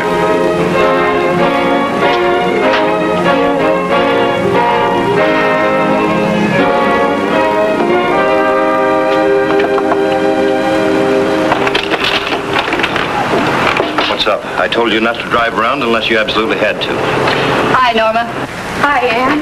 I absolutely had to. Our last customer's taking delivery in front of the bank at 2 o'clock, so I just came by to tell you to start packing. That means we're through. I'm glad you have this one. It was beginning to get on my nerves. Listen, sweetie, it's less grief than marrying them, and a lot more money. What does he look like?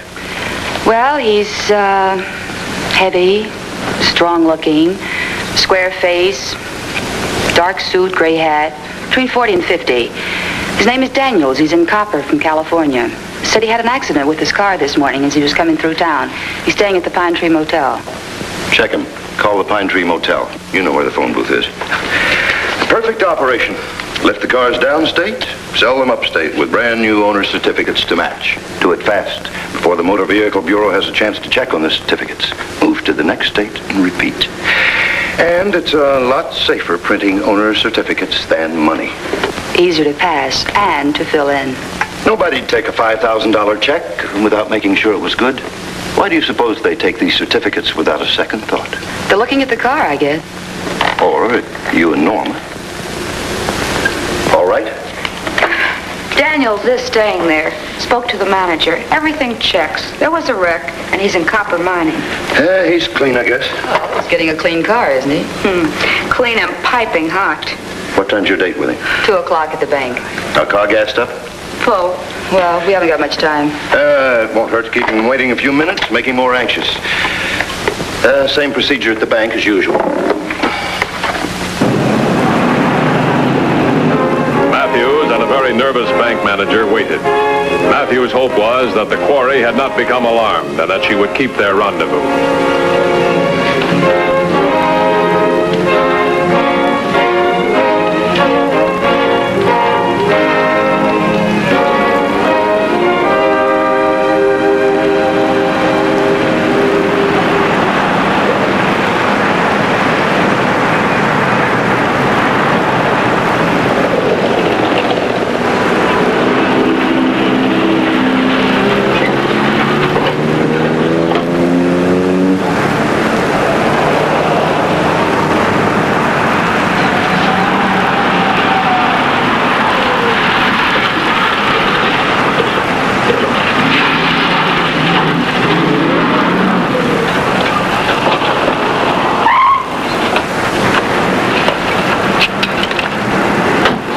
Good luck.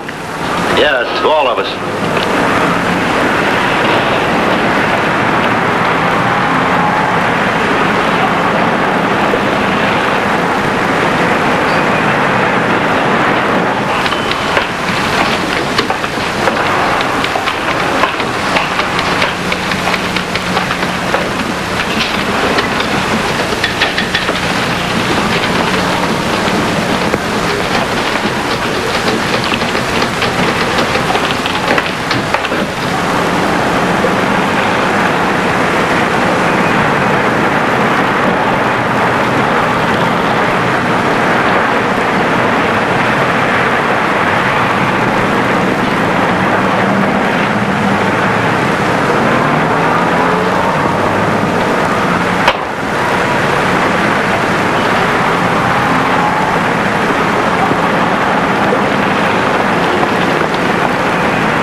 She must have caught on. Never mind.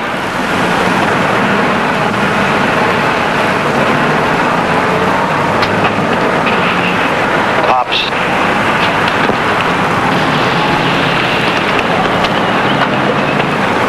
Block that alley!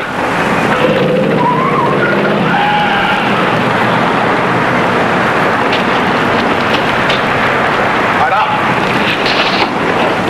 Move around here.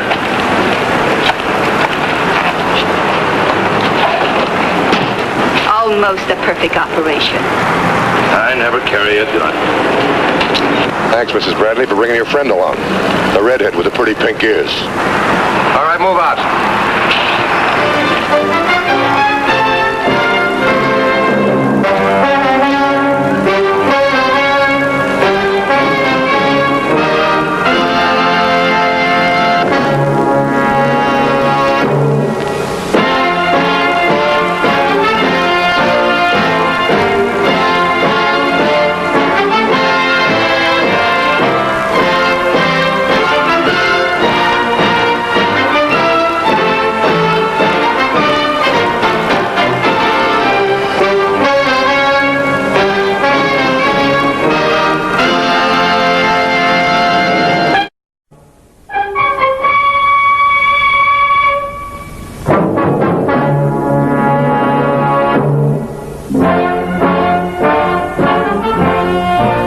Whenever the laws of any state are broken, a duly authorized organization swings into action.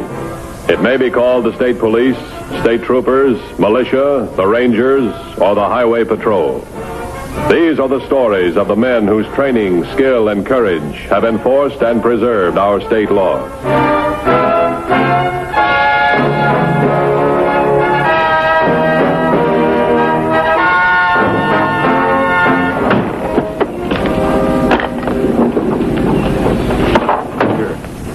This is where we found the last trace of him. The hat was lying right about there. Doctor, when is your first missing? About an hour ago. Can you give me his full name and his description? Well, his name's Halder Mattern. He's about 5'11", 160 pounds.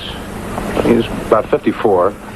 He's gray hair. He's wearing the regulation uniform, the gray pants and the gray shirt and sneakers. Yeah, he could have gone any place, up and down this road or into the woods here. Well, I brought his sweater. They said to bring something to give the dogs a scent. Come here.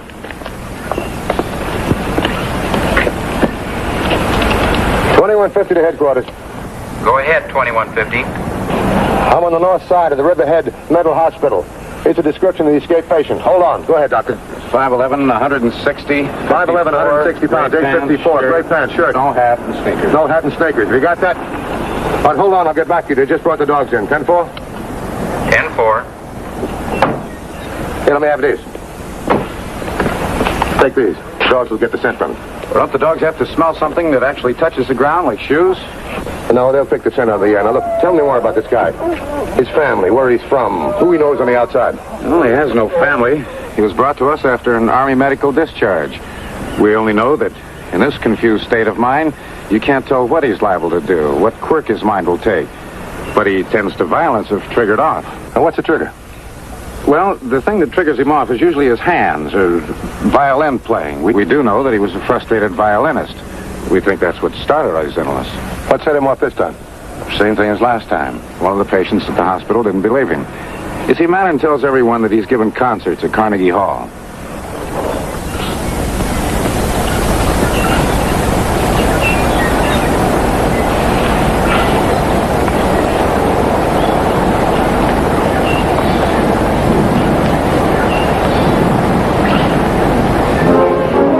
Of Haldor Mattern asserted itself again. Suspecting that bloodhounds would be brought into the search, he hit upon a simple ruse. He very carefully backtracked in his own footsteps from the water to the road. He knew that his scent would stop at the water, and he hoped that his pursuers would believe that he had entered it in an effort to elude the bloodhounds.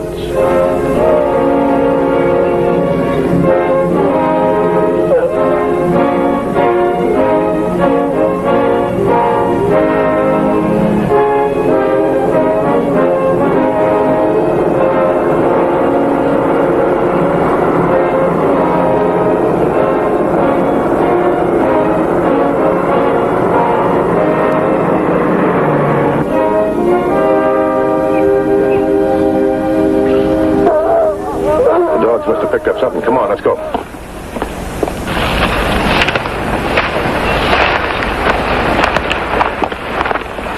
Probably went in the woods. He's heading for the highway on the other side. Have somebody bring my car around in case he gets through. Come on.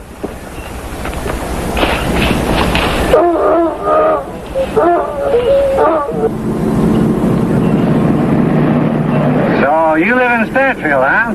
Well, I'm glad to take you in. My farm is just back about 40 miles.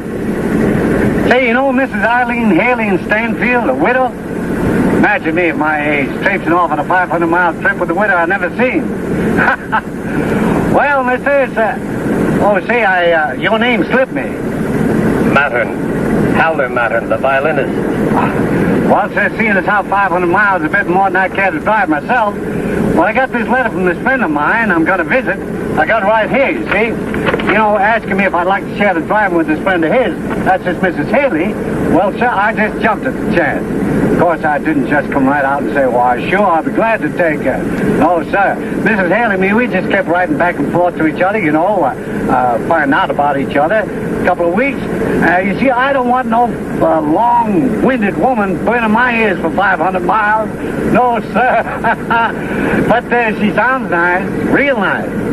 Plays the piano, so she wrote me.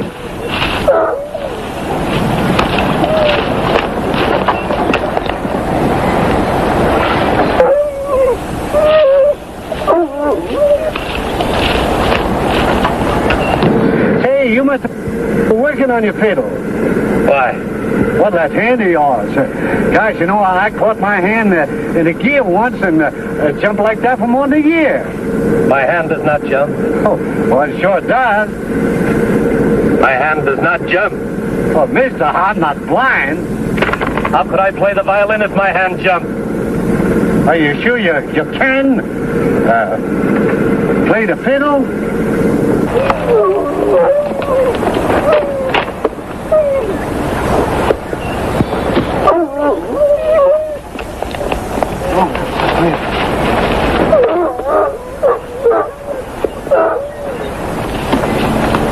They went in here all right.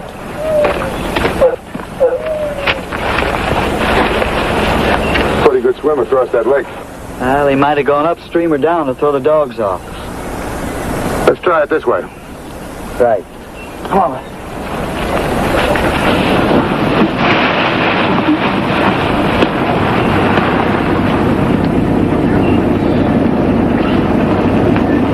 No luck. Well, he didn't come out down there. Try it up that way. How far up you want me to go? I don't know, about a half a mile? Right. Come on.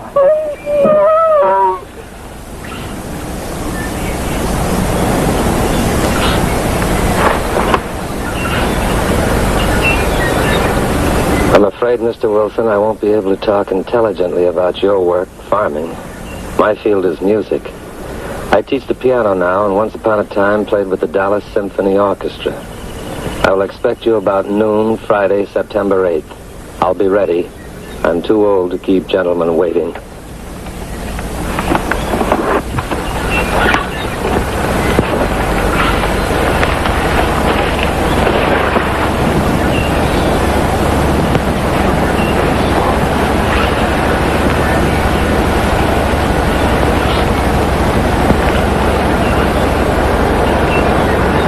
James Wilson, RFD 26, Glenville. Born December 20th, 1900. Height 5 feet 11. Weight 160. Eyes blue. Hair gray. James Wilson, you're my friend. You can help me to get away from here.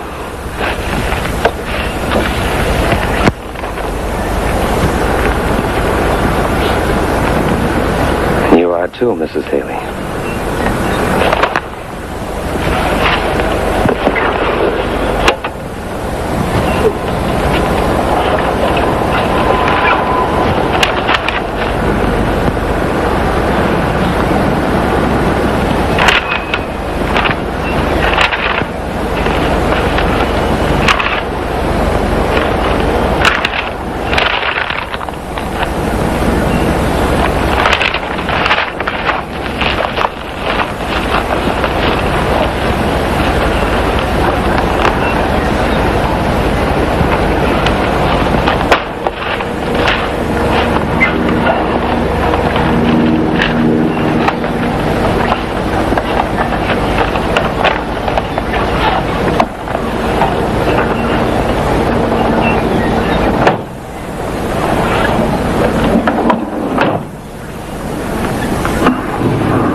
Didn't come out of the stream that way. Call from headquarters. About what?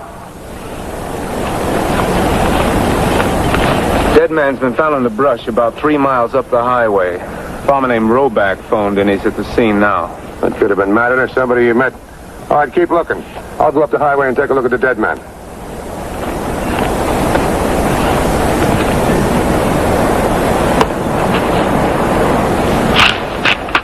Matthews. If you find Mattern, remember he's a mental patient. Try not to excite him. Excitement can trigger him off. I'll try not to.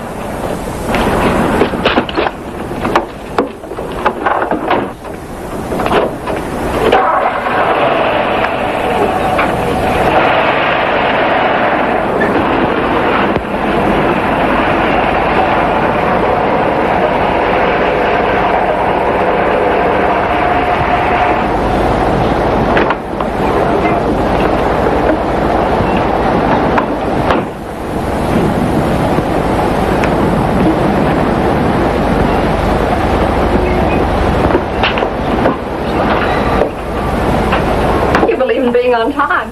So do I. You are Mr. Wilson. Mrs. Haley? You don't look exactly the way I expected, but I guess I don't either. Shall we go? Oh, allow me. I'm a farmer. We're pretty strong.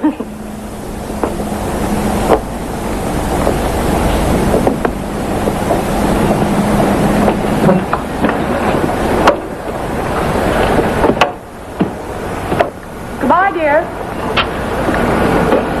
Who is that? My sister. We both couldn't go, so we drew straws. I was the lucky one.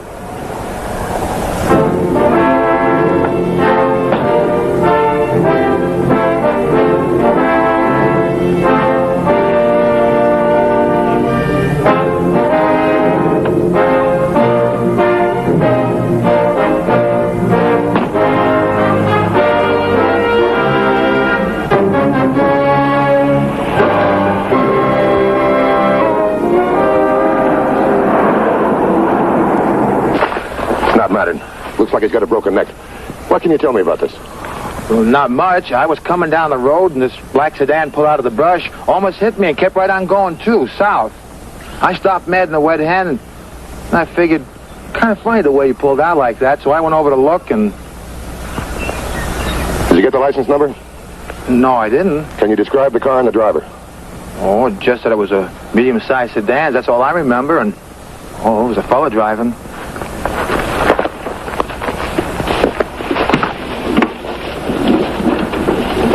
$21.50 to headquarters. Go ahead, 2150. More on the Madden case. A little unit south of Riverhead. Madden might be driving a sedan. What color? It was black. Black. Send out the coroner and the lab boys, too. 10-4? 10-4. 2150 to 1103. Go ahead, 2150. Check with me 3 miles south on Highway 7. Bring the dogs. I'm so grateful to you for taking me. If you ever want me to drive... If I get tired. Tell me, Mrs. Haley, were you a soloist with the Dallas Orchestra? Oh, no. My piano playing isn't that good. Pick it up, Annie. Pick it up, Ross. Pick it up, Annie.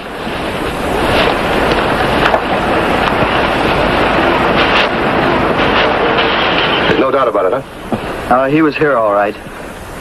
Mason!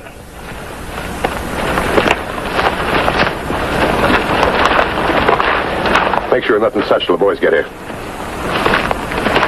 Mr. Matthews, shouldn't we concentrate on finding Mattern? Well, if we can identify the body, we can identify his car. We know Mattern's driving. All we need to find it is a description and the license number.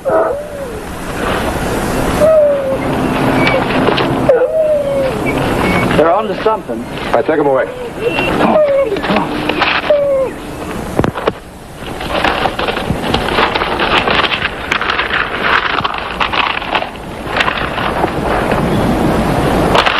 Sales receipts. Made out to a James Wilson, RFD 26, Glenville. Madden must have planted these under the rock.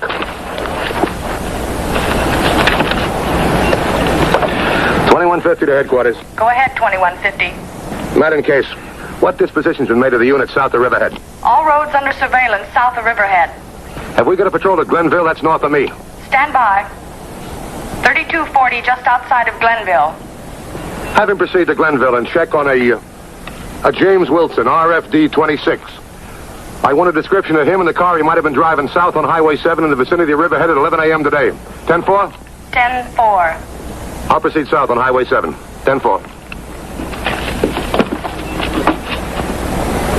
You know, I seem to remember in one of your letters you're saying that you didn't know anything about music. Oh, I couldn't have.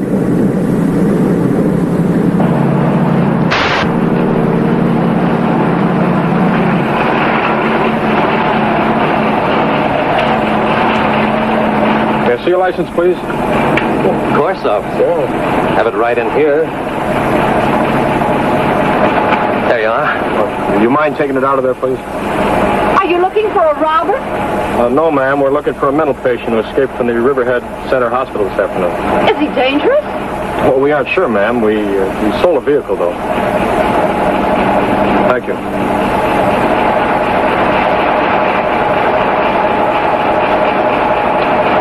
What's your date of birth, Mr. Wilson? December 20th, 1900.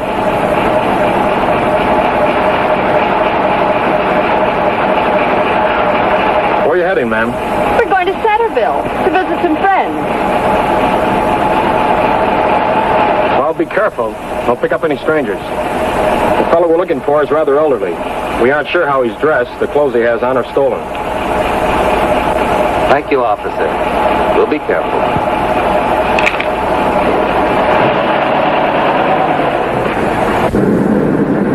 You're being so quiet, Mrs. Haley. What were you saying before? Well, I was saying, hoping that he wasn't dangerous. Who? The man who escaped.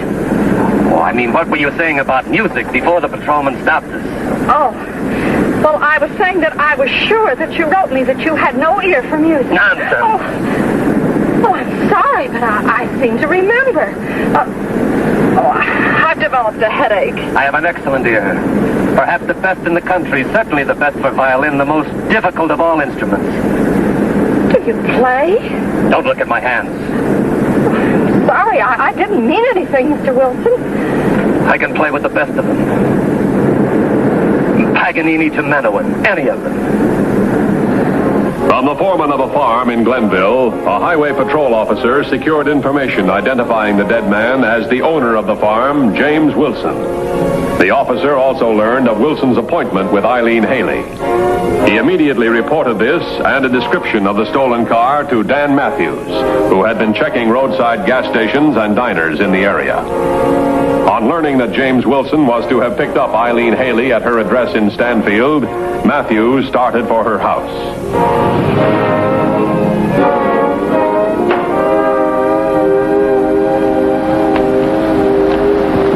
1201 to 2150. 2150 by. Described car and woman passenger. Passed me approximately 1 hour ago. Going south at moderate speed. Man showed me Wilson's identification. 2150 to headquarters. Go ahead, 2150. Matter's going south on Highway 7. He's about 25, 30 miles south of Stanfield. I'm proceeding south. 10-4? 10-4.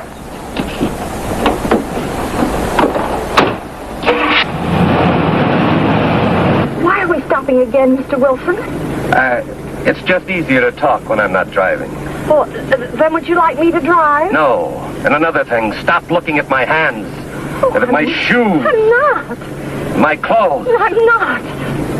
Do you find my hands unsuitable for the violin? No.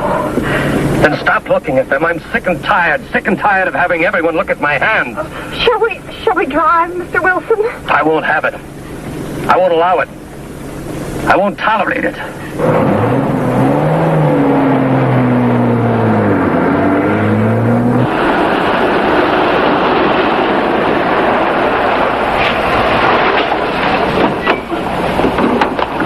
Nothing yet. Checked every spot between here and from where they passed me. Then they're still ahead of you. Keep checking.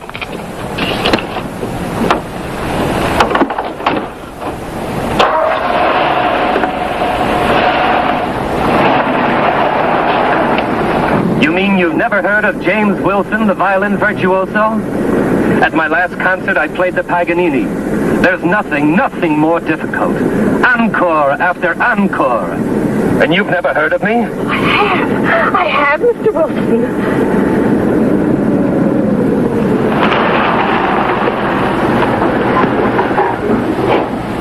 Then why don't you applaud? Let me go. My bow hand. You've maimed it. No. Look what you've done. I'll never play again.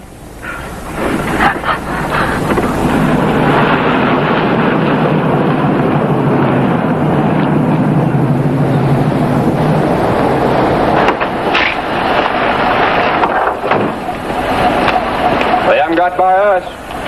Oh, they must have. They got by the last checkpoint. There's no crossroads between here and there. I know there isn't, but... Look, this is your territory. What do you know about it? Any dirt roads, a farm road, anything?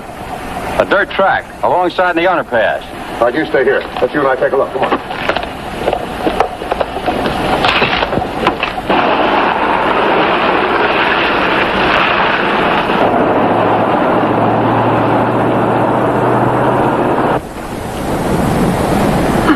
I didn't hurt your hand. Please believe believe me. I didn't hurt it. Ordinary people never understand. Maiming my hand is worse than killing, worse than murder. You've deprived the world of life, my creation of music. Right ahead there. Look! We might be too late already. Hold it. If she's alive, let's keep her that way. Dr. Hill told me what triggered him off.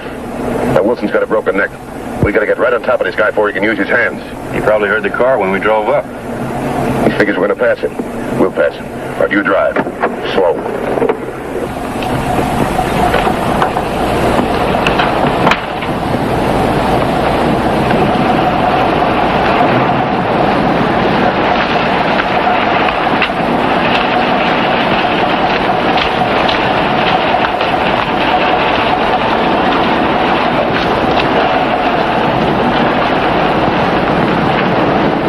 A life for a life.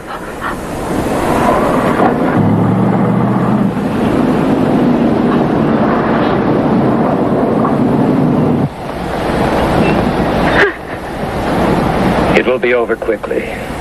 My hand is strong.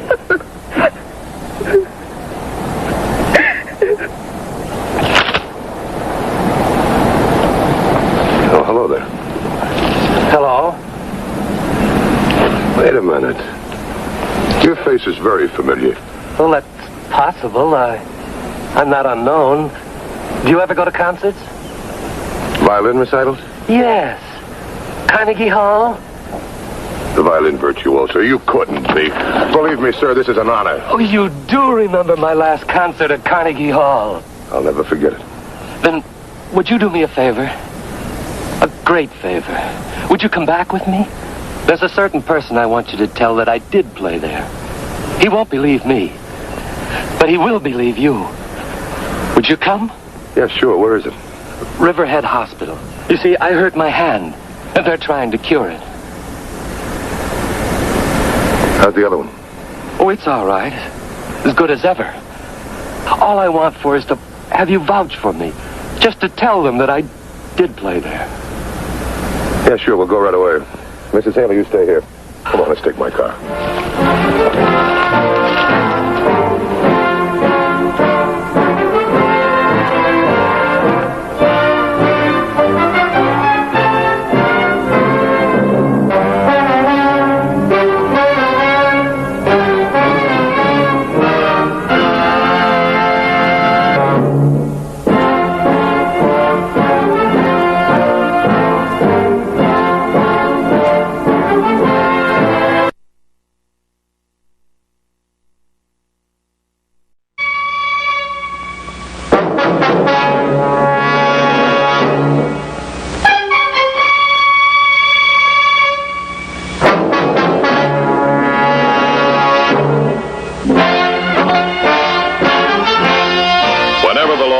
State are broken, a duly authorized organization swings into action. It may be called the state police, state troopers, militia, the rangers, or the highway patrol. These are the stories of the men whose training, skill, and courage have enforced and preserved our state laws.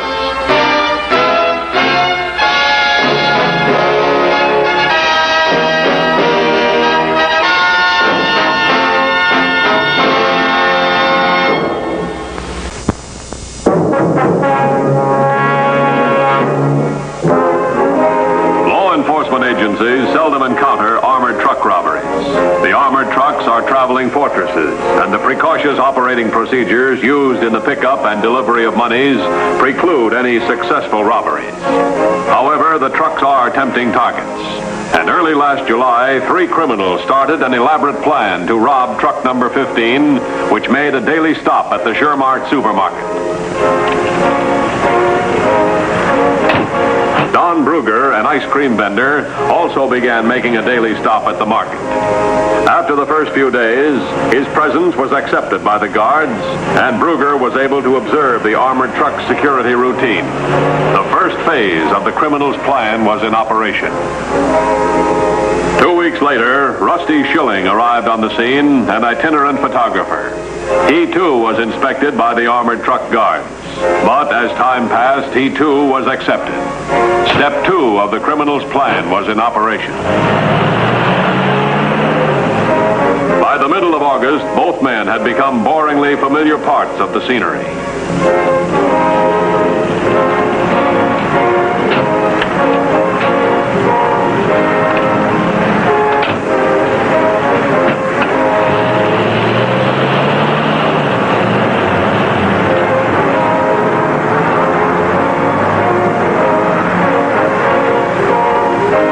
August 20th, armored truck guard Bill Franklin was leaving for work. It was important to the criminal's plans that Franklin work as the inside guard on this date. Well, bye, honey. See you later. Have a nice day. You too. Love you. Morning, Lee. Hi, Betty. You know, I'd be scared, too. Scared of what? Watching Bill go off to work. Oh, Betty, don't be silly. You know I never worry about Bill. Well, I would if he were my husband, riding around in an armored truck full of money. Oh, Bill can take care of himself. Safer than he was in the paratroops.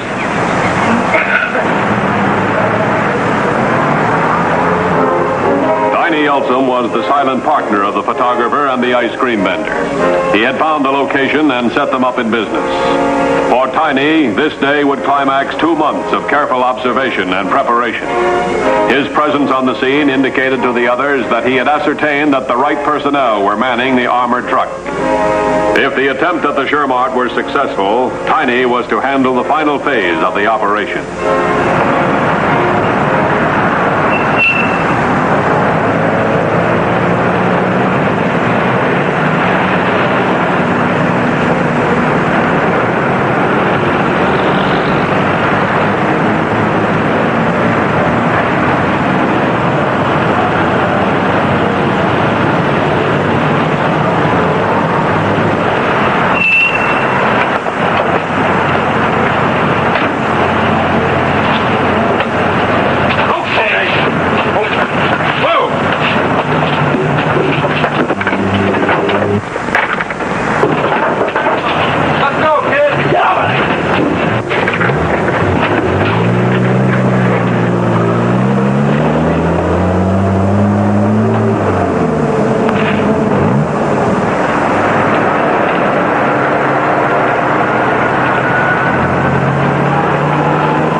Go ahead.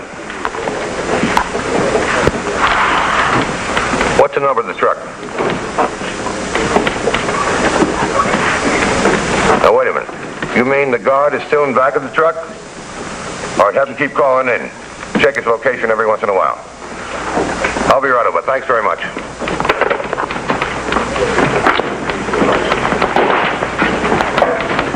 Armored car number 15 was seized at the Shermart supermarket by hold-up men. They're going east now on Route 5. They got a guard barricaded in the back. He's got the payroll with him. It's around 25,000. What other units are in that area? 2133 is way over by the boulevard, and 2118 is down at the bridge construction, regulating the traffic. 2107 is the closest. Have 2107 go to the supermarket. Where's 2114? At an accident near the high school. Pull 2118 off the traffic control. Have them join 2133. Go to Route 5 right away. Now, in the armored truck, they got a radio in the back. I'm going over there. If I hear anything, I'll call you. Headquarters to 2107. 2107, bye. 2107 to Shermart Supermarket, a 211 armed robbery.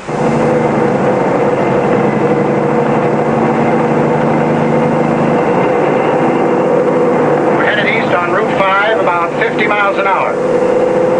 I figure these guys will stop along here somewhere and try to get me to open up. I got enough ammunition to stall them for maybe an hour. What's with the highway patrol? Over. The head of the patrol's on his way here now. They've already been notified. He told me to keep checking your position. They probably got units out tracking your position right now. Mr. Simpson? Yeah, Hugh Matthews. Yeah, that's right. When did he report in? Just a moment ago. They're on Route 5 headed east. Franklin figures he'll be stopping soon to get him to open up. He couldn't be in a safer place as long as he stays there. Get my office. I'll talk to Franklin. This is Matthews Highway Patrol. What's your position?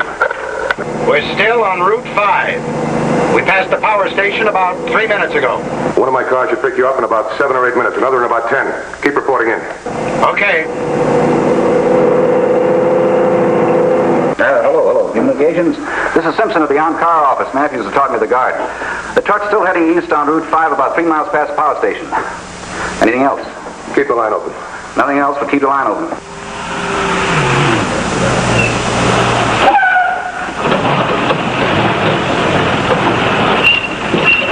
Hello, Matthews. We are stopping. What's your position? All I can see is a power line and some trees. One of the holdup men is getting out. I'd stay in there. Don't run for it. As long as you're in there, you're safe.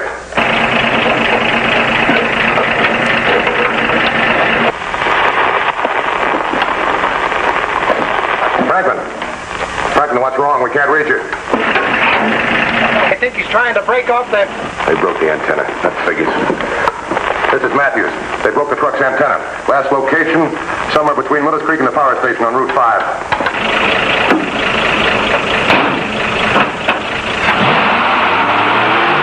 Franklin, know anything about radios? Yeah, of course. Can you rig an antenna inside that truck? Oh, yeah, sure.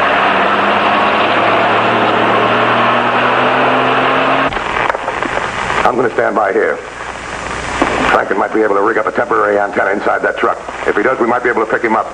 There's a better chance of 2118 or 2133 picking him up. They're closer. Yeah, I know we don't broadcast in the same frequency. But 2118 and 2133 are so close we might overlap.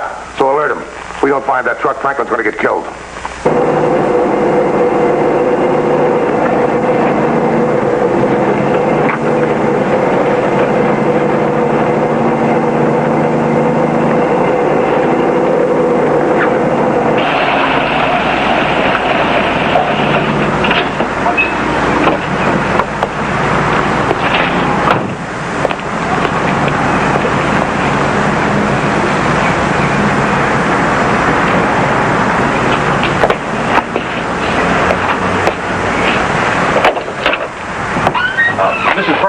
Yeah. I'm sorry to have to tell you this, but your husband's been hurt in a smash-up.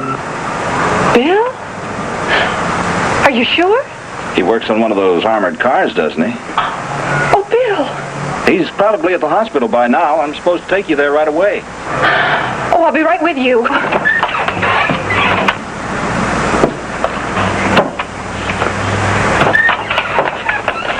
Something wrong, Lee? Bill, he's been in a wreck. Oh, is he hurt? They took him to the hospital.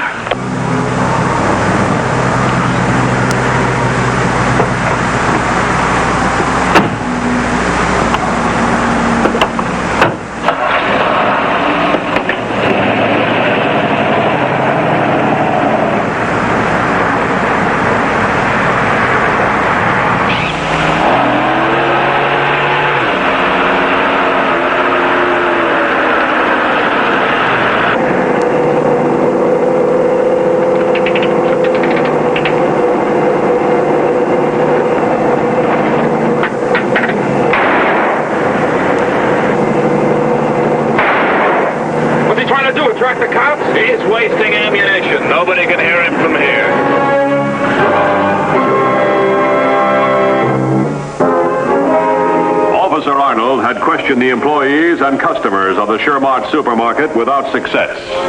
The description of the criminals given by these untrained and excited observers was conflicting and confusing. The guard and driver of the armored truck were more helpful.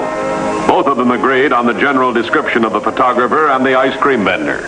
However, no one had noticed any distinctive characteristics that would aid in identifying the criminals. The driver and guard were requested to visit Highway Patrol headquarters and view the mugshots. Officer Arnold impounded the camera and cart and telephoned Dan Matthews to report the negative result of his investigation. All right, ask around some more. If they ditched that truck, all we've got to go on are descriptions. Anything from 2118 to 2133? No, they probably didn't pick up a signal from Franklin either. All right, tell them to keep trying. Tell them to check all the side roads. What's that? A phone call just came in from Franklin's next-door neighbor asking what hospital he's been taken to. She's under the impression his truck was in a wreck, but we have no accident report on it. Where'd she get that idea? She said Mrs. Franklin told her about it as she was leaving for the hospital. Let me have the woman's name and address. All right, check the hospitals. Alert 2118 and 2133. Have 2107 go out and help them. Have them check everything on the highway. Farms, garages, cars, everything. I'll keep this line open for Simpson in case he makes a contact. What's up? I don't know. A neighbor of Franklin said Franklin's wife just left for the hospital to see him. That's impossible. Well, the whole thing's starting to make sense right now. They got Franklin in the back of the armored truck, right? They're not trying to get him out, and they drive like they know where they're going. I figure they're going to have trouble with him. They're going to use his wife to get him out. I'm going over and talk with the neighbor. I'll keep trying to raise Franklin. Let me know if you hear anything. Right.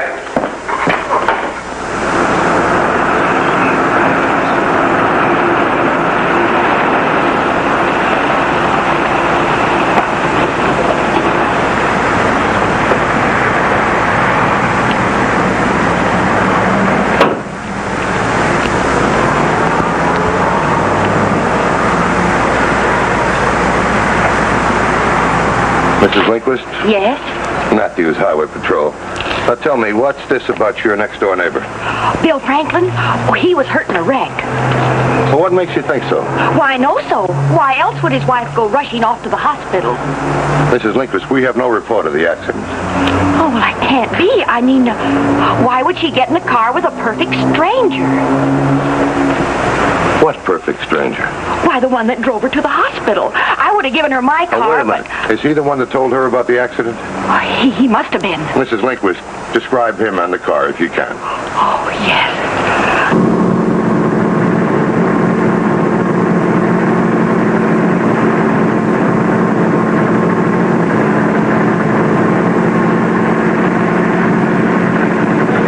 Where are you going? The hospital's back that way.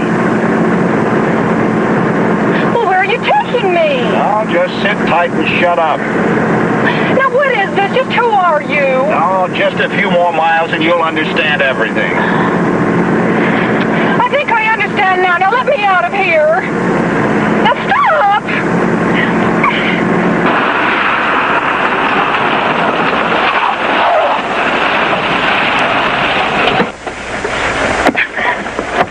Let me go! Cut it out. Now listen, get this straight. We've got your husband, and if you want him to live, you do exactly as you're told.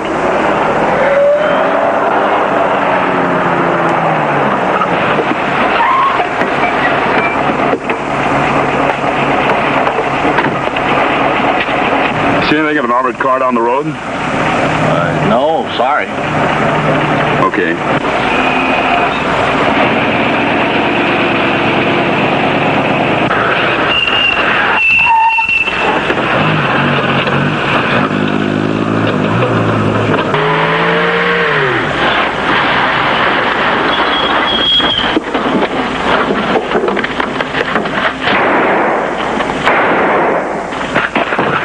Take the ignition key. Tiny should have been here by now with the dame. Relax, he will be. Well, maybe he couldn't talk her into coming out here with him. Look, Tiny planned this job, run to this farm, figured out every move. He'll get here. You just keep your eye on that truck in case Franklin tries to run for it. I hope he does.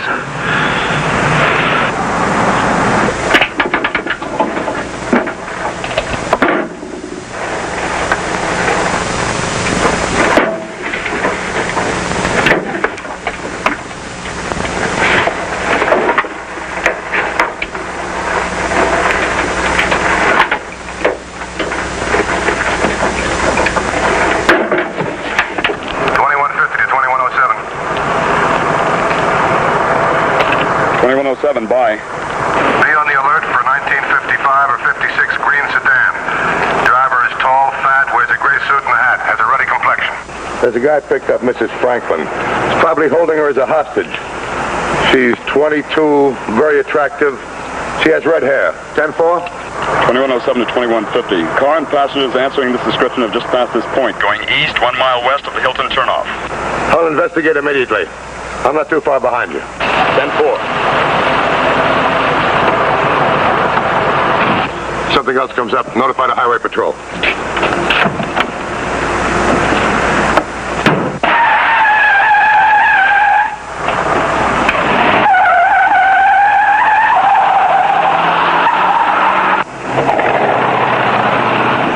This is Armor Truck 15. I am located 2 miles north of Route 5 on a dirt road. Turn off at mailbox marked Kingsbury. Please acknowledge.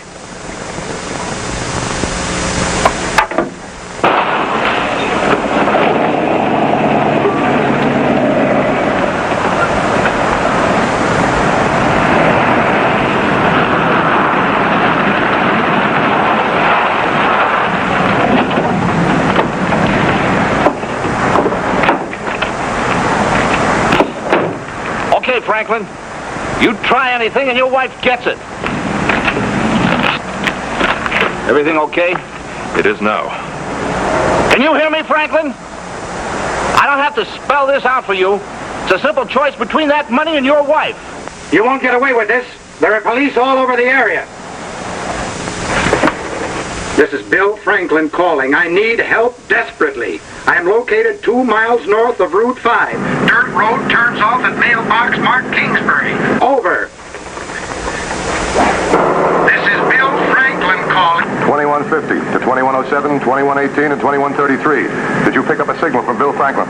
2107 to 2150. Yes. Shall I reply to it? No, he won't be able to receive you. Find that mailbox fast. I'm right behind you. We can't be too far away. 10-4? 10-4. 2150 calling. 2118 and 2133. Armored truck is 2 miles north of Route 5. Make up your mind, Franklin. We don't have all day. Okay. Here's the money. Now release my wife.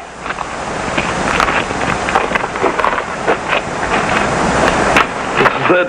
Let's move. But you said you'd let me go! We still need you, sister.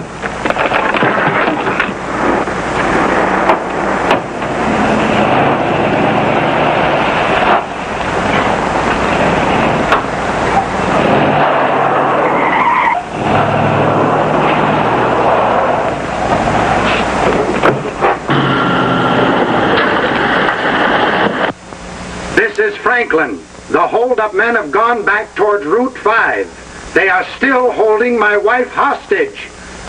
Can you hear me? Come in, please.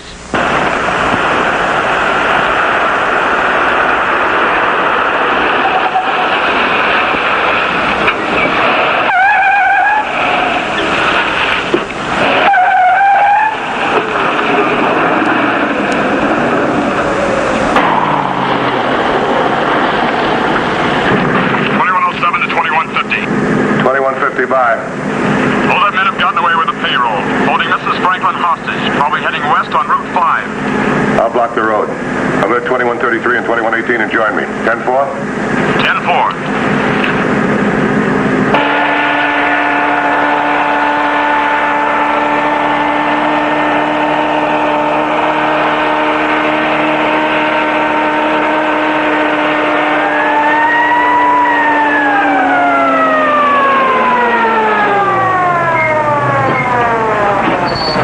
Matthews, Highway Patrol.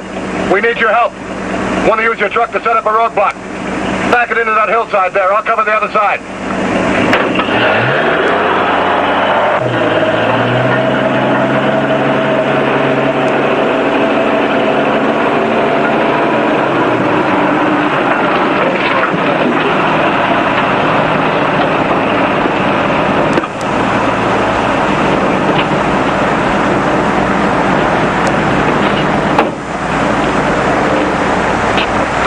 Side road and hide.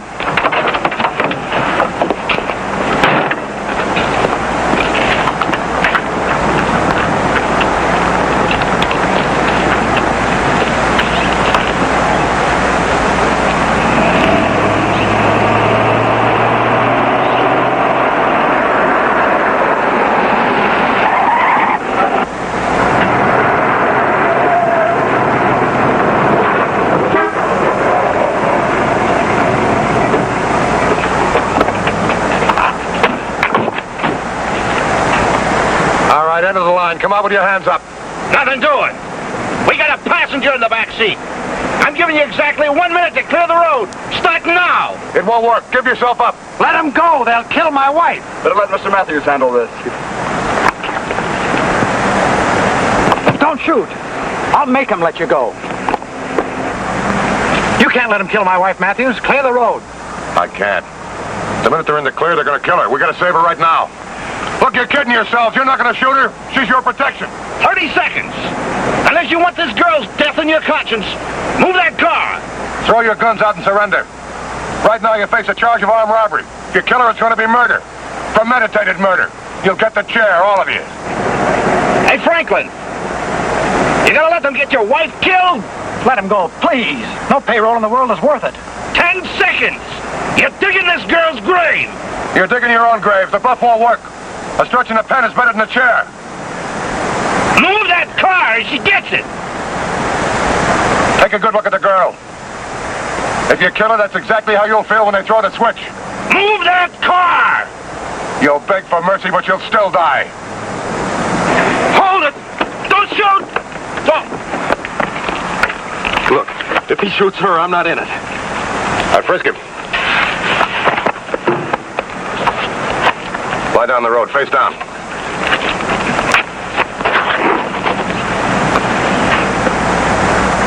You in the front seat. You want to stay alive with him? Or die for murder with him? Get behind that wheel. I'll get us out of this. You got 10 seconds to move that truck, cop, or this lady gets it.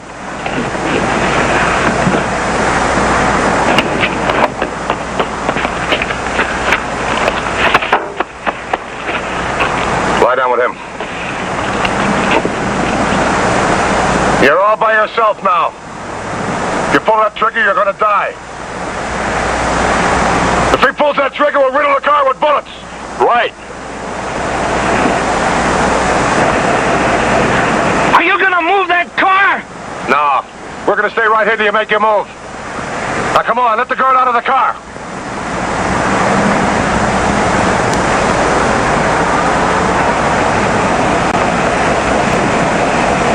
Go ahead.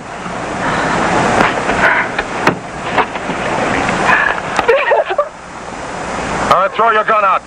Come on with your hands on top of your head.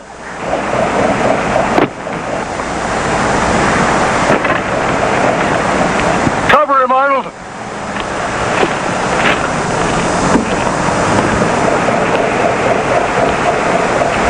All right, turn around. Put your hands up on the car.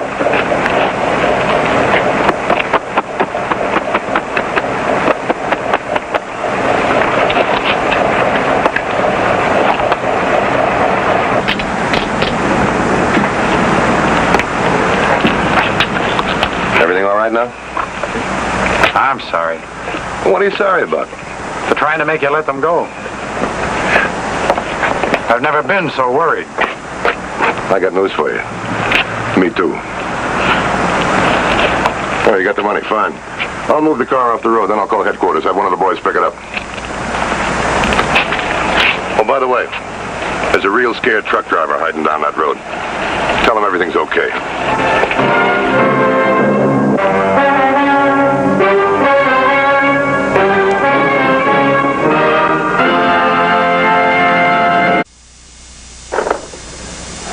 See the Highway Patrol in action again next week. Until then, remember, leave your blood at the Red Cross, not on the highway. This is Roderick Crawford saying, see you next week.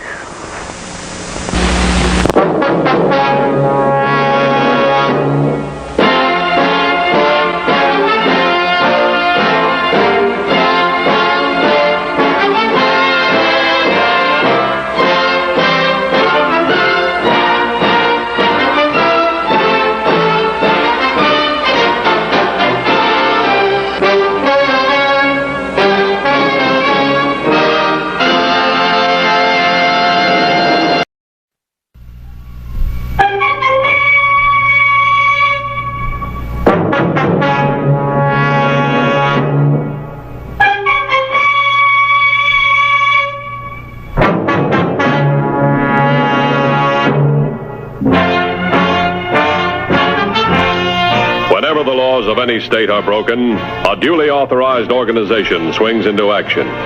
It may be called the state police, state troopers, militia, the rangers, or the highway patrol. These are the stories of the men whose training, skill, and courage have enforced and preserved our state laws.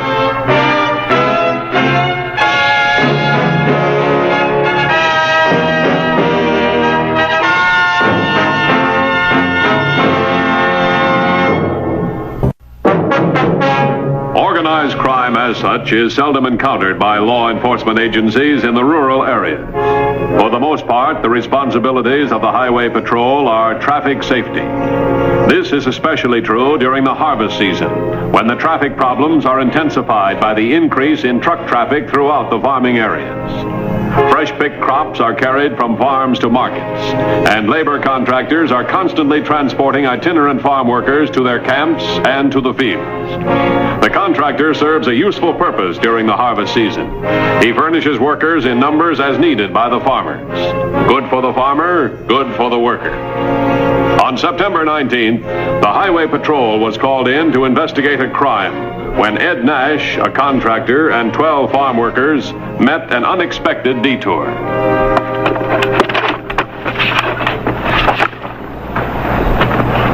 Well, that looks pretty good. You know, I think I'd stop for this myself.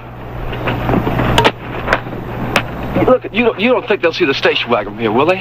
Not a chance. Well, suppose they see it from down the road before they hit the intersection. Now, look, we've been up and down here, and we've checked it twice. Now, did you ever see it? No.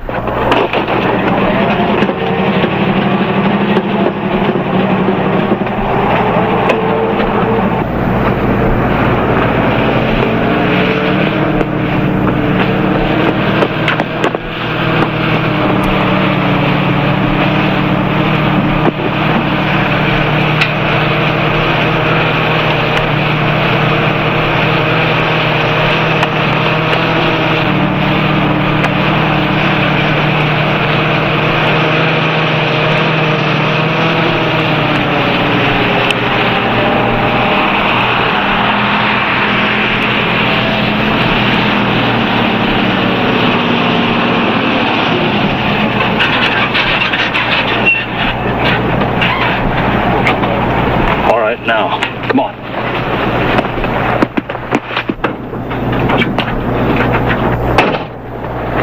This detour wasn't here yesterday. Funny, doesn't look like they're doing any work. Hey, look. We're doing the work, mister.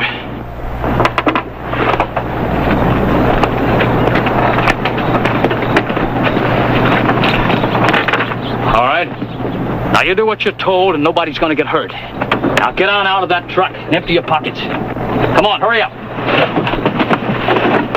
You! Get over here with the others, huh? Move! Come on, let's have those wallets right here on the blanket. Come on.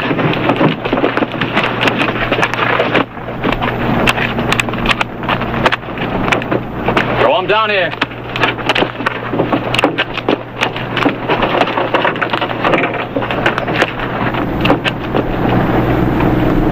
Hey, this one's empty. Who's Joe Valentine? Toss him your pay envelope, Joe. Don't try to outsmart him. Kid's right, Pop. Come on, let's have the envelope. Well, now look, I worked hard for this. The money. Now. All right. Any more envelopes? Look, I'll frisk every one of you if I have to. Wait a minute. These men work hard with their hands on their backs. They deserve a break. They earn every cent they've got. Fine. We'll give them a little benefit in the morning. Now, all of you lie down, flat on your stomachs. Come on. You too, Buster.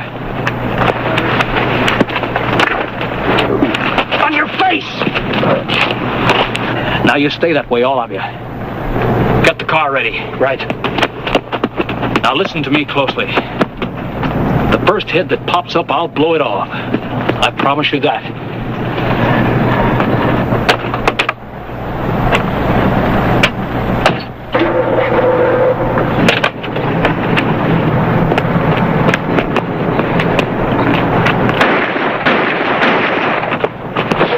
Now, the same promise goes for the whole bunch of you.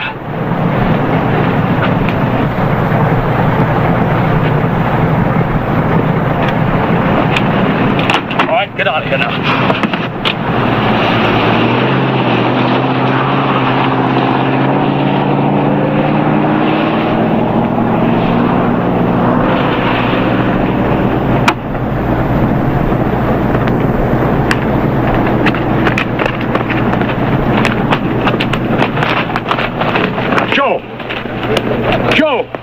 Are you?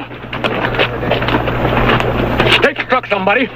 Get a doctor in the Highway Patrol. Hurry! Hurry!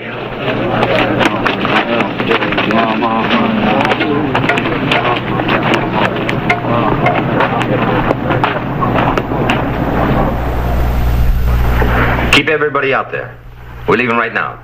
Right. Who's out there with them? 1440. Ambulance there yet? There now. 12 workers and a contractor, huh? Mm-hmm. They just been paid, too. Each man had about $200 in cash. That's great. They break their backs all month picking fruit. On a payday, a couple of hoodlums pick their pockets. Let's go.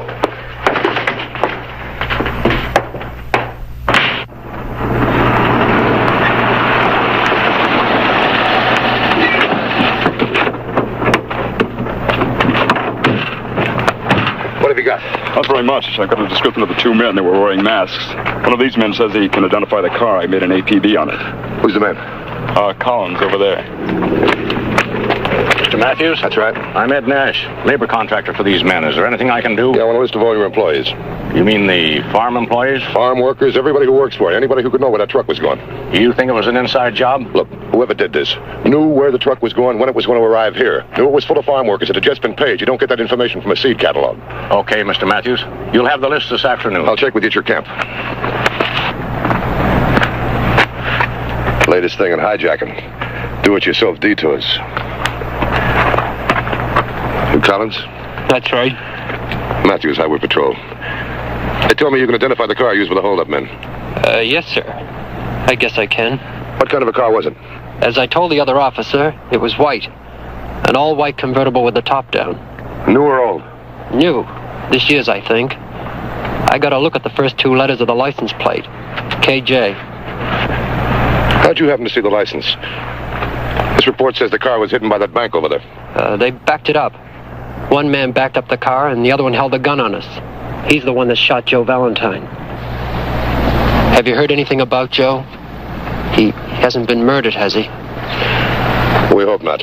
Thanks. Collins, the only one who saw the white convertible? Yes, sir. What were the others doing? They had their faces in the dust. He was probably the first one to look up.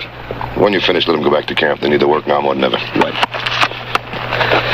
Boy, this is something. All those witnesses and just one guy kept his eyes open. Maybe the wounded man saw something the others didn't see. Thanks. Let's go to the hospital.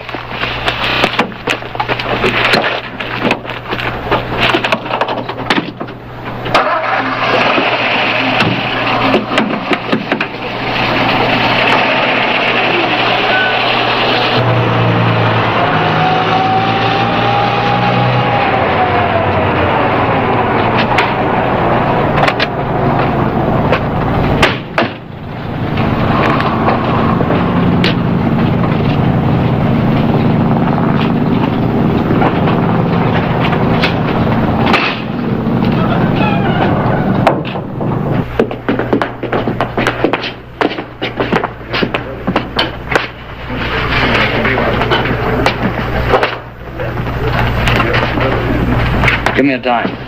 We ought to deduct it from Collins's take. Come on, hurry it up. Just making sure we don't give him more than he deserves. Look, the kid did all right. Better wrap that up in a piece of paper. You got the right address there? I've got it. Mr. Sandy Collins. West Valley Farm Camps. Hey, that's a special delivery stamp. I want him to get it in a couple of hours. Yeah, but won't they start wondering? There's no law against receiving mail. Oh, but a special delivery. Look, Worrywart, Collins is a nervous wreck. And the longer he waits, the more nervous he's going to get. But the sooner he gets this key, he'll relax, get his money, and then do what he wants to do. 2150 to headquarters. Come in, 2150. We're on our way to the county hospital to talk to the wounded man. Any report on his condition? Yes, sir. Just came in. He was dead on arrival. 10-4. 13 robberies and 1 murder. All in one lump. Everybody's a victim. Nobody's a suspect. Let's go back and start over again, huh?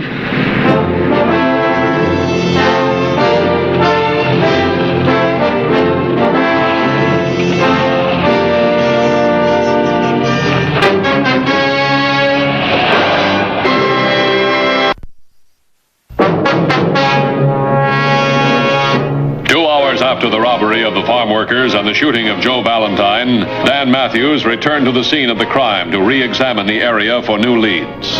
Let's restage this whole thing. See if we can get another angle. Now, this sketch shows the getaway car on the other side of that bank over there. Want me to park there? Yeah, go ahead.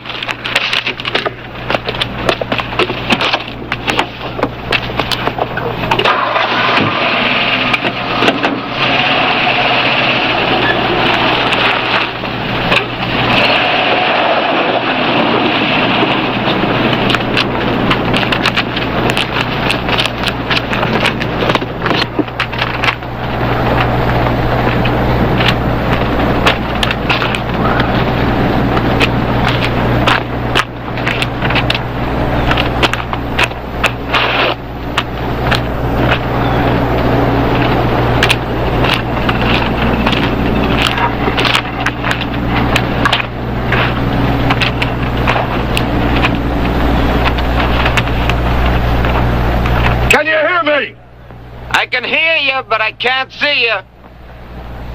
Okay. Back it up to the road. Slow. Okay.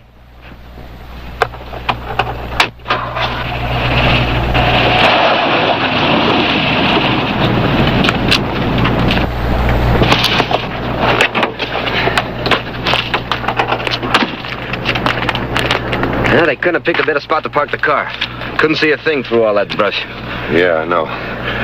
Now, the guys were lying face down on the road right over there. Collins says he spotted the getaway car. I couldn't see your car at all. Well, that means they would have had to bring the car all the way around to this side of the bank before you could see it from here. Why would they want to do that? They wouldn't. That's what I mean. You think Collins is lying? I don't know. He's our only witness. Let's give him a chance to explain. Come on.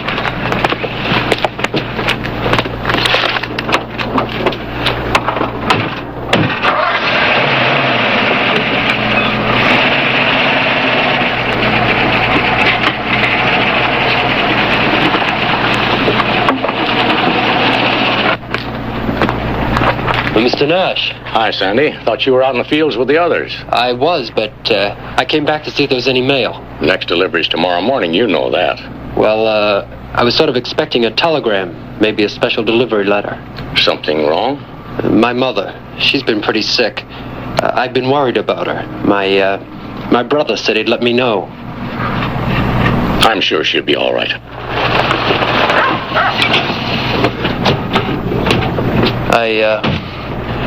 I guess I better get back to the field. Right. See you later. Hold it, Collins!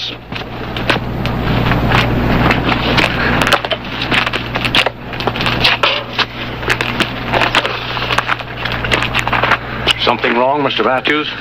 We're going to have to take him in for more questioning. What do you want me for? I told you everything I know about the robbery. It's no longer robbery, it's murder. Joe Valentine? Yeah, that's right. Collins is our only link to the killers. Come on, let's go.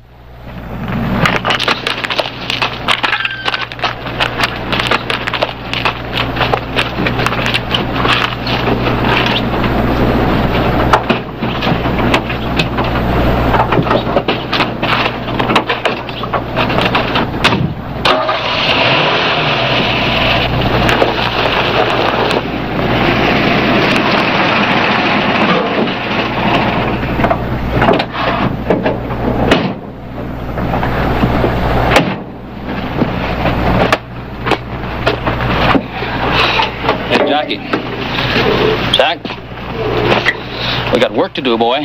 Yeah, I know. After all, we're just poor, struggling farm boys. We can't afford to hire fruit pickers and farm hands. Big joke.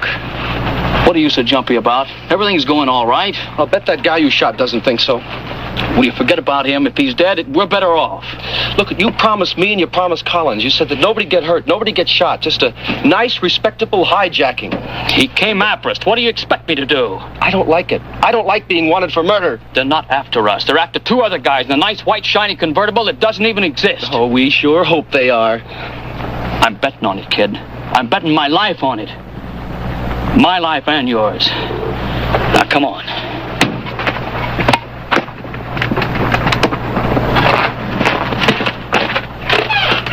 It's the truth, Mr. Matthews. They got away in a white convertible. I saw it. Collins. Take Take a good look at this sketch. They were parked on this fork of the road. You couldn't have seen it from behind this bank over there. I don't understand this at all. There's a robbery. A man's been shot. You wanted information. I gave you information. And what do? You grill me. You call me a liar. You treat me like I committed the crime. Somebody on the inside gave these men the information they want. Now you're accusing me. I'm not accusing anybody.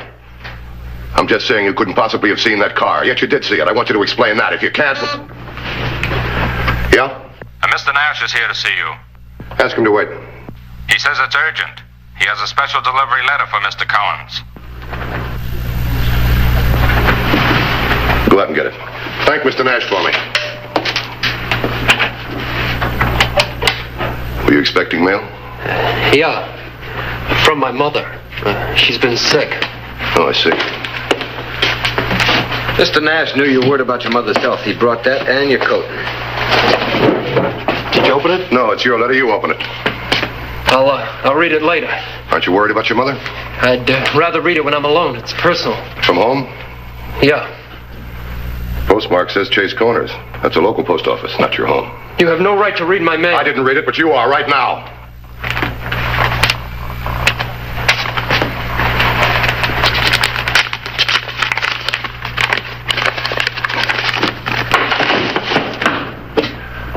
Well, a coin locker key.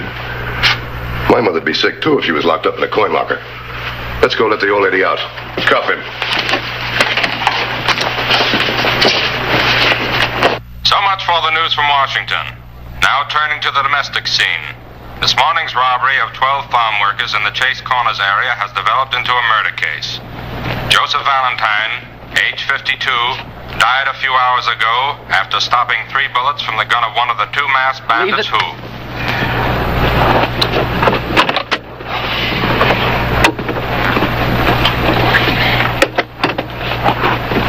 That doesn't mean a thing to you. You understand? Not a thing.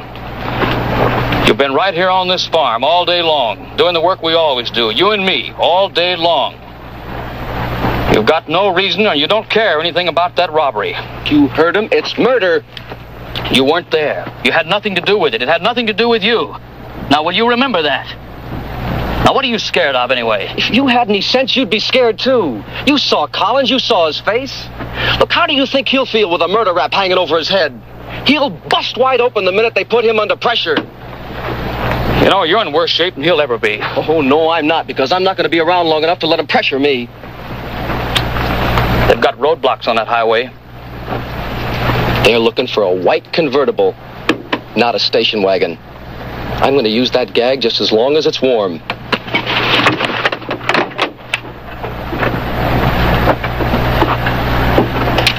You coming with me? Yeah, I guess so.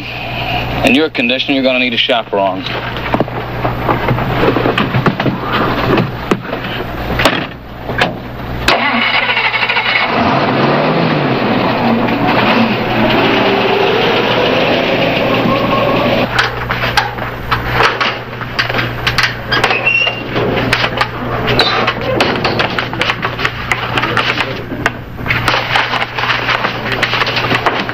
I bet this adds up to just about 1/3 the money that was taken off those farm workers. You can't prove anything.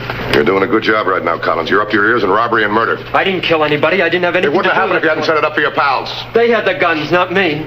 Oh, that's a nice, tidy arrangement. You furnished the victims. They furnished the guns. Come on, you got a lot of talking to do. Wait a minute. If I tell you what you want to know, do I get a break? This isn't a fire sale. We don't make deals. It's murder. You're one of the principals. If I don't talk, you'll never find them. You know that. Oh, that's right. Give them the break. They did the killing. But you're the prisoner, and they're out free, and they're laughing themselves silly because they made a patsy out to you, and you still protect them. Boy, you've got a lopsided sense of loyalty. Look, Collins, you know you're letting them get away, 2 killers?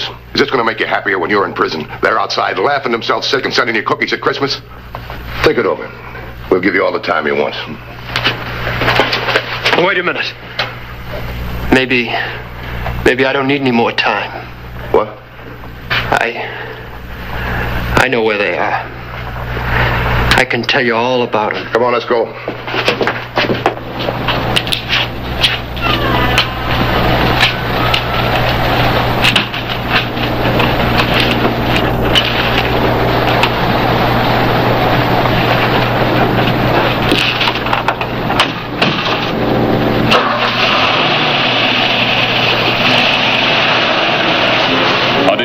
description of Jack and George Willis and their station wagon was volunteered by the frightened Sandy Collins. Within minutes, all highway patrol units in the area were alerted.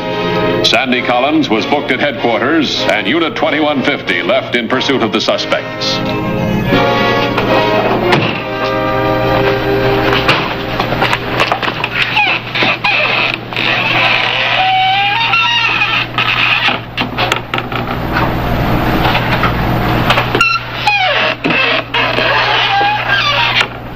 It's deserted. Well, they can't be too far away.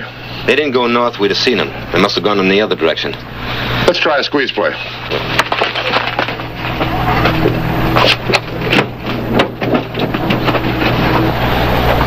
$21.50 to $14.40. 1440, bye. What's your 1020? I'm on the Valley Turnpike, about 2 miles south of the Rustic Road intersection. Any other units in the area? Negative. Suspect are presumed to be heading your way. They're armed and dangerous. 10-4? 10-4.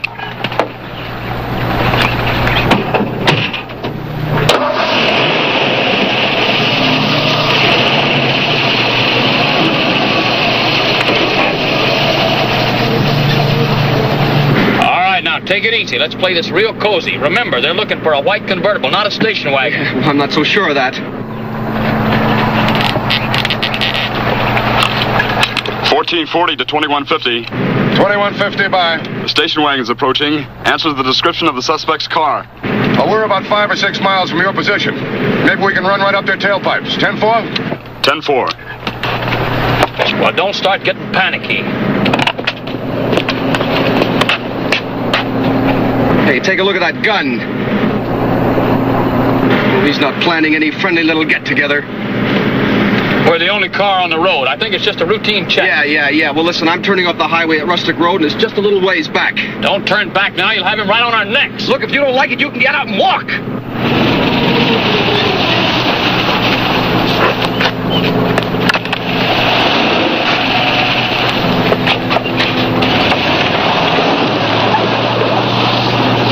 $14.40 to $21.50. 2150, bye. Suspect just reversed their direction. I'm in pursuit. Stay with him. I'll probably meet him head on. Let's see if we can keep him in the middle. 10-4?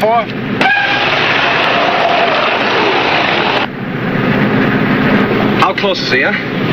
Well, he's too close. Isn't there an intersection down there someplace? Well, there better be. Hey, take a look. We got company.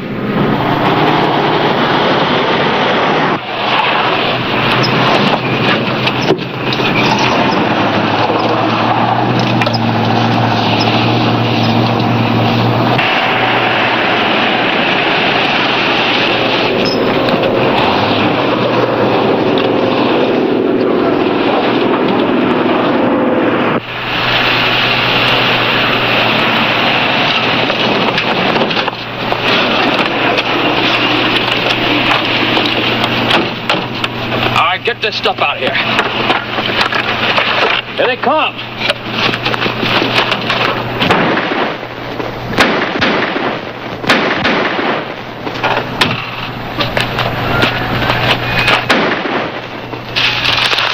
Well, that one's out of the game. I don't know about the other one. All right, you try and draw his fire. I'll go this way.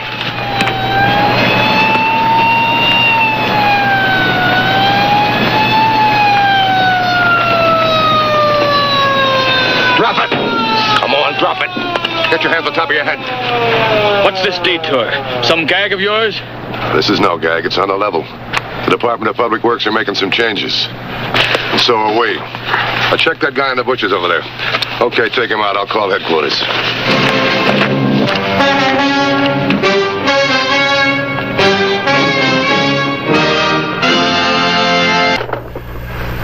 See the Highway Patrol in action again next week.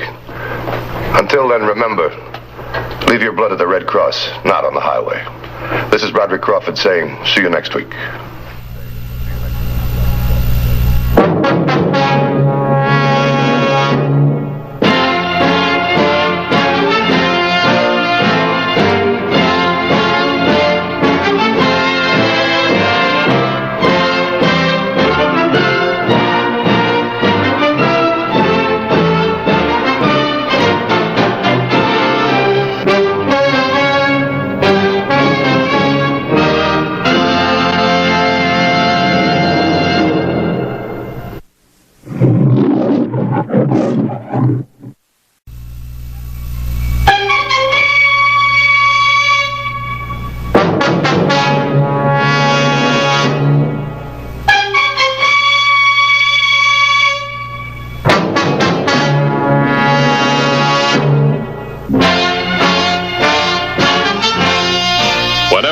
of any state are broken, a duly authorized organization swings into action.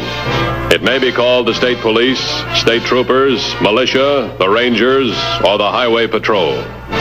These are the stories of the men whose training, skill, and courage have enforced and preserved our state laws.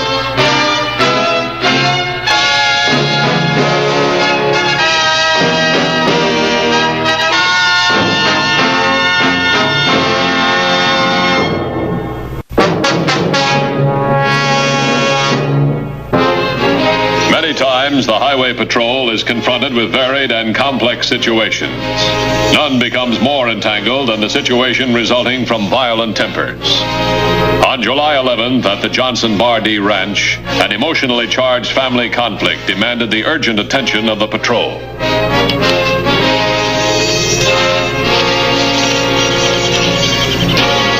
Give you a hand, Harry? Nope, I can manage.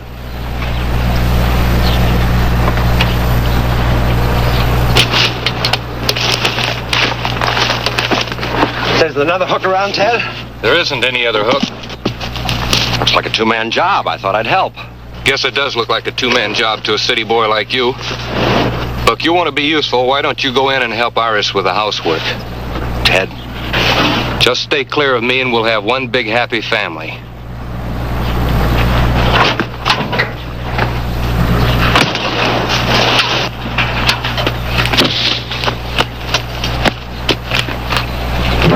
Raised on the streets of the city, George Wilson was out of his element on the Johnson Ranch, and his presence had been resented from the day of his marriage to Iris Johnson.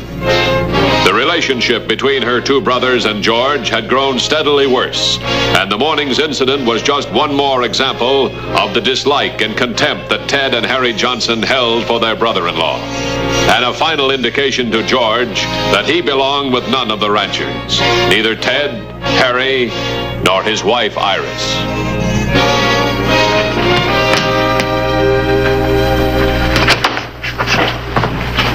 Anything the matter, George? Everything's the matter. All right. Out with it. Iris, I'm just about up to here with your brothers. Every time I try to do or say anything around here, they make it very plain they don't want my help. George, it isn't that bad. They're ranchers. They've been ranchers all their lives. Now, why don't you let them run it? They know what they're doing.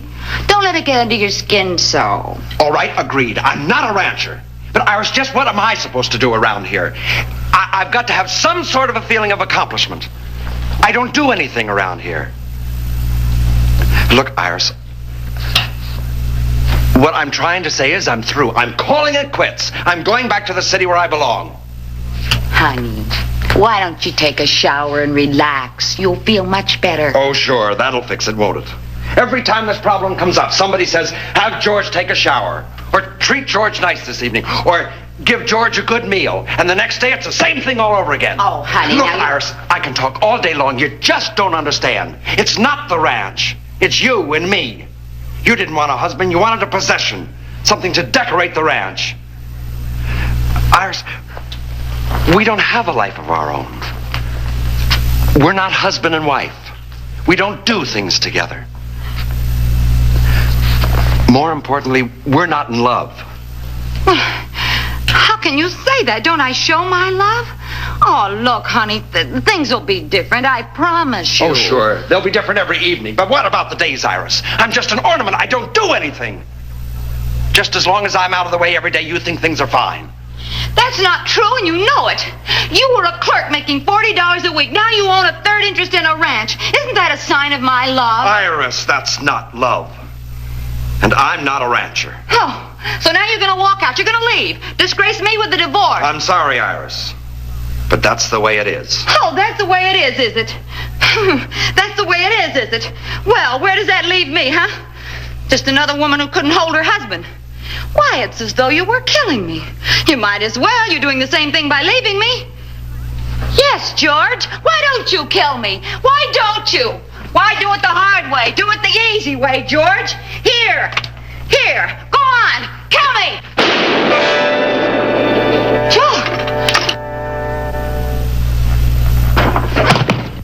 That was a shot. Yeah, it came from the house.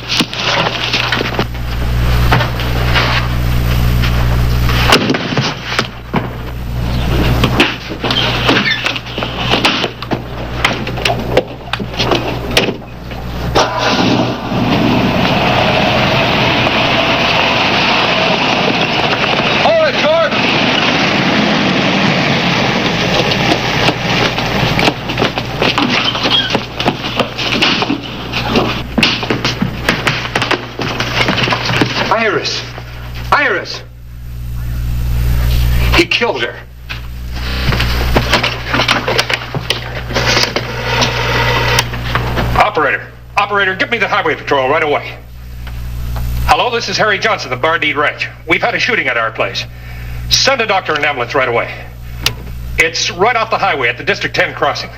Please hurry.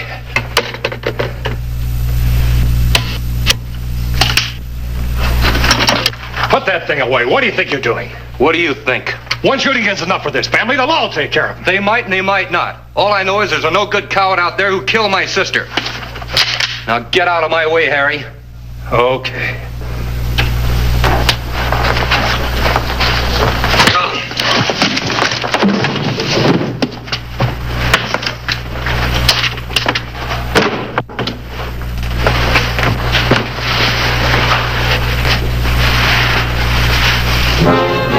Patrol headquarters relayed information of the shooting to Dan Matthews and Officer Dillon, who were already in the vicinity of the Johnson Ranch. They immediately headed there.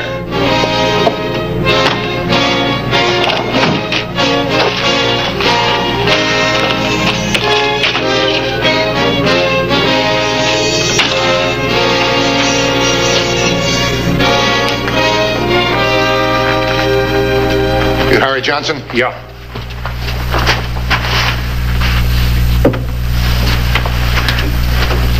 I'm Matthews, Highway Patrol. The doctor and the ambulance will be here in a minute. What happened? I don't rightly know. I'll tell you. Her husband, a two-bit jerk by the name of George Wilson. He didn't have the guts to stand up to Harry and me, so he took it out on our sister. Did you see it? No, but he shot her. We just heard the shot, then saw George drive away. All right, let me have a description of Wilson and the car. He's about 30, around 5'11", dark hair.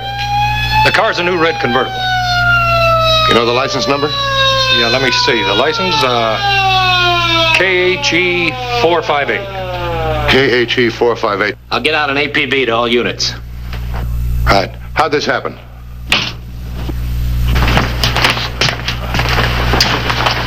How are you, Doc? Yeah.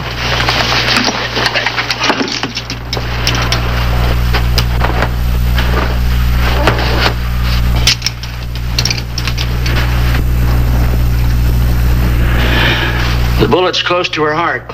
No time to take her to a hospital. I'll have to remove it here. Where's the nearest bedroom? It's over here.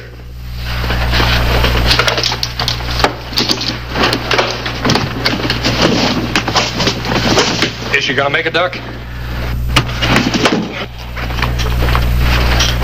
My brother asked you a question. Is she gonna make it?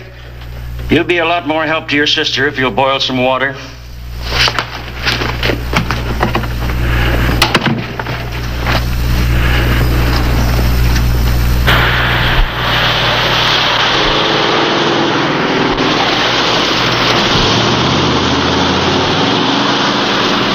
To 2150, 2280 to 2150. 3016, bye. Will advise 2150. 2280. I've spotted Wilson. He's traveling south on 18. We'll try to apprehend. 3016, 10-4. 10-4.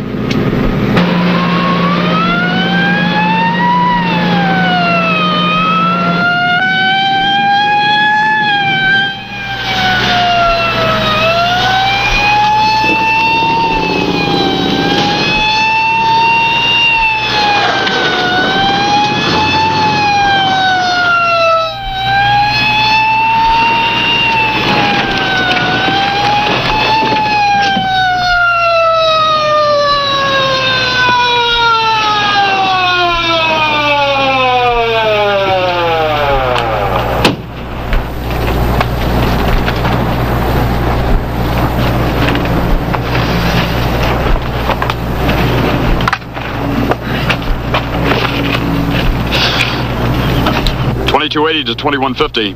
2280 to 2150. 2280 to 2150. 2150 by.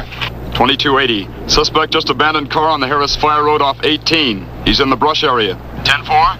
Hold there, I'm on my way. You stay here. Keep in touch through headquarters. Right.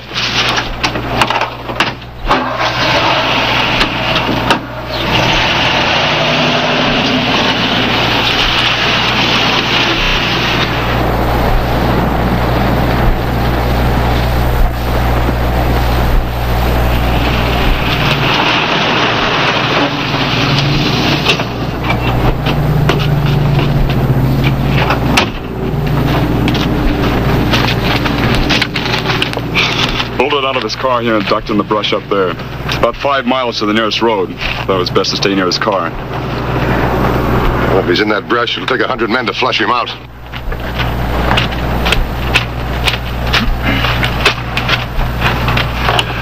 $21.50 to headquarters. Headquarters by. By 10:20. I'm 5 miles south of Baker on 18. I'm on the Harris Fire Road, about a mile in. Have the helicopter report to me here. 10-4? 10-4. The Highway Patrol helicopter on standby notice was immediately notified of Matthew's request. Within moments, it was in the air and on its way to the Harris Fire Road.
How is she, Doc? The bullet's removed. She's still critical, but she'll pull through. She keeps mumbling, he should have shot me, he should have shot me. I think you better hear it yourself.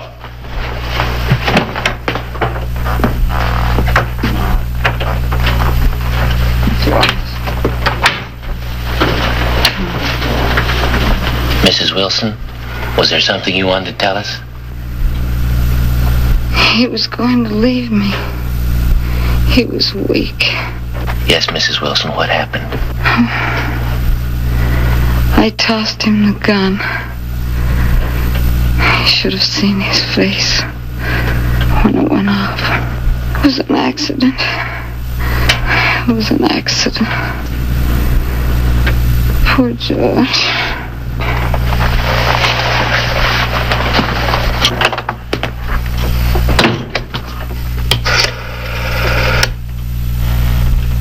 Give me the Highway Patrol headquarters, please.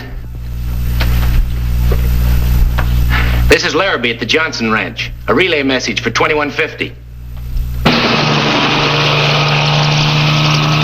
Headquarters to 2150. 2150 by. Message from the Johnson Ranch. Woman talked, and it is believed that shooting was accident. Patrolman Dillon standing by at the ranch for your instructions. 10-4. Tell him to stay there. I'm on my way. 10-4. Head back to the fire road.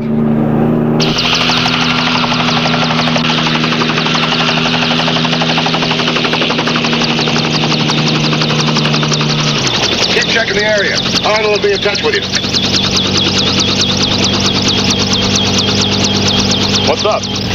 Wilson might not be a suspect anymore. I'm going to the ranch and talk to his wife. You keep looking for him. Stay with the car so we can contact you. Right.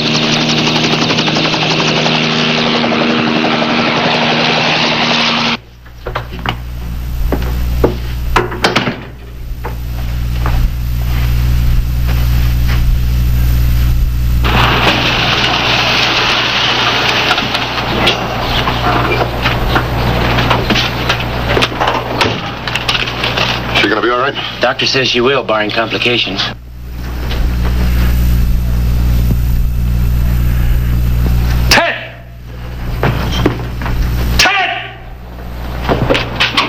Officers, Mr. Matthews. What is it? It's my brother, Ted. And what about him? He's got a gun. He's out to kill George.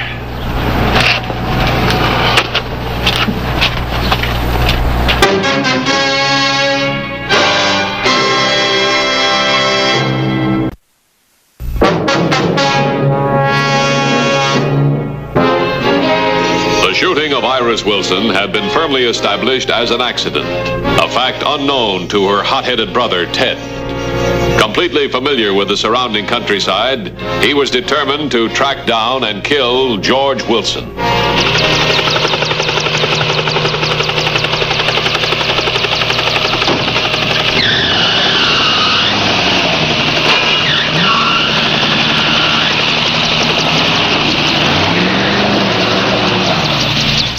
There's where I put it after I took it from him. When was this? Just before you arrived. He was loading the gun, was going out after George. I had to hit him to get the rifle away from him. I told him it only caused more trouble for the family. What caliber was it? 22 special. I wouldn't use that on a manhunt. That's all we have around except Iris's revolver. She figured there was enough guns around the house. Look, Ted doesn't know what he's doing. He doesn't even know the shooting was an accident. All right. He still has no right to go out and try and shoot a man. Come on, let's go.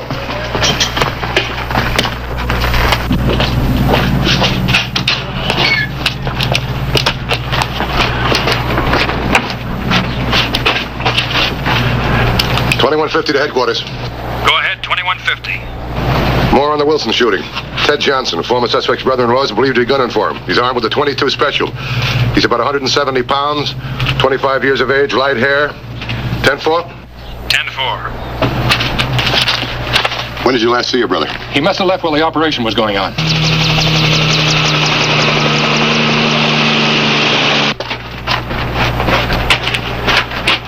$21.50 to $22.80. Come in, 2150. Suspect has an hour start. Might be in your area, so keep awake. We're on our way back. Have the chopper meet us. 10-4? 10-4. Let me go after Ted. He's a hot-headed kid, Matthews. Father and mother have been dead for a long time, and Iris has been more than just a sister to him. I know how to handle him. Up to now, I don't think you've done a good job. He's out there with a gun. The law will take it from here. We haven't got time to talk to her now. Come on, let's go.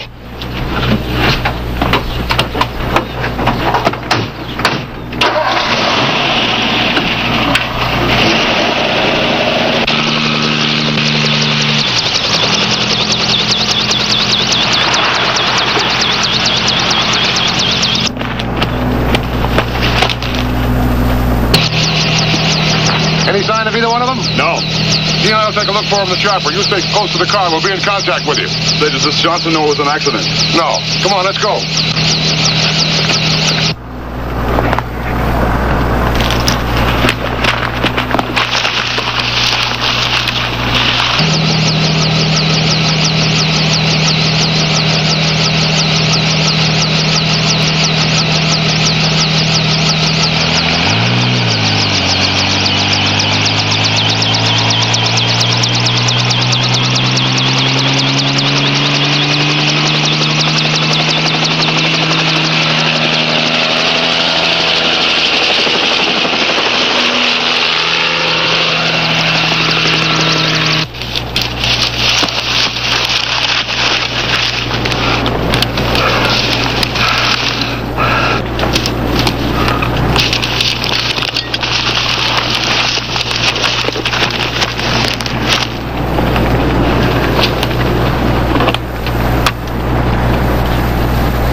doubt that. But if they get in that brush area, we'll never be able to stop them. You get this crate in over him low and I'll do the rest. Can you get in close enough? I think so.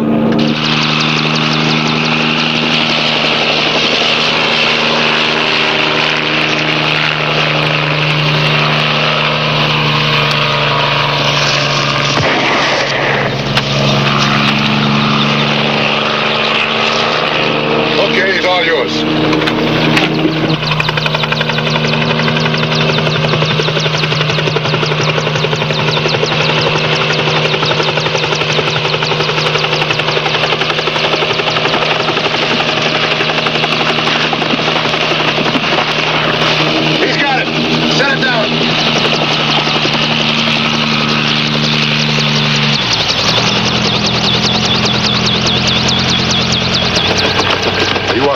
Yeah, I'm fine. Remind me to talk to you later. In case you're interested, your sister isn't going to die. The shooting was an accident. Now, relax. Come on, now, let me help you. You can relax. We know it was an accident. Iris is all right? Yeah. Thank God. Let me take a look here. That's not too bad. We'll get you to the hospital right away, though. Hi. Oh, hi. So, by the way, is that yours? Yeah. What do you got here? A couple of bank robbers, maybe? No, it's nothing like that. But, look, would you mind doing the highway patrol a favor? Sure would. Take these two back to the fire road, will you? Bet your boots I would. What are you guys gonna think up next? I'll get the car ready. Okay.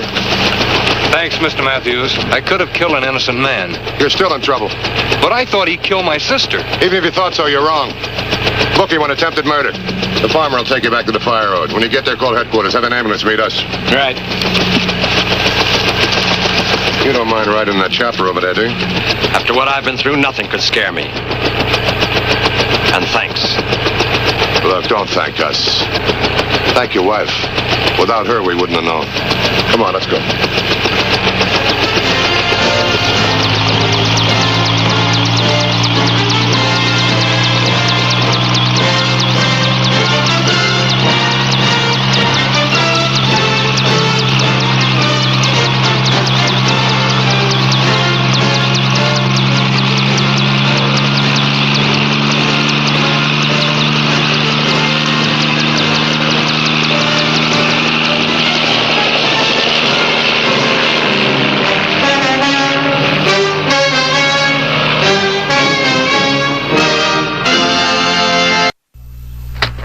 Next week's Highway Patrol story is a very unusual one. I hope you'll be with us. Until then, remember, it isn't the car that kills, it's the driver. This is Bradley Crawford saying, see you next week.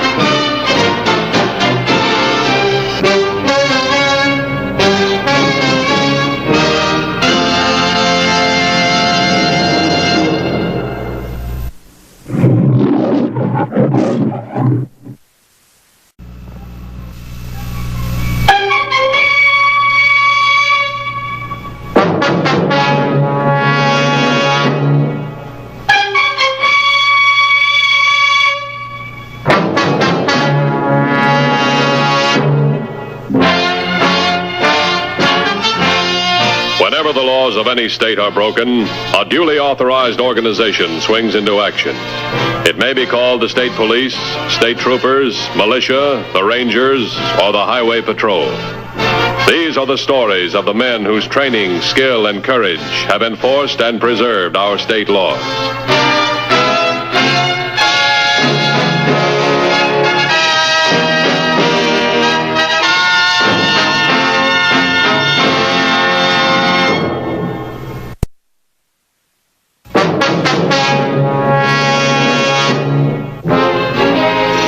Patrol is charged with many obligations and responsibilities, including the maintenance of law and order on public highways, the detection of crime and the arrest of criminals, the protection of life and property. An example of the fulfillment of this trust occurred on June 23rd, when a newly married couple were camping in an isolated area of the Chirocah Mountains. Come on, Angel. The world is waiting. You can't be waiting for the sunrise. That happened 2 hours ago. It's waiting for you and me to take a look at it. On the top of that mountain. I'm ready. David?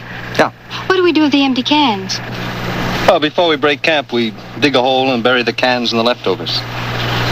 Oh, that reminds me. Of what? You know, we've been married 3 days now. So far, every meal has been out of a can. What do you expect on a camping trip? White tablecloth and finger bowls? Well, that's not the point. How do I know if you can cook or not? Now, don't you worry.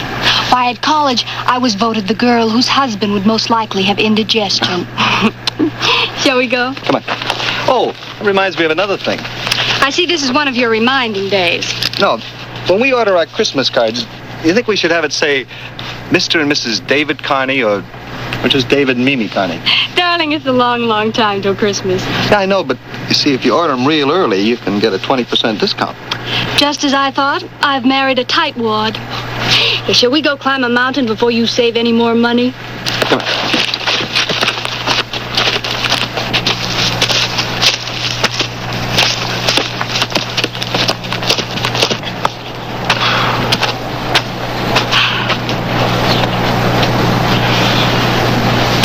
Let's go.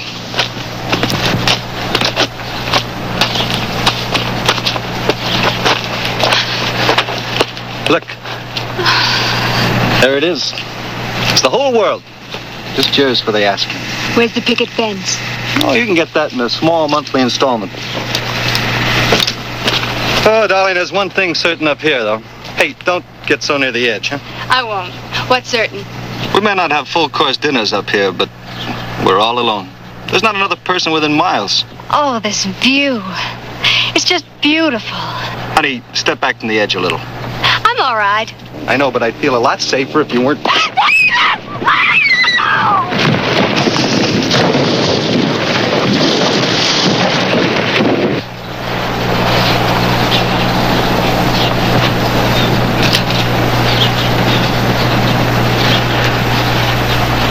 Mimi.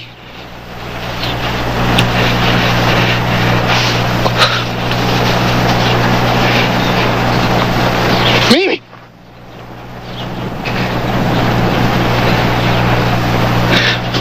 Mimi, listen. We can't get panicky about this. We'll never make it if we do. Mimi, can you hear me? Now listen. I think I broke my hip. I can't feel my right leg. I can't seem to move it. You'll have to go back and get help. Go back to the car and get help. Mimi, why don't you answer me? Pull yourself together. You're our only chance. Mimi, why don't you say something? Go back to the road. Get help. And hurry, darling. I'll be all right till you get back.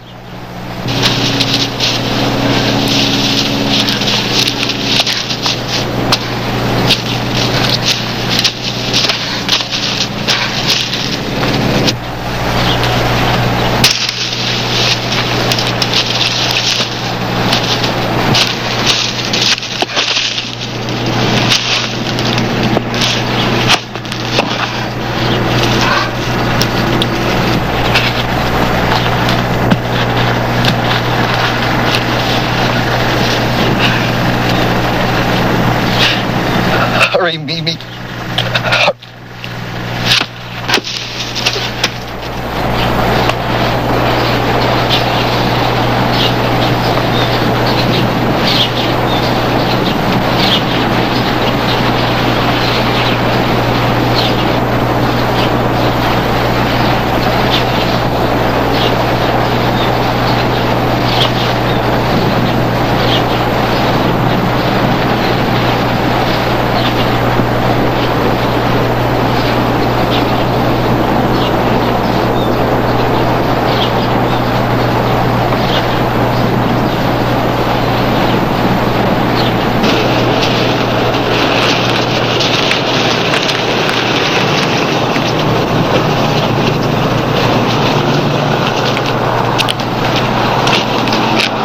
to you, miss. Well, how'd you hurt your head?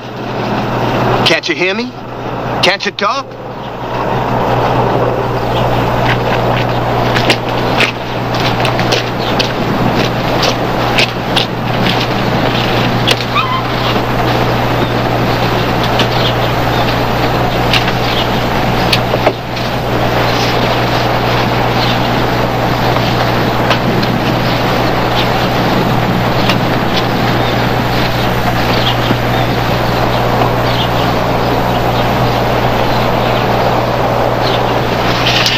$14.40 to headquarters. Headquarters, bye.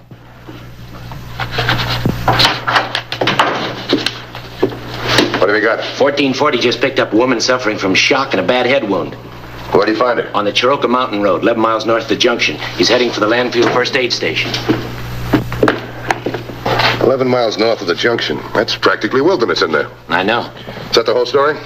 Walter said he couldn't tell if it was a crime or an accident. I'll go to Landfill and check.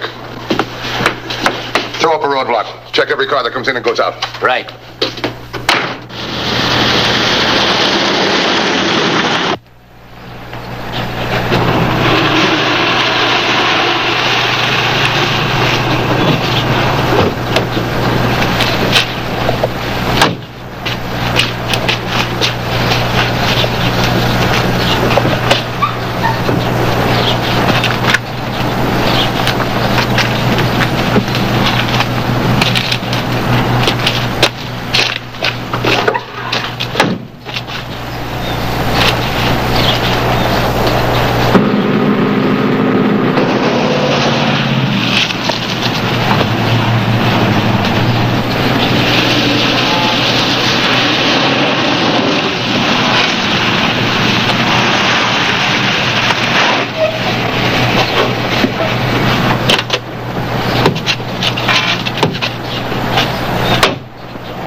Nasty wound. What hit her? It would have to be caused by a rock or a stone, one that had considerable dirt around it. Can I ask her a couple of questions? You can try. I doubt if you'll get an answer.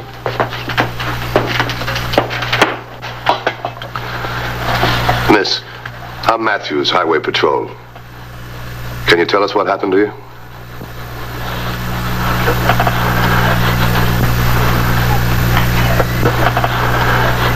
Did you fall, or did someone hit you?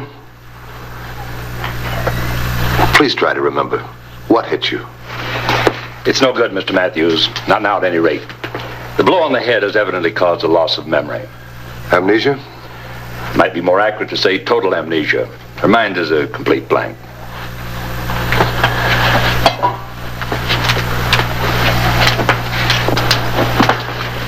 I don't believe there's a concussion or any other serious injury.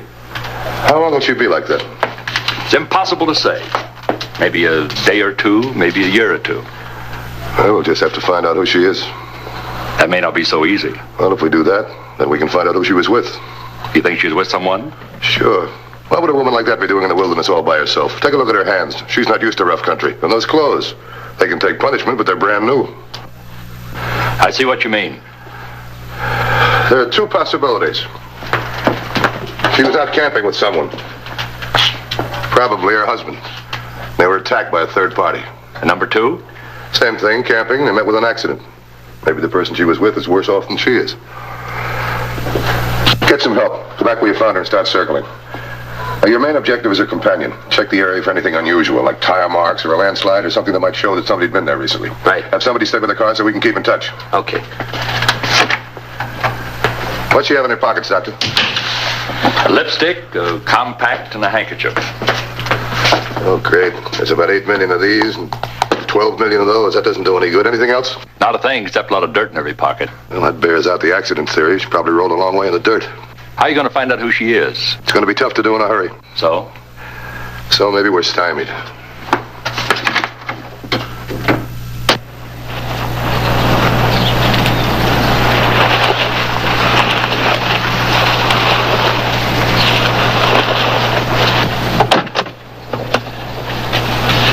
$21.50 to headquarters. Headquarters, bye. Stand by to organize a search, either for a suspect or a companion of this woman. No identity? No, there's nothing to... Wait a minute, I just ordered something. I'll call you back. 10-4.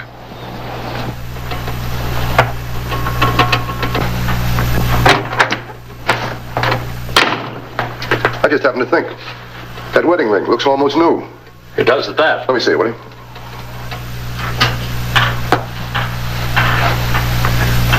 Yeah, there's an inscription inside.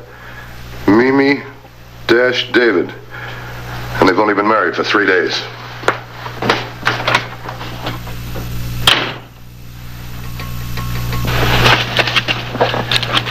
$21.50 to headquarters.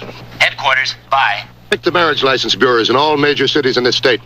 See about a license issued to a man whose first name is David and a woman whose first name is Mimi.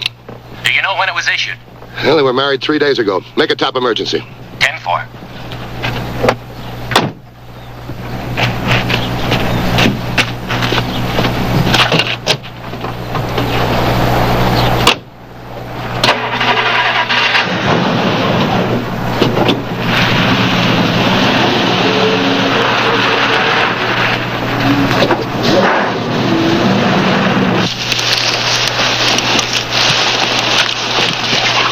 You men take your positions about 10 yards apart.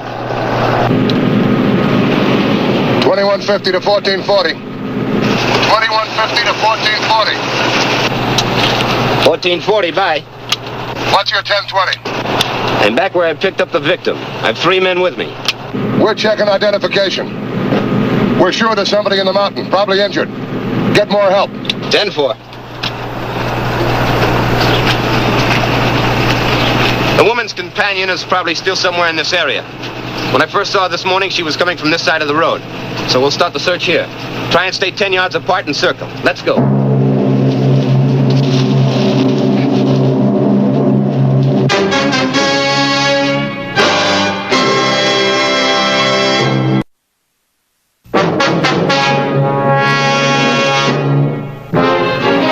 A systematic search of the entire territory was very soon underway. But through an unfortunate circumstance, the search was being conducted on the wrong side of the road. In the meantime, an effort was being made to identify the injured woman through the inscription on her wedding ring. All right, thank you. What have you got? 3 so far. David Stonebreaker and Mimi White, David Fleming and Mimi Heaton, David Duncan and Mimi Friend, and their addresses. Yeah, go ahead. Here's another one. David Carney and Mimi Vance, 662 12th Street, Milford. Thank you. Now, let's start running these down. Get on the phone in the other room. I'll work here.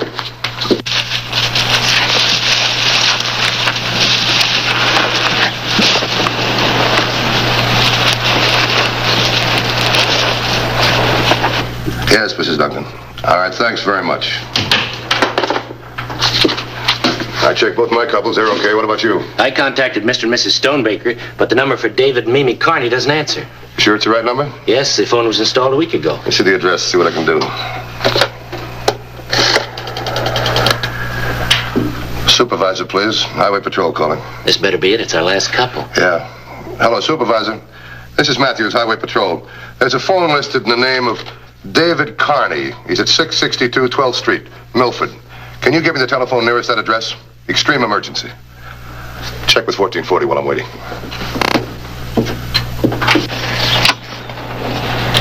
$14.40, bye. Headquarters asking for a report. We've covered about 2 square miles. No results.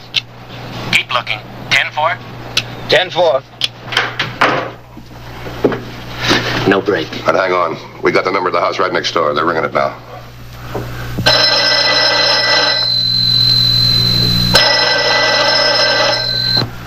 I'll say one thing.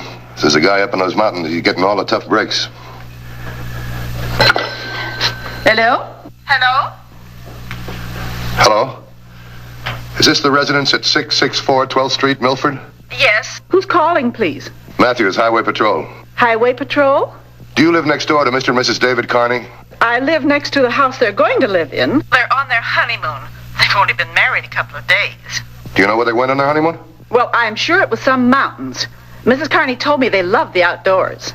Was it the Chiroka Mountains? Well, now, yes, it was. Chiroka. All right, thanks very much. Get more volunteers. We'll need 100 men out there if we're going to get any place before dark. Well, at least we know who the gal is. I'm going to the first aid station and call her by name, see if that rings a bell. Call 1440 and tell them what's going on. Right.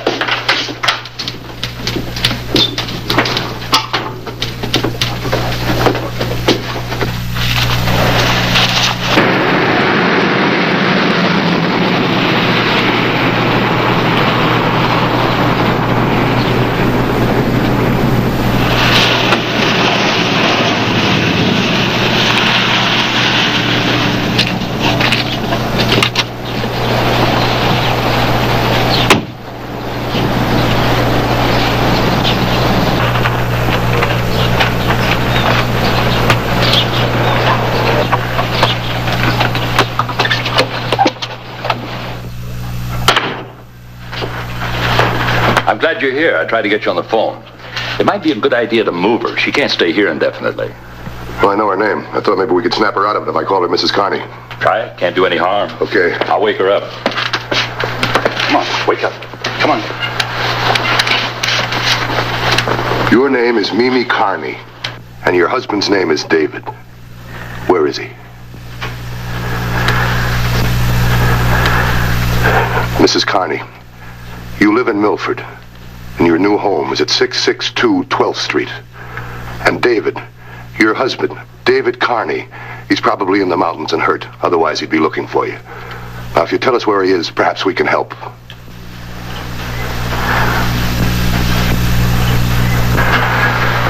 For a minute there, I thought I was getting through. So did I. Is she okay to travel? Back to the mountains, that is? There's no evidence of internal injuries, just that superficial head wound. I believe it'll be all right. All right, let's take a chance. Maybe she'll get the right flash at the right time.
Tells me her name is Mimi Carney. Yeah, that's it. Any possibility of her coming out of it? That's what we're watching to find out.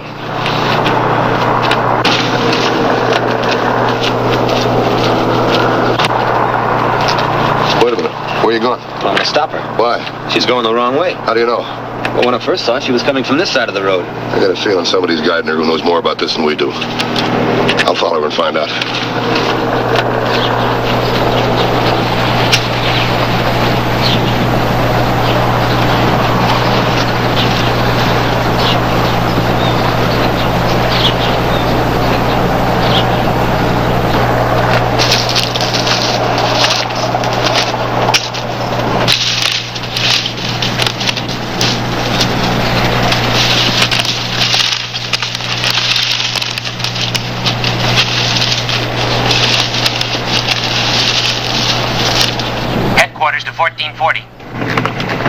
1440, bye.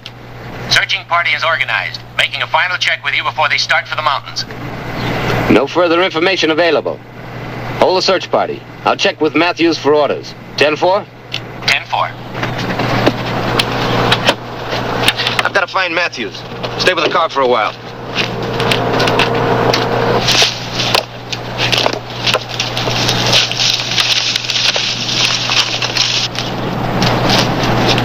Hello, Matthews! Matthews, where are you? Help! Whoever you are. Help! Matthews!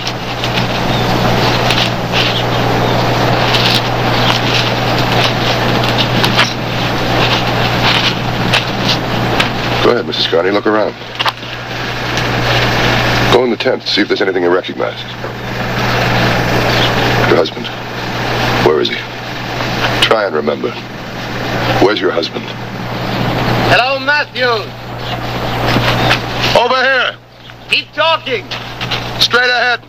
There's a clearing and a tent. It's where they were camping.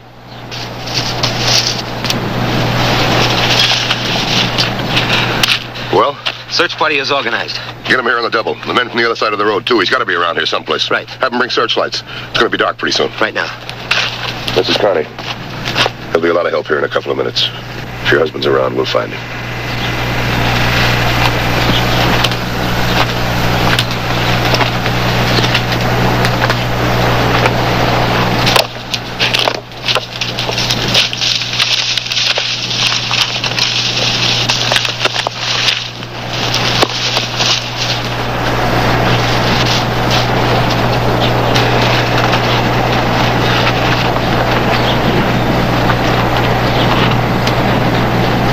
This is where it happened, isn't it?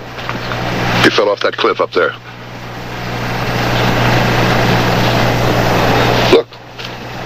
Somebody crawled away from here.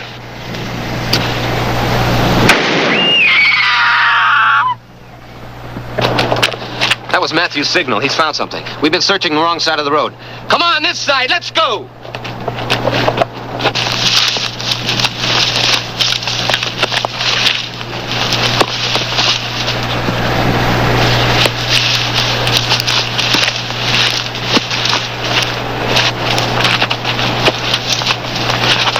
Mr. Carney. Mr. Carney.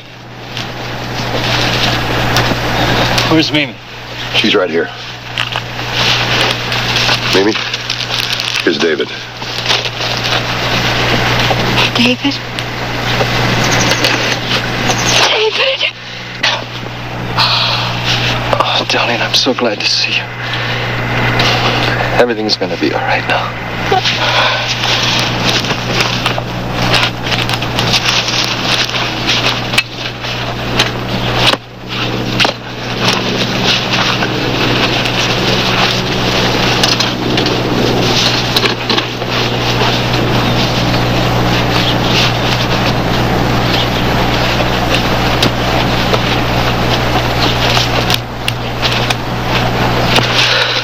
How's Mrs. Carney? Oh, she's all right. Well, are you going to come with us, or are you going to go back and check the campsite? Well, I'll go with you. Send some of the other men back to camp. I'm no woodsman. I don't want a searching party looking for me.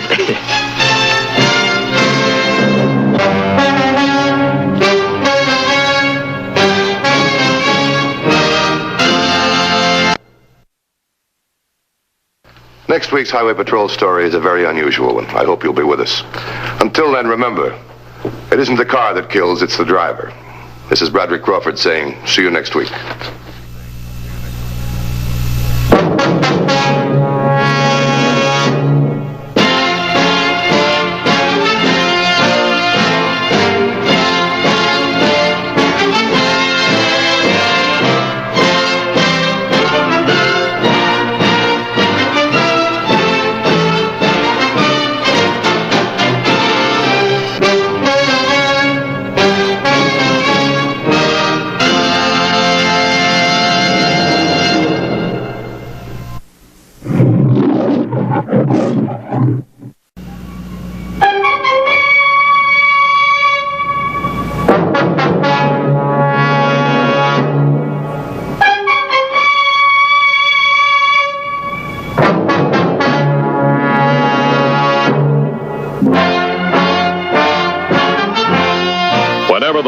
any state are broken, a duly authorized organization swings into action.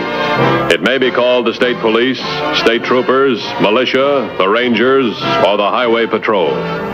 These are the stories of the men whose training, skill, and courage have enforced and preserved our state laws.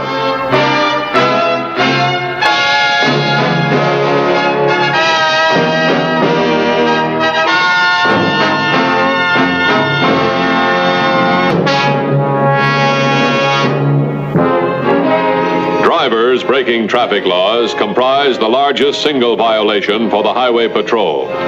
Many times the driver is an ordinary man who, by his carelessness, is the cause of a tragedy. But there are some occasions when the man behind the wheel is more than a careless driver. Such was the case when, on November 7th, Officer Dillon was in pursuit of a speedster named Eddie Beekman.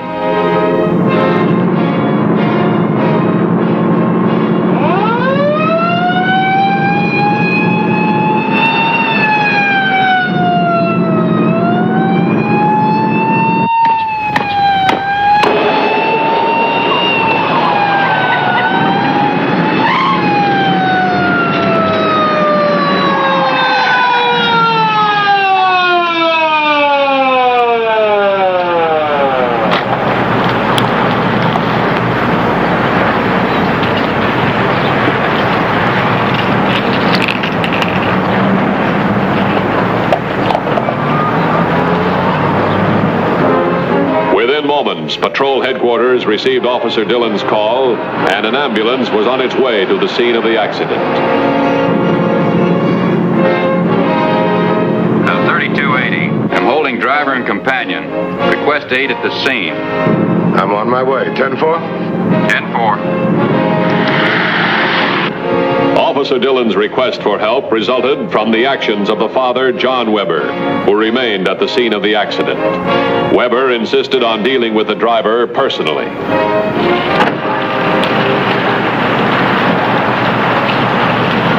What is it? This is Mr. Weber, father of the child. 5 minutes with that guy. That's all I ask. That won't help your child any, Mr. Weber. Maybe not, but it'll help a lot of other children. You live around here, Mr. Weber? Yeah, right there. There's nothing you can do here. It's criminal the way he was traveling. It's a wonder she wasn't killed. I know. Would you please go to the hospital? Your wife needs you. Yeah, you're right. We'll be in touch with you. What's that?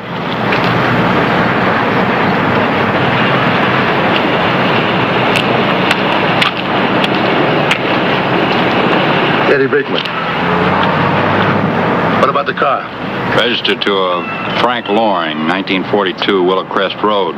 It's just terrible, officer. The ball rolled out on the street and the little girl ran after it. She didn't even see us. It's Loring.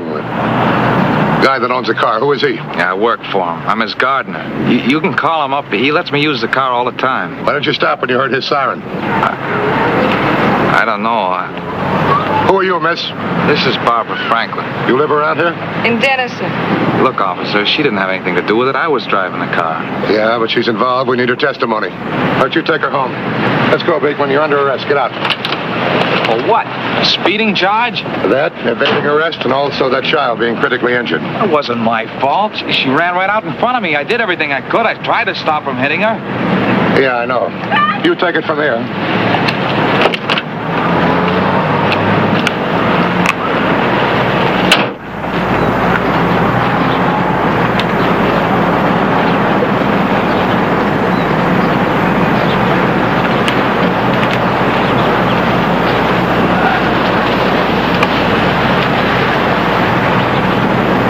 Look, Eddie, there's no point in coming to see you. There's not a thing I can do to help you. What do you mean? There's plenty you can do. You can begin by getting me out of here. All right, kid. Just as soon as we can get started. But you got to give us some time. It isn't easy. I want out of here today. Now, you and Lauren get me a writ of habeas corpus, and I mean today. If not, there's going to be plenty of trouble. Think we'd pull a trick like that after all this time? You think we're going to run out on you? I'm not about to find out, Wyatt. One thing else. You better get a hold of that child's father and pay him off. I don't want to be tangled up in any civil suit. It could come pretty steep. So what? It's worth it to me. And to you, too. Now, you hurry, you hear? Didn't like the idea of waiting until tomorrow, did he? No, and he doesn't trust us either. Now, his threats are just a lot of talk. You know, if you and I were smart, we'd forget about him. To hear you talk, Wyatt, you'd think you didn't care whether your brother got out or not. It's not that. It's just that blonde that you haven't been able to spend as much time with as you'd like to. What do you mean, what blonde? Oh, you can get that puzzled look off your face. I know about you and the Franklin girl, even if your brother doesn't. I've got 3 years invested in this thing, and I don't intend to have anything go haywire on the last day. Understood? Yeah, Frank, I understand. I don't care what you and your brother do after tomorrow. It may not please you for him to get released, but I'll get the satisfaction of knowing that he won't be doing any talking. You're the boss, whatever you say. Come on, let's go get some money and bail him out, now.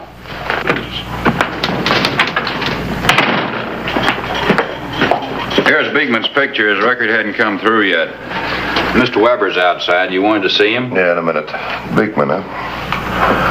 He's 5'11", about 173 pounds, got brown hair, he's about 30 years old.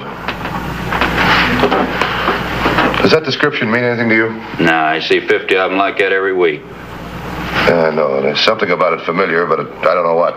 You got enough to keep you busy without letting a description bug you. All right, send Weber in.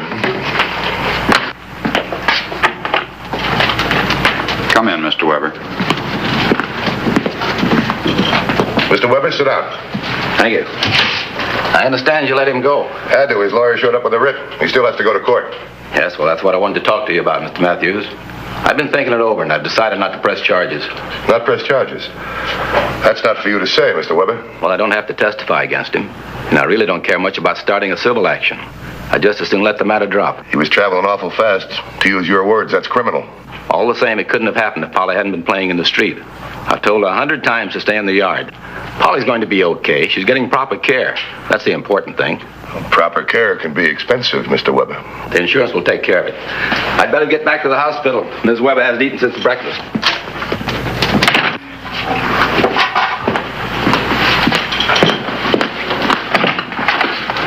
Garvey, come in here.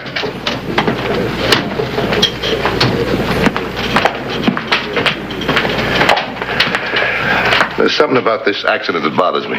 What do you mean? Well, Weber, a while back he wanted to take care of Beekman all by himself. Now he wants to wash his hands of the whole thing. Well, since he knows his child's getting the best of care, he probably figures he can be charitable. What do you mean, the best of care? The little girl's been moved from the receiving hospital to a private clinic. Weber hasn't got that kind of dough. Who's paying the bills? The insurance company, I guess. This description's giving me trouble, too. Come on, take a real good look. See if it doesn't ring a bell. No, afraid not. You're working yourself up over nothing. Maybe I am, maybe I'm not. Do you remember Jim Ellsworth? He was a druggist over in Latimer County. Yeah. Yeah, he was killed in a holdup a few years ago. Yeah, Good friend of yours, wasn't he? He sure was. I was with him when he died. All he could give me was a description. 5'11", 173 pounds, brown hair, and about 30 years old. Yeah, but Chief, there's a million guys that could fit that. All right, so it's 1,000,000 to 1. Check it out. Okay. Wait a minute. You said Beacon's insurance company might be paying the bills. Yeah, seems the likeliest answer to me. All right, let's assume he had liability and property damage. Investigator check it, then he'd make a report. That takes time. There's only one other possibility. Yeah, who bought Weber up? I'm going over and talk to Laurie.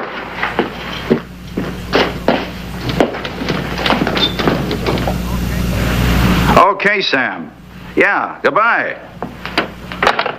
I'm sorry to have kept you waiting, Mr. Matthews, but what was it you wanted to know about Eddie? Oh, that's all right. Is she still around?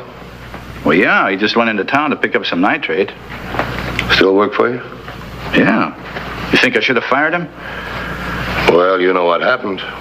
Well, Eddie's been working for me for quite a few years, and I look at him as sort of a member of the family, Mr. Matthews. Yeah, I know, but tell me, do you know someplace he could dig up a large sum of money in a hurry? Well, not offhand, no. Why? Well, how about friends and relatives? Well, there's his brother Wyatt. He works for me, too. But you said a large sum. Now, wait a minute, Mr. Loring.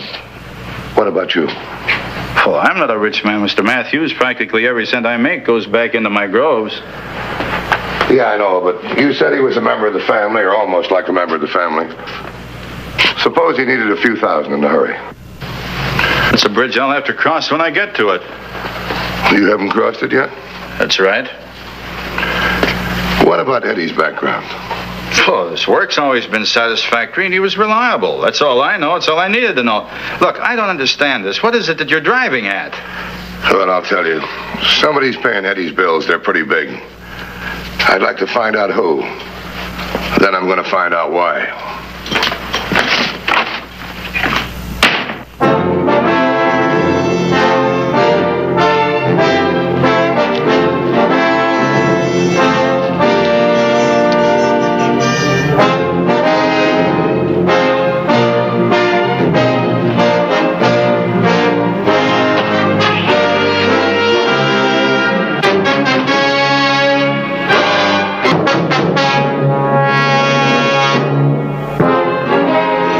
Attempt to find out who supplied the money that bought off John Weber, Dan Matthews began an immediate investigation of Frank Loring and the Beekman brothers. Just came up with something that sounds pretty good. On which one? Loring. He sold a piece of property a few hours ago for $15,000. What'd you do with the money? He didn't bank it, that's for sure. He keeps an account at the Citrus Trust. They haven't seen a penny of it. Well, maybe Loring was forced into selling. Blackmail, maybe? Could be. Put a tail on Loring and Beekman. Also Barbara Franklin. Beekman's girlfriend? Yeah. You know, I don't get it. How can a girl with expensive taste like that run around with a gardener? Can you figure a girl like that living in a citrus grove? Yeah, for the right reasons. All right, see if you can find him. The plainclothes officers had nothing to report on Eddie Beekman and Loring, who had both remained at the ranch. But the girl, Barbara Franklin, was followed to a nearby town where she did a considerable amount of shopping.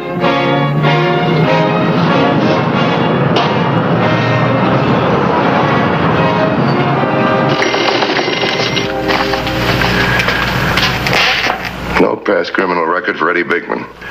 Latimer County reports he was indicted for drugstore holdup. District Attorney's Office was unable to prove the case. Both Eddie and his brother Wyatt were acquitted. A little over 3 years ago. That's the same holdup that Jim Ellsworth was killed in. That's about the time they went to work for Loring, isn't it? That's right. From what we've dug up, they've both been pretty much a pair of drifters. Why should they all of a sudden settle down in a rural area and hold jobs for 3 straight years? 3 years.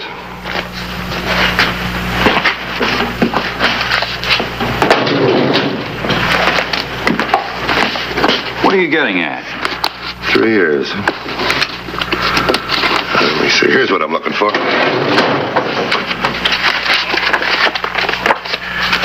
About 3 years ago, the Citrus Trust was taken for $500,000. Yeah, I remember. There were 3 men that pulled a job, weren't there? Yeah, that's right. They've never been picked up. Disappeared without a trace. The money's never been circulated. The Beekman brothers. That could be. Call the DA's office. Find out what the statute of limitations is on this case. In this state, it's 3 years. Yeah, I know. I just want to find out how much playing time we got left.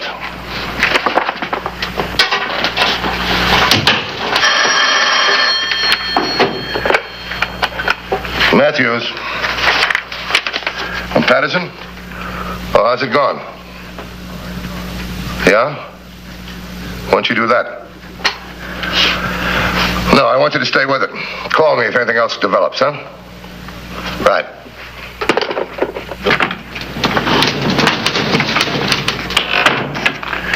The DA's office is checking for me now. They'll get back to us as soon as they've got the figures. I just talked to Patterson. The Franklin girl's been on the shopping spree. And a big one. She bought herself a wardrobe, a summer wardrobe, and charged it. Has to be ready in 2 days. She also bought traveling luggage. Summer wardrobe? Temperature reading 68. Who buys summer clothes in the middle of the fall? It's not fall all over the world, you know. Find out if she applied for a passport. Try the airlines, too. She wants her clothes in 2 days. She's going someplace in a hurry. Right. Matthews. The DA's on the phone. Oh, put him on. Hello, Jason. How are you? Fine, Dan. I have the information for you. The Citrus Trust robbery took place 3 years ago, to the day. Are you sure? Positive, Dan. The statute of limitations on the holdup runs out at midnight tonight. You coming over? I'll be there as soon as I can.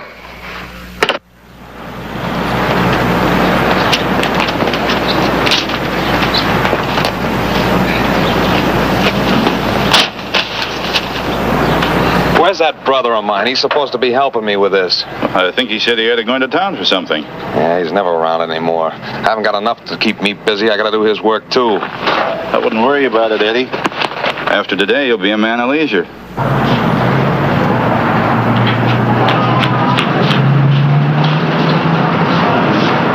Barb. Honey, you must be out of your mind. Here in broad daylight. Relax, baby. Eddie's miles away.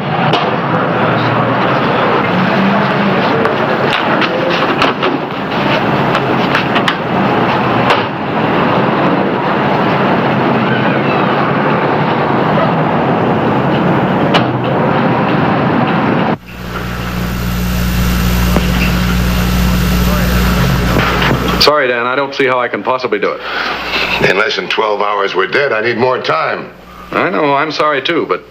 Well, if you had some physical evidence or testimony, but you don't. By your own admission, all you have is a pretty good set of circumstances.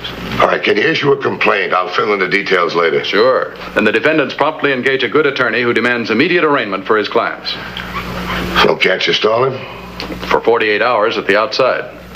Then at the arraigning, the judge throws the case out of court for lack of evidence and absolves the defendants, leaving us right where we started. Oh, wait a minute. 48 hours. This gives me time to move around then. I might be able to get you some evidence. Might isn't good enough, Dan. If we fail to make the charges stick, they can turn around and sue for damages, for false arrest. Yeah, you're right. Tell you what I'll do. I'll prepare a complaint and a warrant and hold them ready for issuance at a moment's notice. I'll stay by my phone until midnight and make arrangements to contact the judge. If you can produce sufficient evidence against the suspects by then, I'll act. Okay, thanks.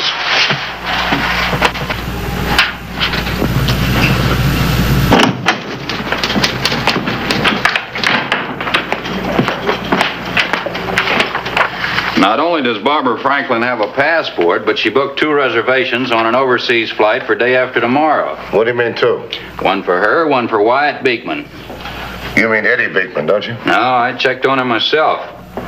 It's Wyatt Beekman. All right, that's the weak spot right there.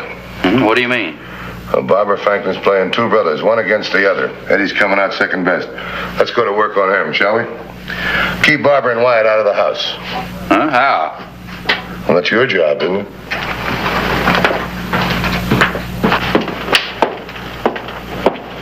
I'm going over to the packing plant. I'll be back this evening. Okay, Frank.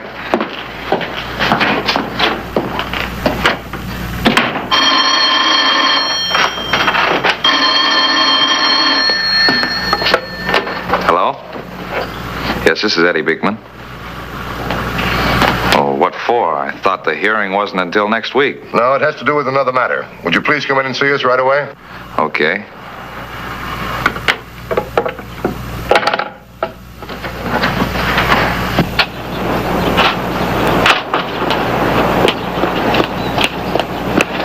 Wyatt? Hey, Wyatt!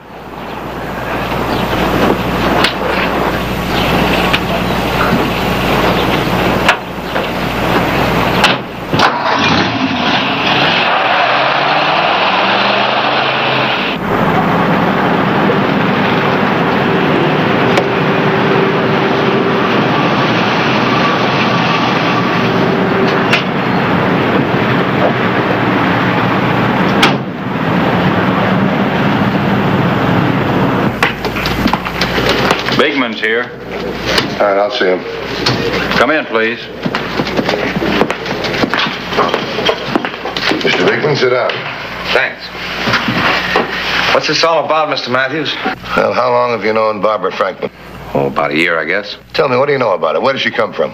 Oh, she's just a girl I take out, that's all. Why? Has she been seeing anybody else? Oh, she doesn't see anybody else. What are you driving at? Well, about 3 years ago, the citrus trust was taken for about $500,000. So? Well, last week, some of the money started to show up. Barbara Franklin's been on a spending spree. Our investigator says the money comes from her. Well, I don't think you'd find her involved in anything like that. As a matter of fact, she's only been in the state a year or so. Yeah, we know that. But from the information we get, we believe she's getting money from somebody else.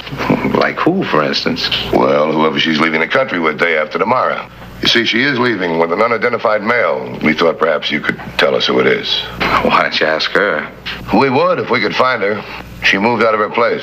Left no forwarding address. Well, thanks, Eddie. We'll do our own police work. But you can go now. Sure.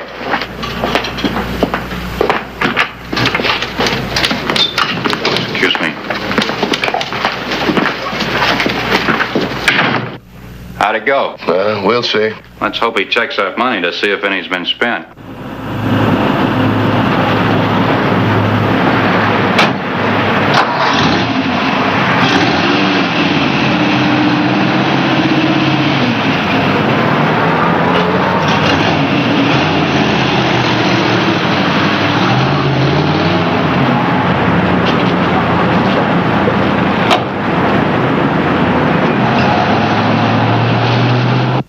Check her place first. Everything arranged? Yeah, her landlady promised full cooperation. The shop owners said that they'd tell anybody asking that she made cash purchases, not charges. Did you arrange to keep Wyatt and Barbara away from the house? Yeah, I had the travel agency give them a call. They're probably over there now. I'll check. Good.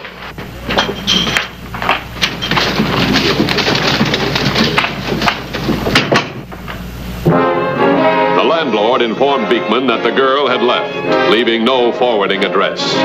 He also supplied a description of her companion, a description which fitted Eddie's brother exactly.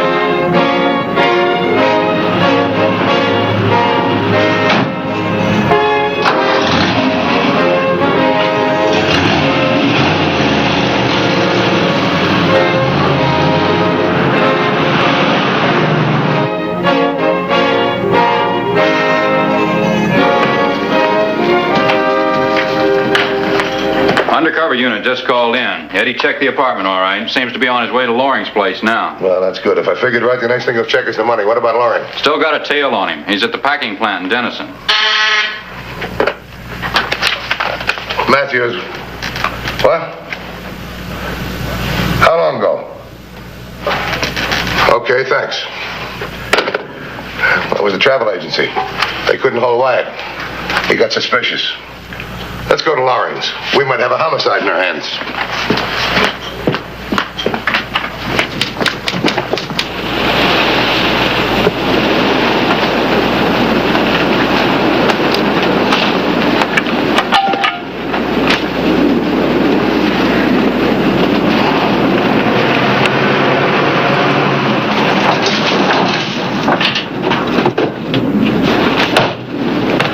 What do you think you're doing?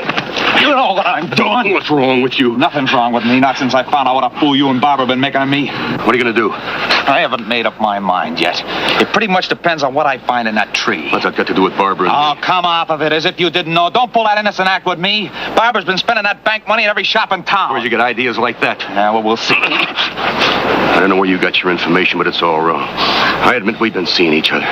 But not 1 cent of that dough has been touched. Look at that cement. That'll prove to you that no one's been there. How do I know the money's in there? Because you say so? I should believe you after what you've been pulling behind my back. Maybe you removed the money a long time ago, or just maybe it never was there. You'll have to wait until after midnight when Loring gets here. He waited for 3 years. Then wait a while longer.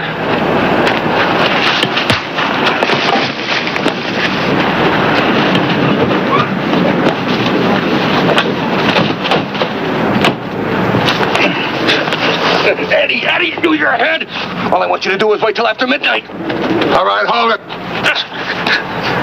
You won't have to wait till after midnight, Eddie. All right, come on your feet. Move. Over against the fence.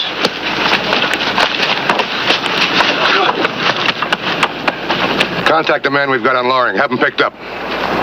So that's where you got your information. 3 years. 3 long years down the drain. Well, this is what you've been waiting for. Pick it up.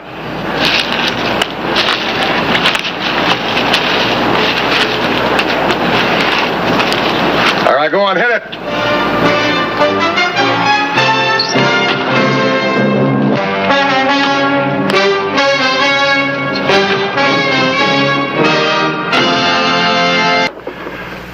See the Highway Patrol in action again next week. Until then, remember, Leave your blood at the Red Cross, not on the highway. This is Roderick Crawford saying, see you next week.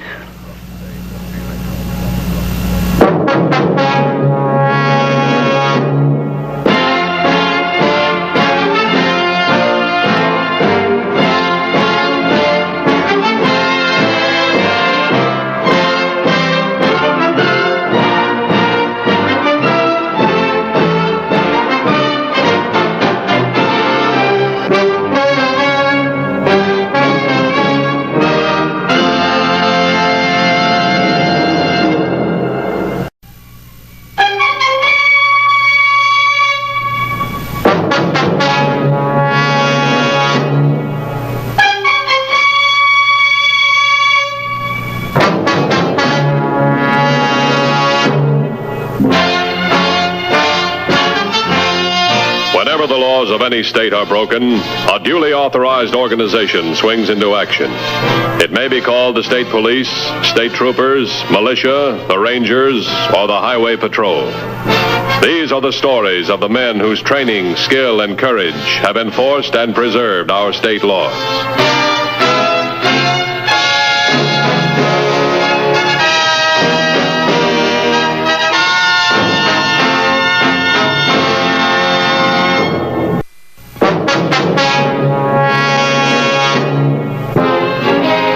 The jobs of the Highway Patrol is to police the vast areas of the state where the population is very scattered. In order to enforce the law in these places, the patrol assigns a resident officer. His duties are the same as any patrolman, except that he covers a larger territory. Because of the remoteness of the section, the officer resides there, is on 24-hour call, and in constant communications with district headquarters. On the afternoon of October 7th, Resident Officer Joseph Klein had finished his routine patrol and checked out with headquarters. Klein was on his way north of Twin Forks to an area where the pheasant hunting was considered good. Officer Klein was permanently assigned a patrol car, but for official use only. When leaving his duties, Klein was compelled by regulations to inform headquarters of his whereabouts, including the location where he planned on hunting.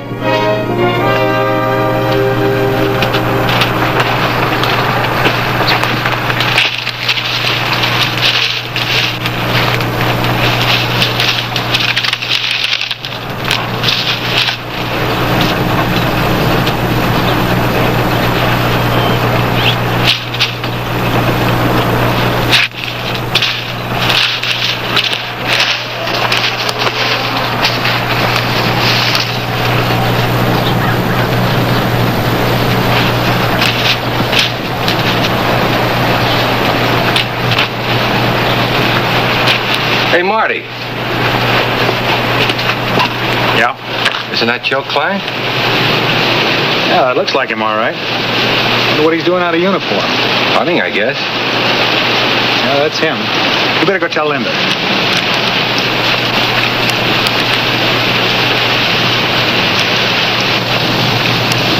Linda, we got company coming.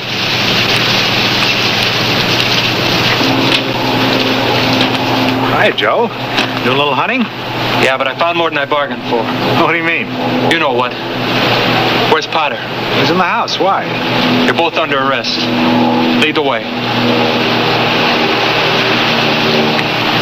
No idea what you're talking about. I'm sure there must be some mistake. We can straighten it out.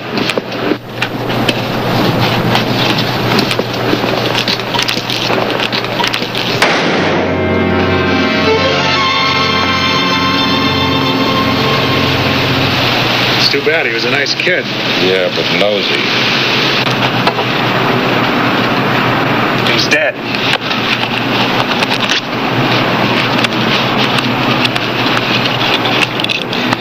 Here are his keys. Bring the car around.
We'll ditch them a couple of miles north of here.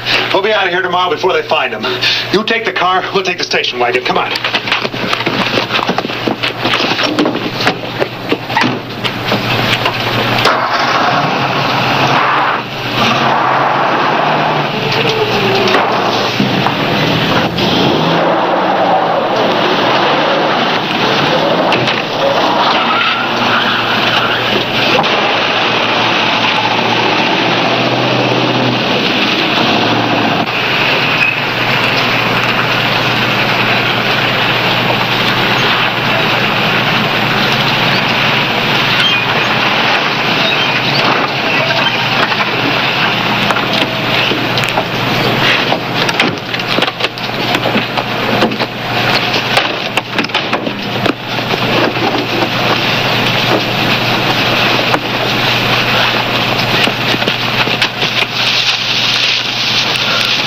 Wipe the car clean.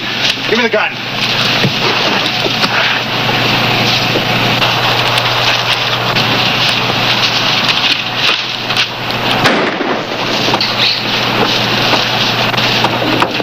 Give me the rag.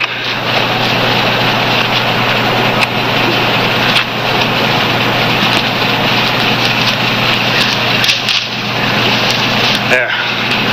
That'll make it look like a real hunting accident. Let's go.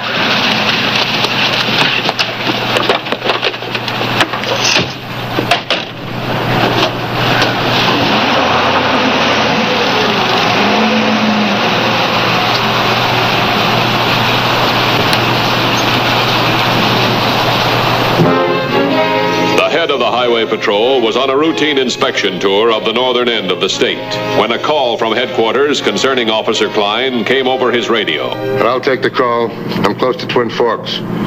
What time did he check out? Officers serviced out at 1600 hours yesterday after completing his routine patrol. Matthews immediately headed for Twin Forks, knowing that this was the first time Klein had failed to keep contact in his 1 year as a resident officer.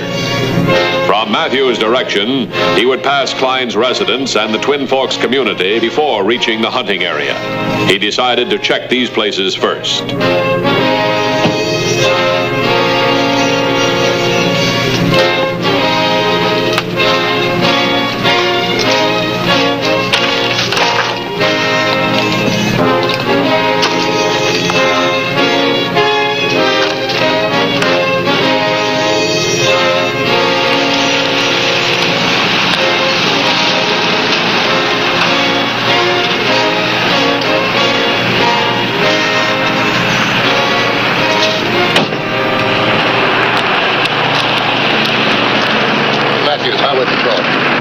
Yeah, I can see. For a moment, I thought it was Joe Klein. Need some gas? No, I don't. When was the last time Klein came in for gas? Joe? Yesterday afternoon. Gassed his own car up before going hunting. Did he say when he'd be back? Yeah, he did. Said he'd bring the patrol car in last evening. But he didn't come back. Say, what's up? Can't you find Joe? You haven't seen him since yesterday, then, huh? That's not like Joe. He's been in here regular every day for the past year. I hope he's all right, mister. He's like his son, except he's ribbing me all the time. Well, thanks very much, Mr. Davis, Fred Davis. Well, thank you, Mr. Davis. I'll check the area he was hunting in. You can't miss it. It's off the dirt road just this side of the St. Clair farm. Joe is an awful good hunter.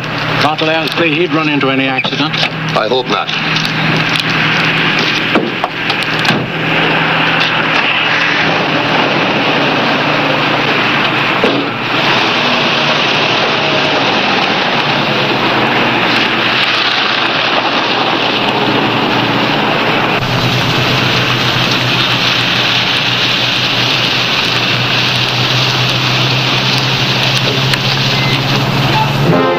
Matthews began an immediate check of the area for Klein's car. Finding no signs of it, he began checking the road for tire marks and footprints. The road, being seldom used, clearly revealed that a car had stopped there recently.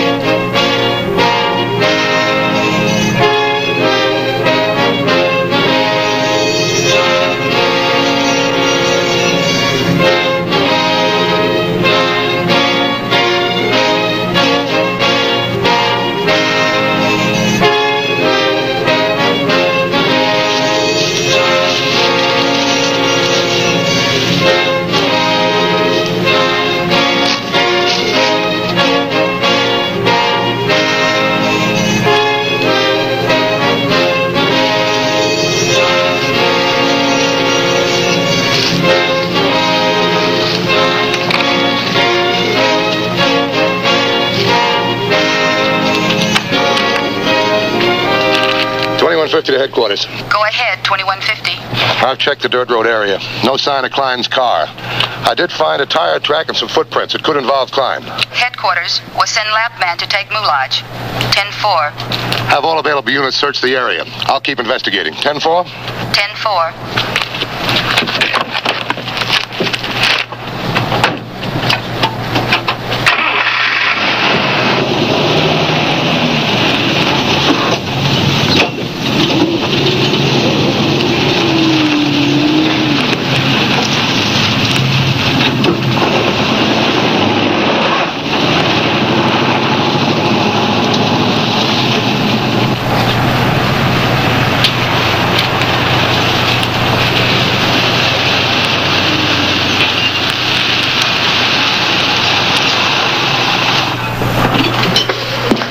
There's going to be a cop here in a minute asking a lot of questions. I'll do the talking. Now, let's just sit down and relax and not be nervous.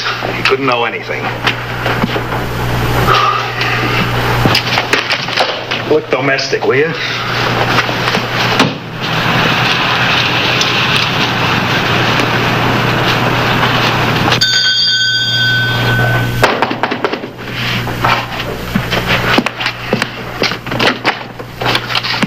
Yes, to St. Clair?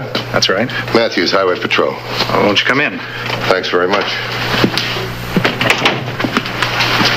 This is my wife and Nelson Potter, who works for me. Howdy. How do you do? What seems to be the trouble, Mr. Matthews? Oh, it's no trouble. It's our resident officer, Klein. Do you happen to know him? Oh, sure. I know him well. That's the young fellow who lives around Twin Forks, isn't it? Yeah, he's been missing since yesterday. He was reported hunting in this area. Yesterday, you say? Yeah, that's right. So you didn't happen to see a car parked over by the dirt road, did you? Well, it's harvesting season. Potter and I have been working pretty hard lately. We haven't paid any attention. How about you, Linda? No, I didn't see anyone over there yesterday. You see cars over there every now and then. Usually hunters. Well, did something happen to the officer? Oh, we don't know. Thanks very much for your help. Oh, it's all right.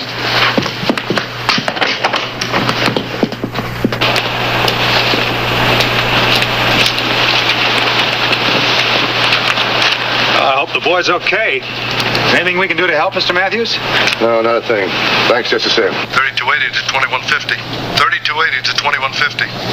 2150, bye. Civilian reports discovering Officer Klein's body off Highway 72, back off a dirt road 200 yards north of the Medford intersection. Says it was a hunting accident. I'm on my way there now. Relay the information to headquarters. I'll meet you there. 10-4? 10-4. I'm sorry to hear that. Guess there's not much anybody can say. There's nothing anybody can say right now.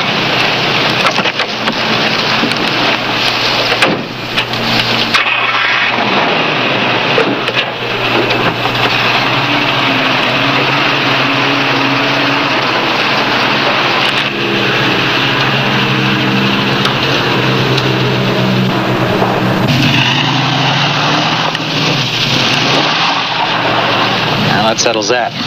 It's 10 o'clock now. If we snap it up, we can be out of here by 2. Let's get that stuff out of the ground and on the truck. What about the processing? No, it'll take too long. Just get it on the truck well hidden. I'll be out to help you in a minute.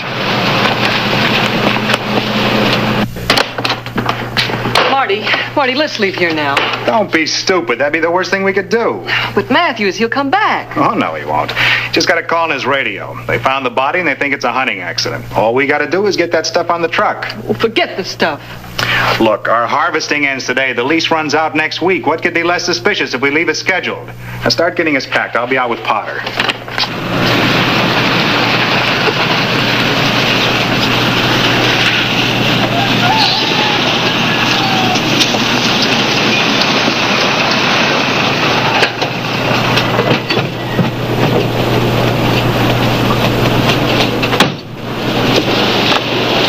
Where's the body? Right over here. These tire tracks are what tipped me off. You can see they're just as fresh as Klein's. You called the coroner? He's been ordered. He'll be here as soon as possible. What about the lab man? One's already been set up to the hunting spot. He'll be down here as soon as he finishes.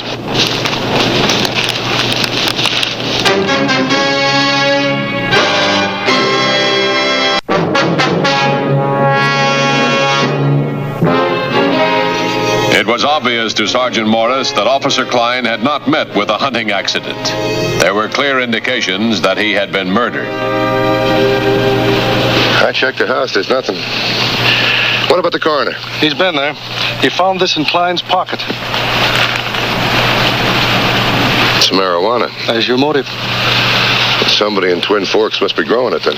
Joe must have run across it while he was hunting. Otherwise, he'd report it in. What about the lab man? He's checking now. All right, fine. As soon as you find out something, let me know. I'm going back to the St. Clair farm. I want to see what they're growing. Right.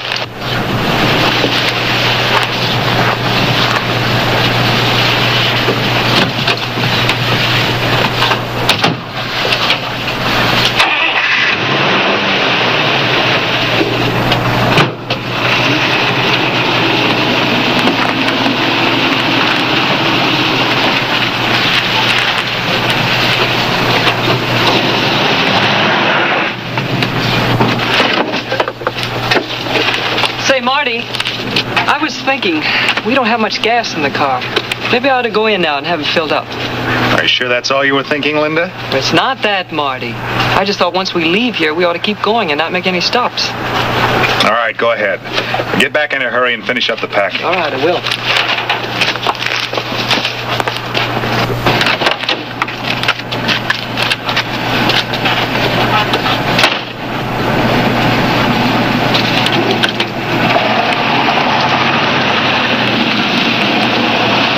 Leaf of marijuana found in Klein's body. Possible motive for killing. Inform Narcotics Bureau. I'll contact them further when something else is established. I'm heading for the St. Clair farm. Undercover. 10-4? 10-4.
$21.50 to $32.80. $32.80, go ahead. I'm staked out at the St. Clair farm. Get some civilian clothes and a civilian car. Meet me as fast as you can. $32.80, how do I find you? I'm parked in a concealed spot. I'm right across the street from the back door to St. Clair farm. I can see anybody leaving. Got it. 10-4. 10-4. $21.50 to headquarters. Go ahead, $21.50. I'm staked out at the St. Clair farm. Have an undercover unit come out here and contact me right away. Also notify Narcotics. We're trying to trace a truckload of marijuana to its distributors. I'll keep in touch with them. 10-4? Narcotics Bureau advises man en route. What about the Klein murder? Anything on the fingerprints yet? Headquarters. The car was clean. Just smudges. Only the shotgun barrel had prints. Any make? Headquarters. Not yet. But there's some beside Klein's. Either a little boy or a woman. Small prints. Well, there's a woman involved. They could be hers. 10-4? 10-4.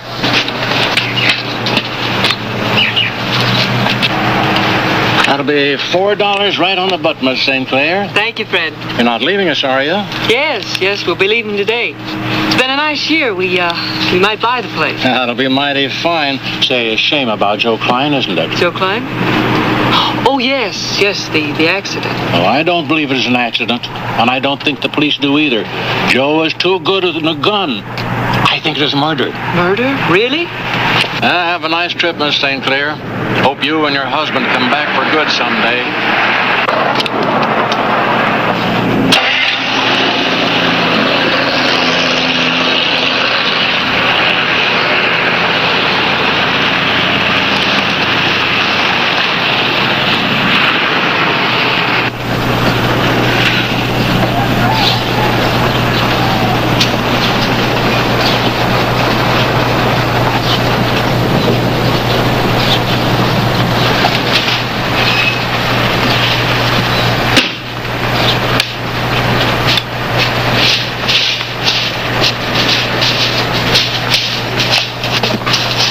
Look, as soon as you have a full load, you go ahead. Linda and I'll meet you in the city. Okay with me. The sooner I get out of here, the better. It's been a great year, Marty. Too bad it had to end this way. Now, don't worry about it. Everything will be all right. As soon as we get the payoff, we'll all have enough to forget.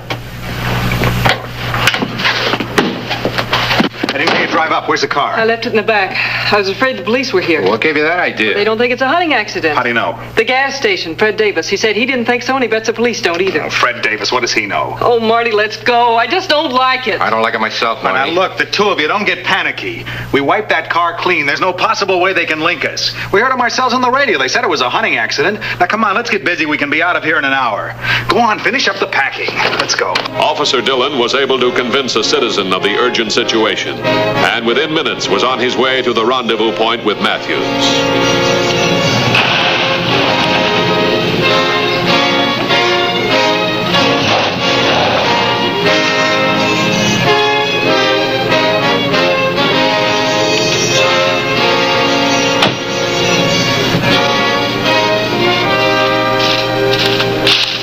All right, I'm in here. That was fast work. Cooperative citizen. At any minute now, that truck is going to leave. It's going to be loaded with marijuana. Tail it to the city. Why tail it? Find out who the distributor is. You sure they'll be going? Yeah, I saw him loading. The minute the truck leaves, I'll go in and take the others. You think one of them killed Klein? Well, one of them pulled the trigger that killed him. We got any proof of the murder? Fingerprints on the shotgun and the cast of their tire tracks. That's more than enough proof.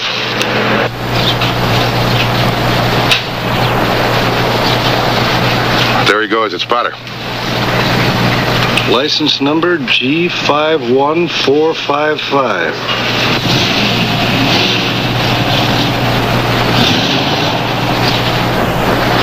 I'm on my way.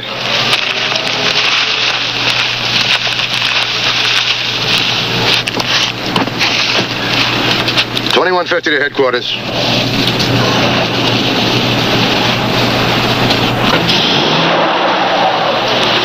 License number George 51455. 3280's driving a 1956 sedan. License number Henry David John 312. Notify undercover units heading this way to intercept. Take over the tail. 10-4? 10-4.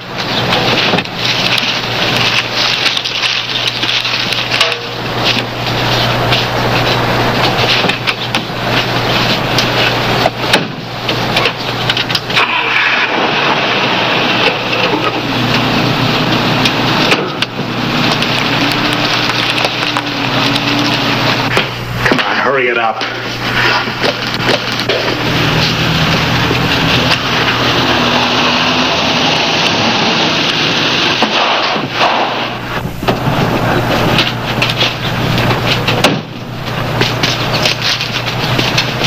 Come on.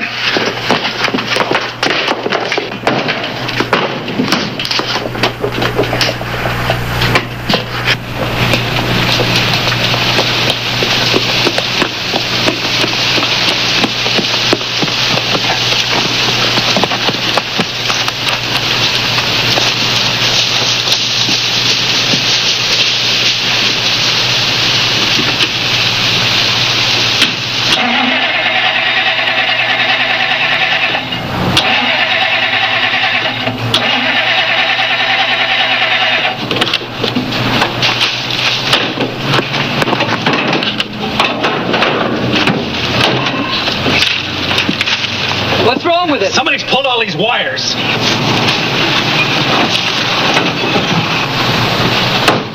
All right, don't bother with the wires. I did a good job. Get your hands up. Put them on top of your head. You too. What's this all about, Matthews? You're under arrest for murder in violation of the Narcotics Act. What do you mean murder? Officer Klein. You can't pin that on us. Female prints on the shotgun and a cast of your tire tracks. Potter shot him. We're innocent. Innocent of murder? Innocent of marijuana traffic? How do you sleep at night? Come on, let's go.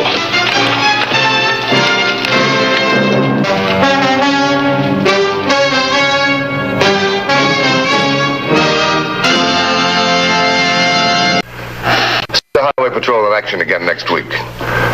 Until then, remember, leave your blood at the Red Cross, not on the highway. This is Broderick Crawford saying, see you next week.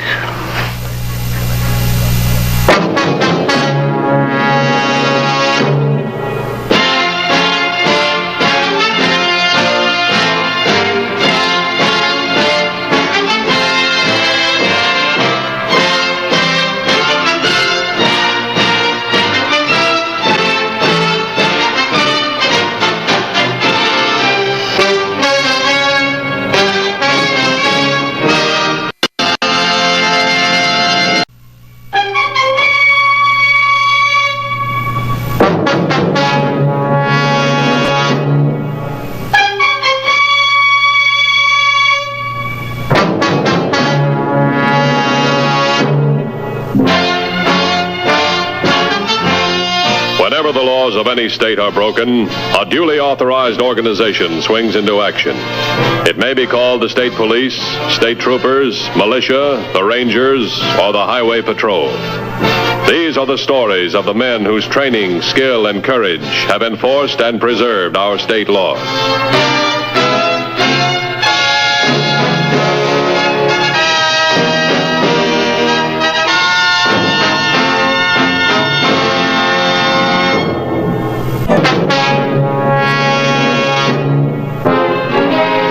Of the many codes and calls in the peace officer's vernacular, the one least welcome and most speedily answered is man with a gun. Under any circumstances, this means trouble, serious trouble. And when it develops, very often it comes out of as simple a situation as the routine inspection of an apparently abandoned car.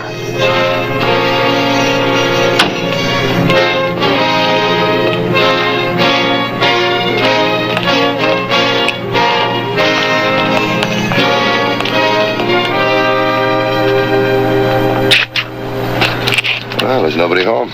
There's a rifle case in the back seat. And there seems to be some kind of a manuscript here. Take a look. I can't care much about his car. The keys are still in it. Well, maybe he's up there shooting rabbits.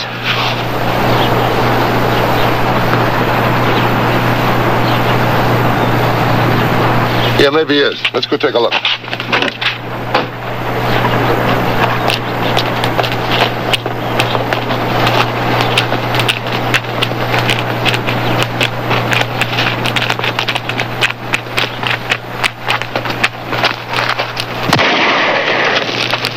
That's far enough, cops. Stay back. What'd he say?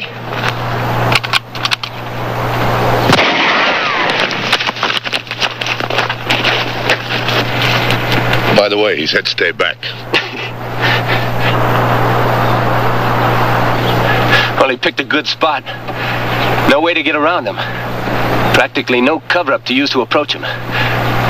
Maybe we can drop down behind him, come around the back of him. No, the whole hill is just as bad. I don't get it. Guy parks his car, goes hunting, shoots at anybody who tries to get to him. Well, there doesn't seem to be any way we can flush him out. I'm going to see what kind of a bird we're flushing.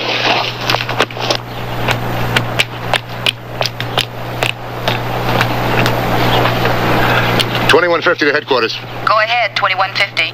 I'm on 36. I'm a few miles east of the intersection of State 249. A man with a gun. Any units available? 3817's in that vicinity. I'll send him over. Do you need an ambulance? No, not yet. From DMV, I need a 28 and a 29. The license number is Henry David John 284. It's a possible stolen vehicle. 10-4? 10-4. Anything yet? Nothing. Not yet.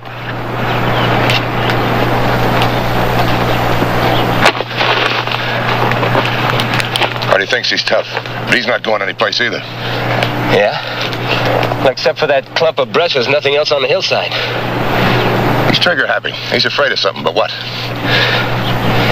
You know, I wish we had a crystal ball instead of revolvers. I'm going to check with headquarters. Let me know if he starts moving.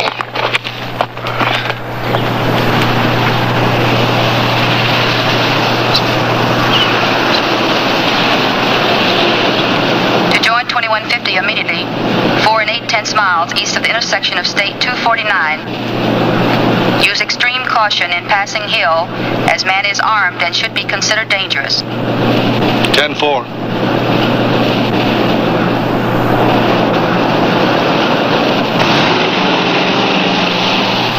Missing for how long? The report lists him as last seen early yesterday. I'd get a hold of the doctor. Tell him we think we found his patient. Get him out here right away. We need his help. 10-4? 10-4.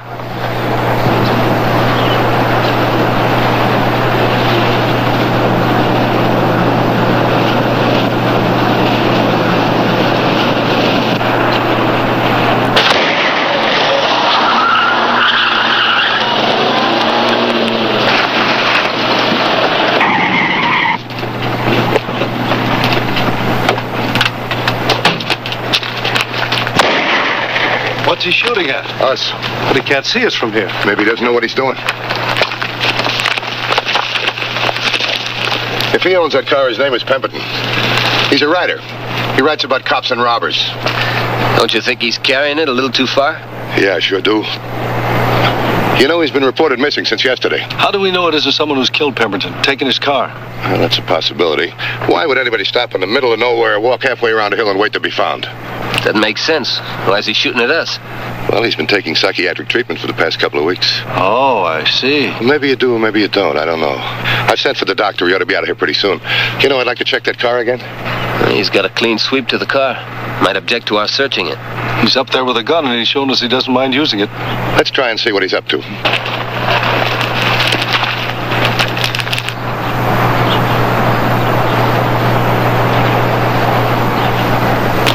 Well, it's not much. I don't think he's even blinking his eyes up there. Don't try and come any closer, copper, or you'll get more of the same. Can you see him? No, but if I lay a couple of shots in there, he might come out. No, I don't want you to hurt him. All right, Pemberton, can you hear me? Come on down. We want to help you. Clever. They want to help me. Nobody helps me, copper.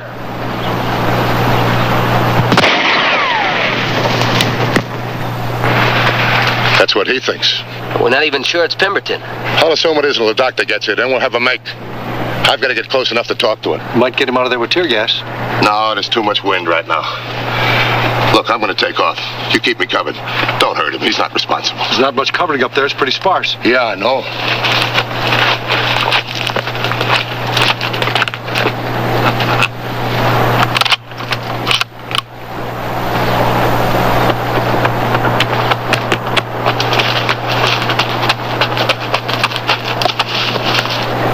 Mr. Pemberton.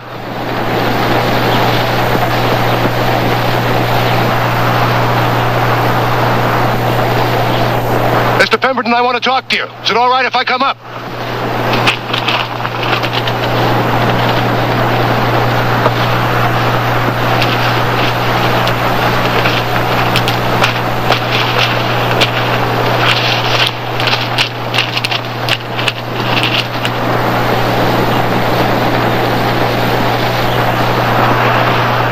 I take your silence as yes.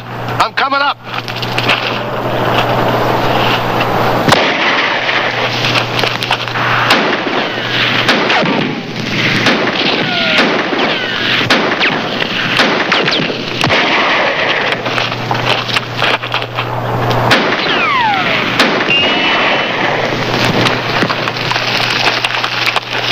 There's the answer. That's his answer, not ours. That could be Pemberton, Doe, Smith. I don't know. He needs our help. He's going to get it. Let's go check that car again. They'll nail you for sure. It's a long chance. All right, distract him.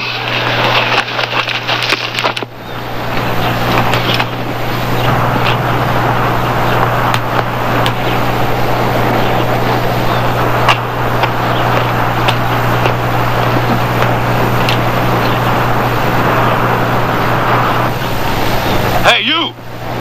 Get away from that car!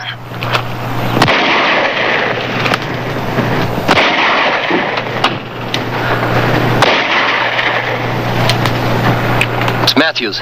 He wants us to hit the siren.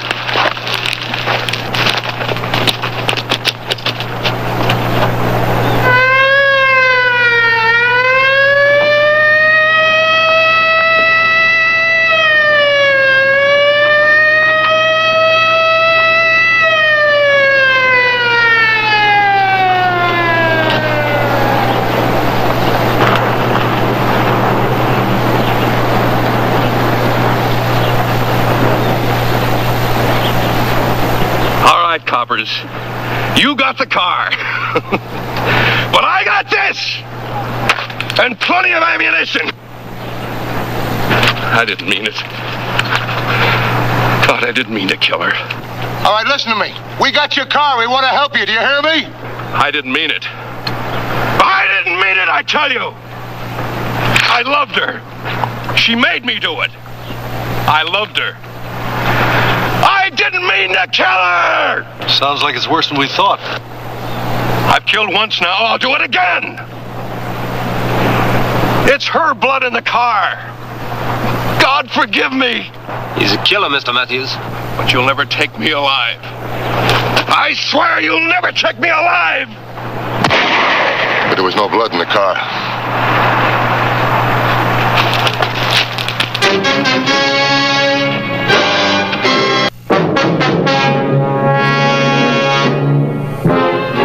There was no blood on Pemberton's car, and yet he was apparently fleeing a crime.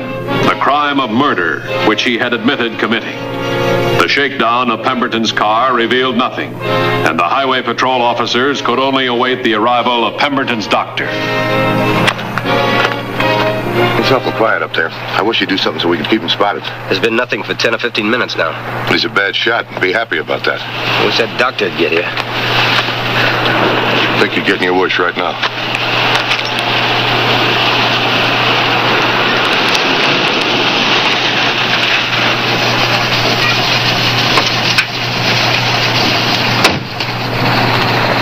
Take it back around the bend. Dr. Stoddard? Matthews, Highway Patrol. They explained something of the situation to me down at headquarters. Look, can you help us? Well, I don't know. I'll try. The problem is that I know of no reason for this to have happened in the first place. What was it that started him? I don't know, but he's a patient of yours, isn't he? Yes, he's a patient of mine, but this is a question of degree. Pemberton has never shown any inclination of such psychotic behavior as this. Where is he now? Come on, I'll show you.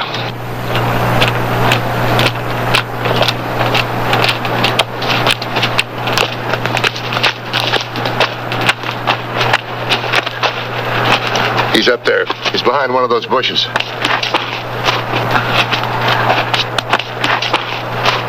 Come on, get down here. Take it easy, Doctor. He's not very good with a rifle, but he might get lucky. You mean he's actually been firing at you? Yeah. He's been moving around a little. Maybe he hears your voice, Doctor. That's a possibility. Do you mind very much if I try to talk to him? Doctor, we need all the help we can get. You understand this might not work, of course. Human behavior is unpredictable at best, but somehow I always feel it's worthwhile to try to reach another human being. You go ahead. We'll try and cover you. Guy! Can you hear me, Guy? This is Dr. Stoddard. Stay back! Guy, I want to come up and talk to you, may I? I don't know who you characters think you're kidding! There's nobody coming up here! Nobody! Guy, I just want to speak with you for just a minute.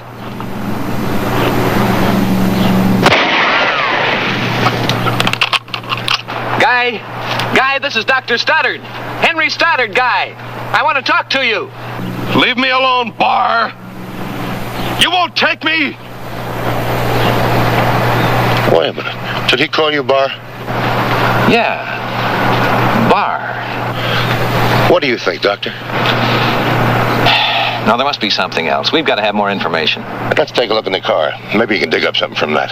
Yeah, all right. But I'm worried. In that state, he could erupt at any minute. All right, sooner or later, he's going to come off that hill. If he comes shooting, it's going to be tough.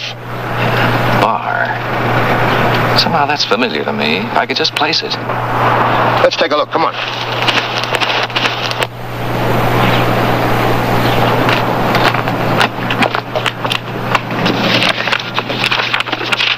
What's this? Something you must have been working on, huh?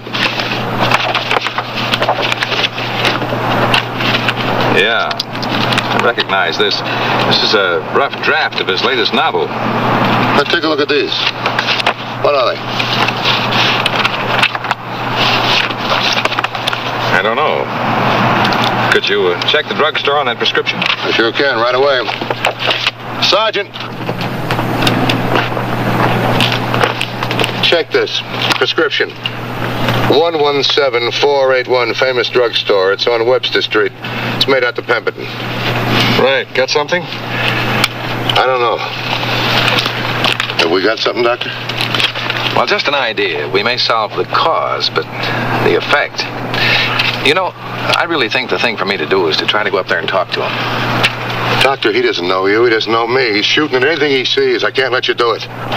He's up to something. He's poked his head up above the brush a couple of times.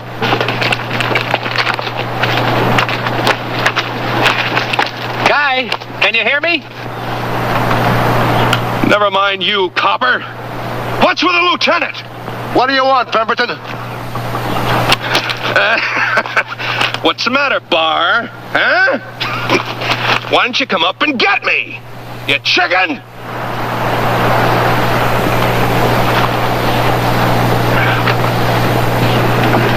Lieutenant Barr, of course. What do you mean? Lieutenant Barr is a character in the last story he's just written, so he must be acting out the part of the killer. What are you talking about? Well, he was asking to talk to Lieutenant Barr, a character in the story he's just written. And the circumstances here are very similar to those in the story. So I think it's reasonable to assume that what's happening here is a reenactment of a situation that he's just written. Now, we can't possibly know the reasons for his behavior, but I would definitely say that they're due to an external force. I don't understand. Could you explain that in layman's terms? Well, the behavior is in the pattern of the schizophrenic. That is the split personality. But this is not a condition that comes on overnight. And if he'd been suffering from some kind of a psychosis, I'd have had previous indication of it. But whatever the reason, he now believes that he's the man in the story he's just written. Well, what do you suggest? Let's look at this manuscript. It may tell us something.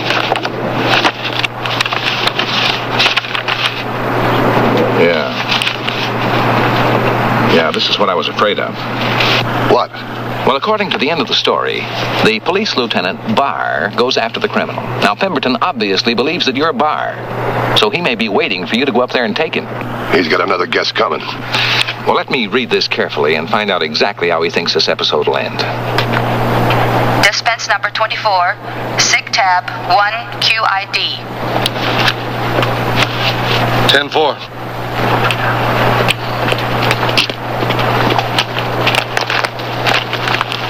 Got a return on the prescription. Give it to the doctor. Okay, Doc, here it is. Rexall tablet, hydroxycorticosterone, 25 milligrams, dispense number 24, single tablet, 1 QID. Uh-huh. Yes, that could be it. Is that drug in fairly common usage? Yes, it is, but it's very powerful. Now, I know Guy has been suffering from an arthritic condition. Apparently his internist felt he needed this. Could it have as violent an effect as this? I've read about that drug and the effect it sometimes has. Seems incredible, all right, but I guess it happens. Yes, it's very tricky. In the majority of cases, it's very beneficial. As a matter of fact, in arthritis and related symptoms, it's been of more value than any other single drug. I don't understand. Well, in certain isolated instances, particularly where there's been an indication of an emotional disturbance, this drug has been known to have a completely unpredictable effect on the patient. Now, his doctor evidently didn't know that Guy was undergoing analysis. So it's possible that this outburst can be traced directly to the drug? Yes, it is possible. You see, Guy has always tended to get too wound up in the stories that he's writing. And we know that this drug does have a psychotic effect sometimes on the patients who use it. These two facts combined could well give us the answer here. And if that's the case, we have more trouble than we realized. Why? Because according to this, the man in the story kills himself rather than be captured. You mean he's waiting up there for us to move in on him so he can kill himself? That's my idea. Well, if it's a drug, Doctor, why can't we just wait for it to wear off? Because he's liable to decide to finish the book at any moment. But before we go any further, let's see if this really is our problem. All right, tell me, Doctor, what do you suggest? Let me read some of his dialogue to him and see what he answers. Okay, Doc, I'm with you.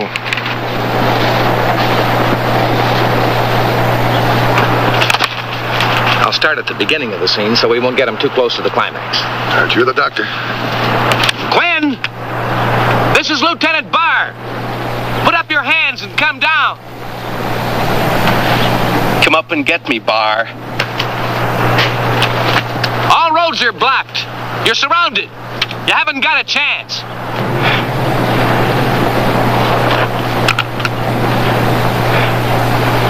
Leave me alone! I didn't mean it. Well, word for word.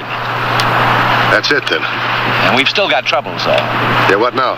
Well, he won't necessarily follow the story. If he doesn't like what's happening, he's liable to harm himself. Well, we've got to get him before he harms himself without getting shot. That's going to be a neat trick.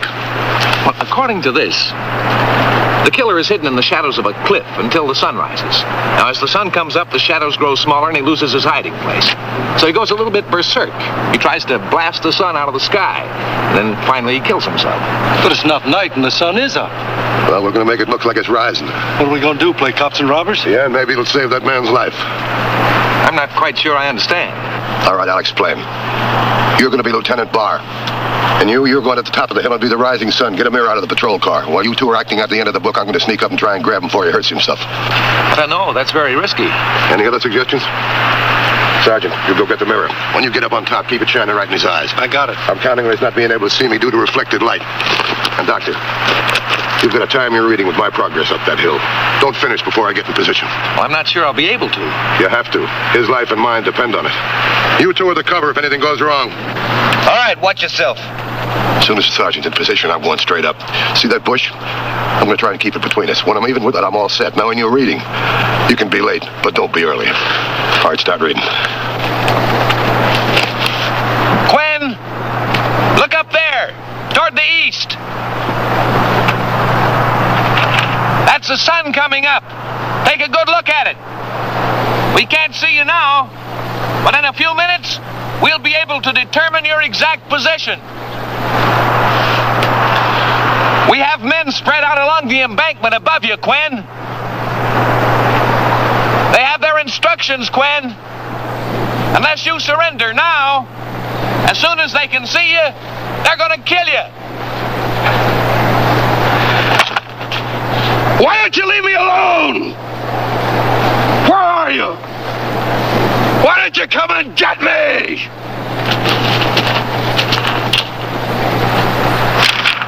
Merritt's ready.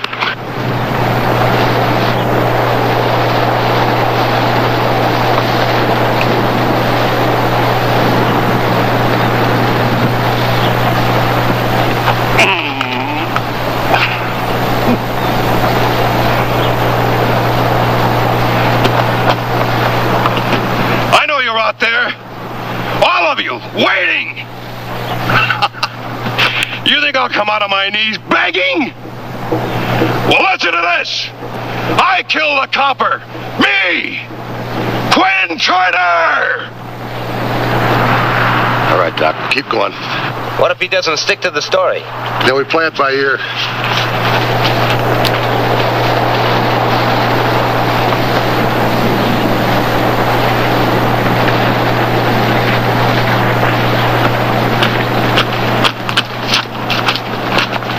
It's only a matter of minutes now, Quinn. Before the sun's up, you're out in the open. Give up, Quinn.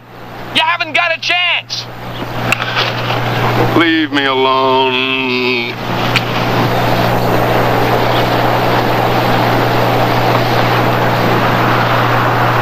It won't be long now, Quinn. We're beginning to see you. I'll kill you, Bar. You may get me, but I'll get you first. You're going along with me. Quinn, I'm giving you one last chance. We can see you now. Come out with your arms raised, or it's going to be too late. Why don't you come up and get me, Bar? I'm waiting for you.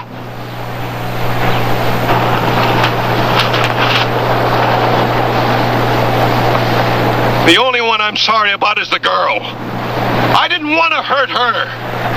I couldn't help it. I loved her. I loved her.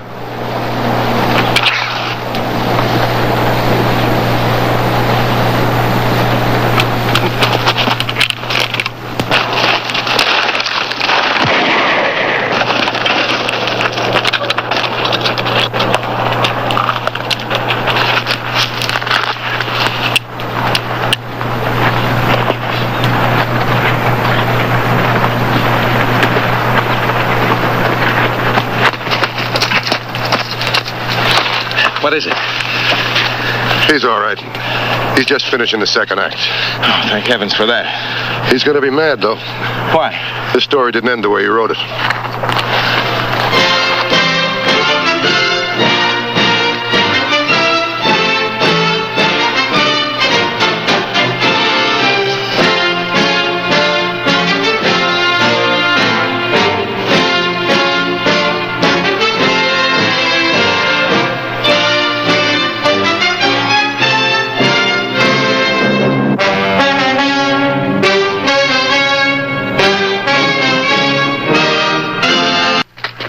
Next week's Highway Patrol story is a very unusual one. I hope you'll be with us. Until then, remember, it isn't the car that kills, it's the driver. This is Bradley Crawford saying, see you next week.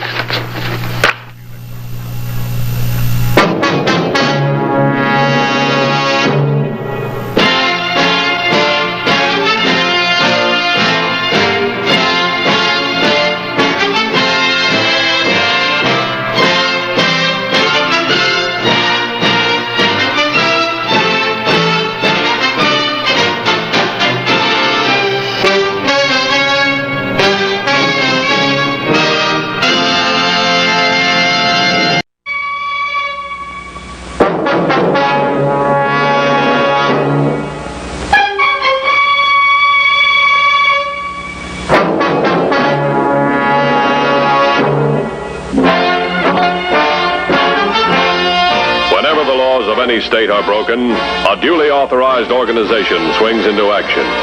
It may be called the state police, state troopers, militia, the rangers, or the highway patrol. These are the stories of the men whose training, skill, and courage have enforced and preserved our state laws.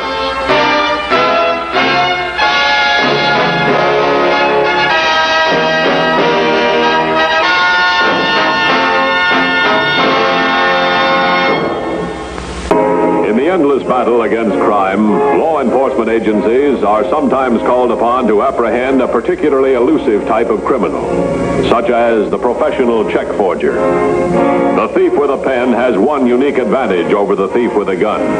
A worthless check is like a bomb with a delayed action fuse. By the time the damage is discovered, the criminal is miles away. The passer of forged checks is not necessarily a glib, well-dressed con artist. In a manufacturing area, he may look like any honest factory worker. Or the forger may appear to be an average housewife, presenting her husband's paycheck to a neighborhood merchant. Late in May, the Highway Patrol became aware that a ring of highly skilled check forgers was operating in the state.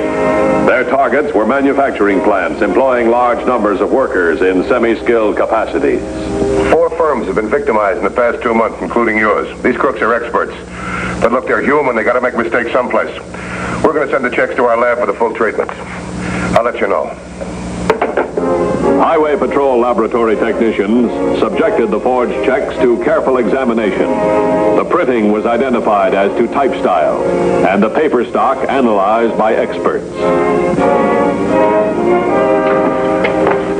Those signatures. Anything we can trace in our forgery files?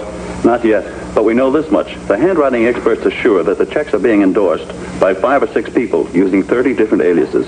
30 sets of phony identification. That's going to make it rough to find the passers. Yes, they'd have to be caught in the act. Well, we can't do that unless we know where they're going to hit next. What about the checks themselves? They're not only excellent forgeries, it's a thorough job of counterfeiting. Look, this is a microphotograph of a check used in the last job.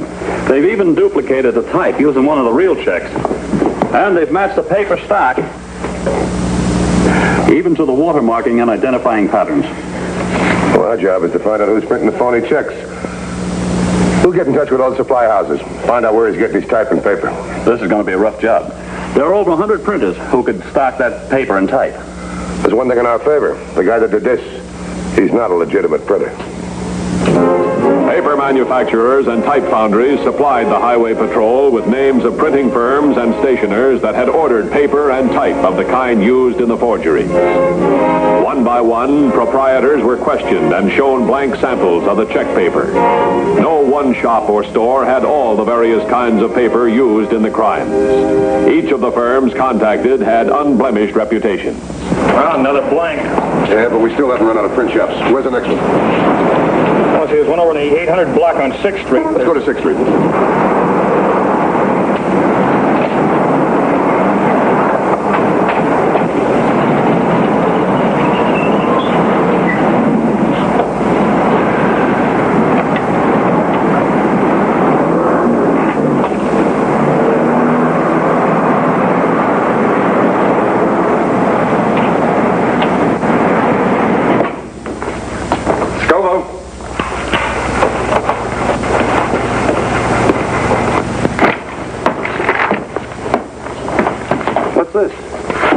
Handbills for a charity dance.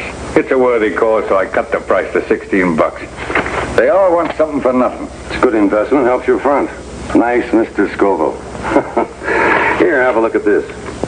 It's a payroll check on the McGraw Cement Company up in Bradley. Our next job? Yeah. Do you have any paper on hand like this? No, but I can get it without any trouble. And the type's no problem. 8-point Bedoni. Okay. When can you run off 50 of them for me? How about next Wednesday? Well, come on. This outfit's payday is next Thursday. I've got to have time to copy those signatures. Besides, I've got to get that sample back to Mosier so he can cash it. Well, supposing he doesn't. It's only for $48. An uncashed check in the company books would be like footprints in the snow. How about Monday? Oh, sure, if I lay off some of these legit jobs here. That's not so good. The happier you keep your regulars, the better your front is. Well, I guess at these prices I can afford to lose a little sleep, huh? I'll have them ready for you Monday. Good. I'm up for signatures on these. Burn them. Well, they'll look all right to me. Would you like to try to cash them?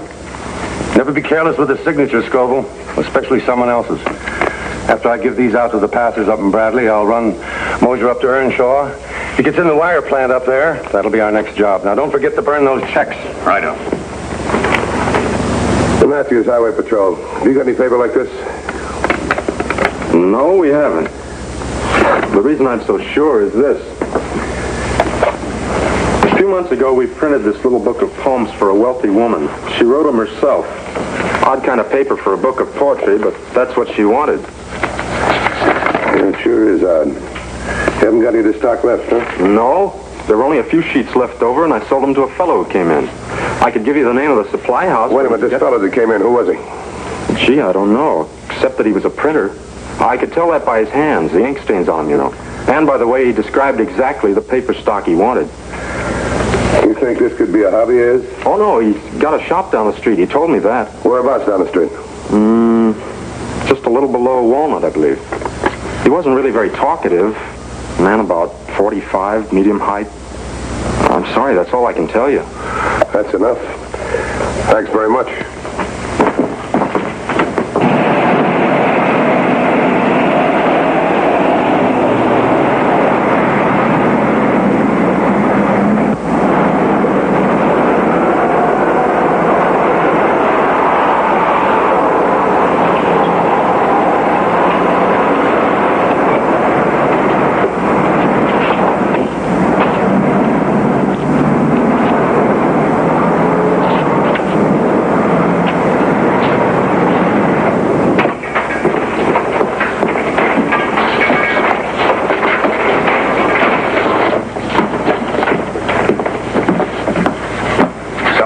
Line, gents? I'm Matthews, Highway Patrol. Oh, howdy. My name's Scoville. Tell me, have you got any paper like this? No, you see, this is top-grade safety paper for checks. We don't get much call for printing checks. I specialize in normal routine job work. I see, where can I get paper like that around here? Oh, you could try some of the big wholesale supply paper houses. Well, they only sell in large quantities. Suppose I just wanted 4 or 5 sheets. I'd scout around the stationery stores and print shops. That's what I do. Matter of fact, I had the devil of a time finding the same kind of stock a while ago. Tell me, where'd you get it? Oh, up on 5th Street, about 1500 block. Not much use going there, though. Fella told me all he had left. I only needed 4 or 5 sheets. You say there's not much call for paper like this. Who wanted it? Well, as it turned out, nobody. 1 minute.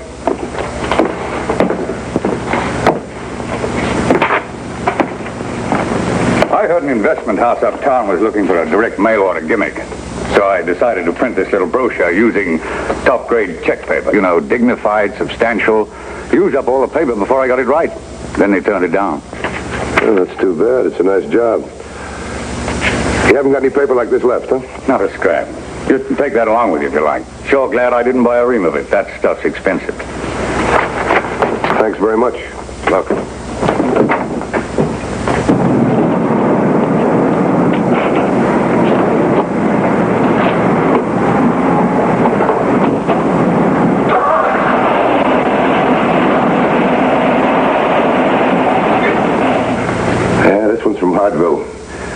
That's the Ziegler Glass Company. Pass for the same gang? Same MO, same passes, according to the handwriting experts. This time I think we're one jump ahead of them. The handwriting boys came up with a good lead. The cement plant over in Bradley. Seems it's a new laborer over there. His signature matches those of a guy that worked at 3 of the victimized firms. Not the same name, though. Well, they're sure he's the same guy. He signs on, works a couple of weeks, phony checks show up, then he quits. Couldn't very well be coincidence. No, it couldn't. The gang works according to pattern. They'll hit Bradley on Thursday. That's payday. If we spot even one of the passes, we're lucky. Well, if we get one, he'll lead us to the top man. Get up to Bradley. Como.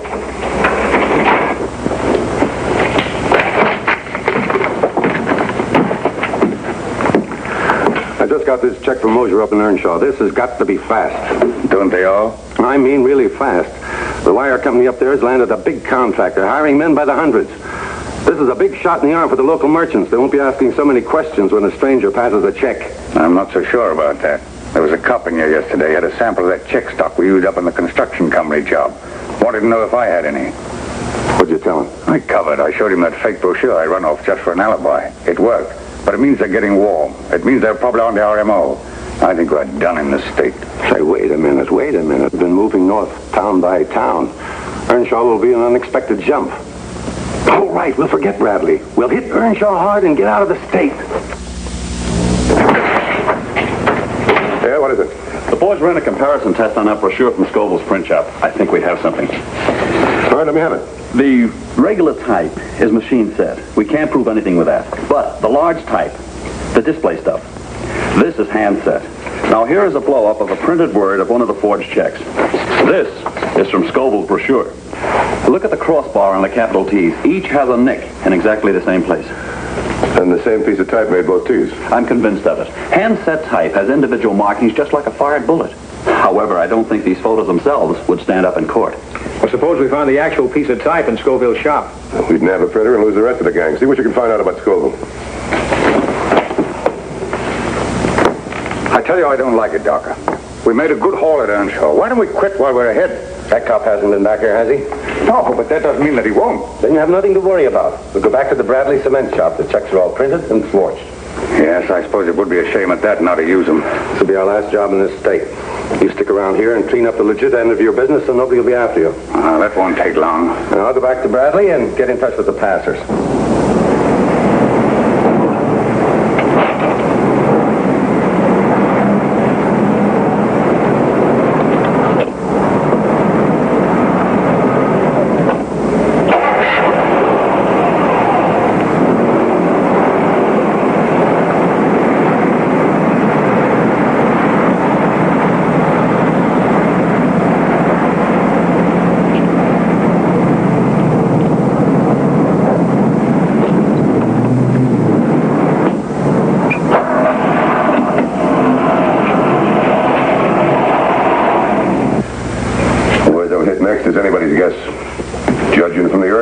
They're starting to change their pattern. And Johnson didn't find out anything about Scoville. Well, Scoville's been running the print shop for about 2 months. He rented it from another guy, a guy by the name of Latham. Latham ran it for 20 years. He's 75 years old and in a rest home. And Scoville doesn't have a record? No. Here's the Dmv report on that vehicle Lieutenant Wallace was trailing.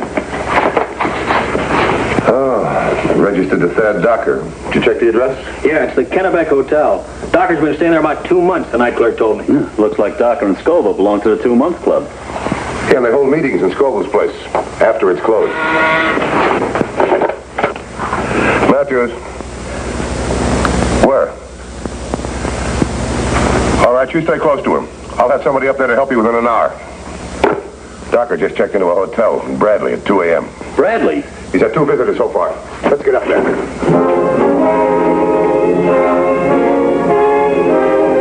Early that morning, the chief auditor of the cement plant in Bradley received a visit from the Highway Patrol. As I understand it, Mr. Matthews, you want us to put a small identifying mark on our payroll checks. Yeah, that's right. Something that wouldn't be noticed ordinarily, but would stand right out if you were looking for it. Mm-hmm. Well, how about an asterisk, a small star right under the bank number?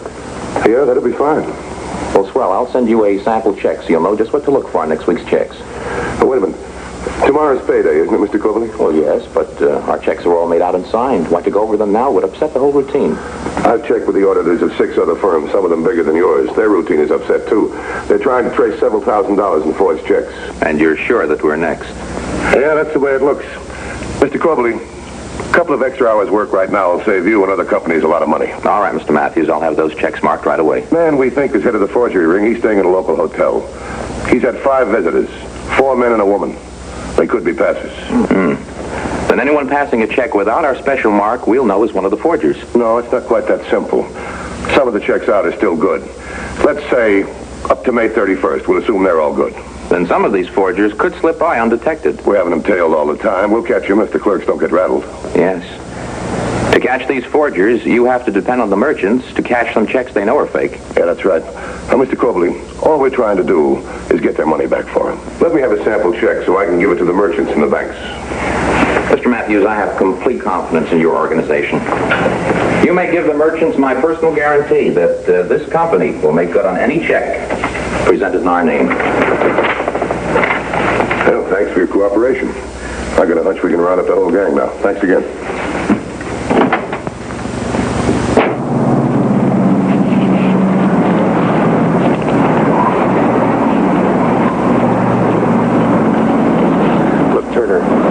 Passing these until about 1 o'clock tomorrow afternoon. That'll make it look as if you just came off the early shift. Okay. Where do you want me to meet you? At the hotel? No. Anybody who has more than 2 guests there is a celebrity. I'll meet you in the alley in back of Cypress Boulevard.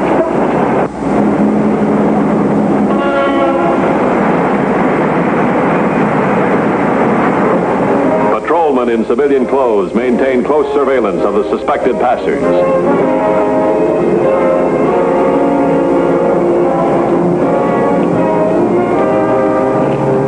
You were inside headquarters advised the suspect just entered Becker's Market at 5th and Cedar. I've got 2812 standing by. Well, looks like they're starting to move. Now it's up to the clerks and cashiers.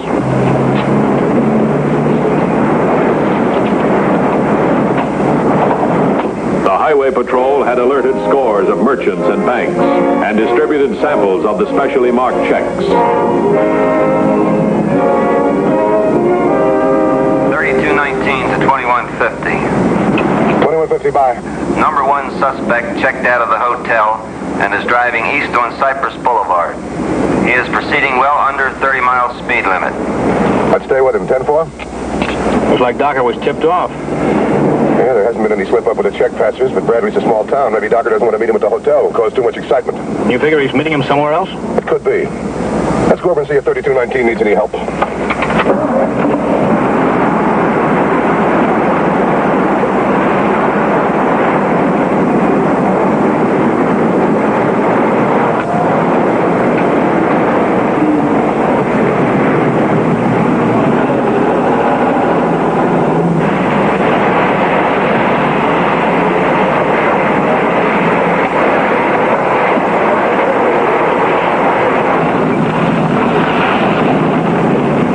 Plainclothes officer trailed the suspected check passer to the alley. The fact that Docker had parked his car in the same alley indicated that this was the probable rendezvous for the forgery gang. This information was conveyed to the other patrol units.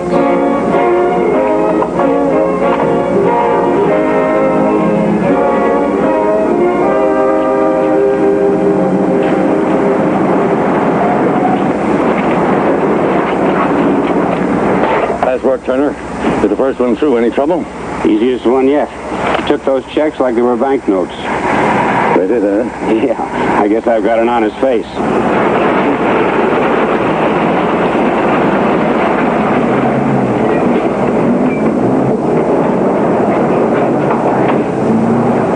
Unit 1619 reported on the activities in the alley. Assuming that this was definitely the payoff location, officers were deployed to apprehend each check passer after the payoff. Harris is on the roof. Docker's in the alley. One of the men met him. They're making a payoff. I'm sure this is the meeting place. The boys will pick each one up as they come out. We'll stay with Docker. Say, if you got any more, I could go back and... That's all, Turner. You better move on. Docker, could I have my cut now? I'm a little short and... You know the setup. We all get paid off tomorrow night in Silverton. Here's 20. At least get you to Silverton.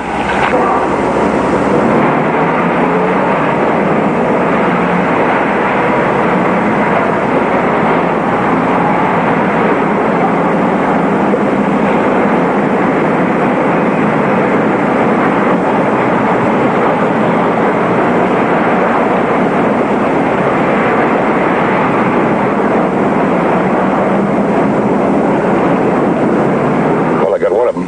4 more to go.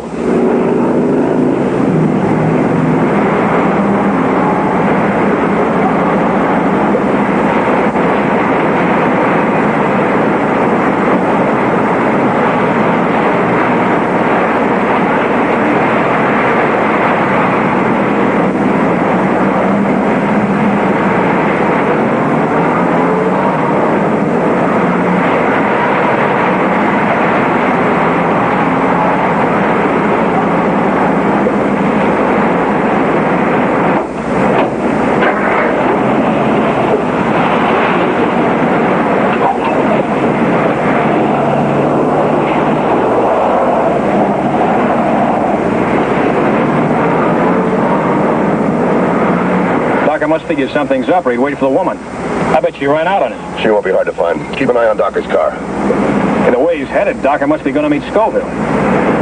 Could be.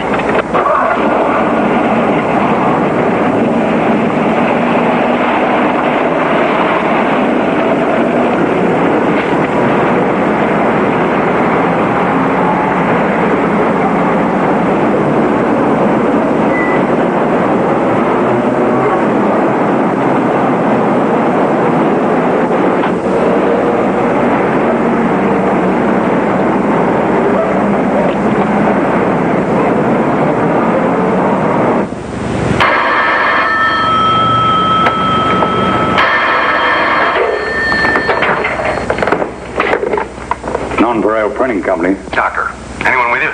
No. Where are you? How do things go up at Bradley? Hold it. Now just listen. I'm in town in the phone booth on 10th. I'm being tailed, but I'll ditch him. Are you positive? Yeah. Just be ready to pull out. I'll be there in 5 minutes. Okay.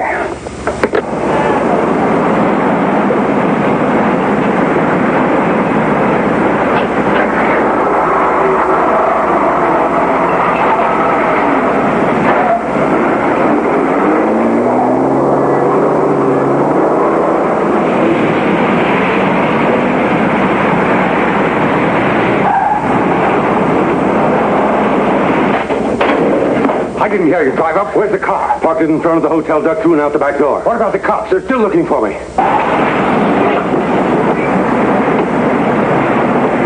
Where's the money? Here. Come on, let's go.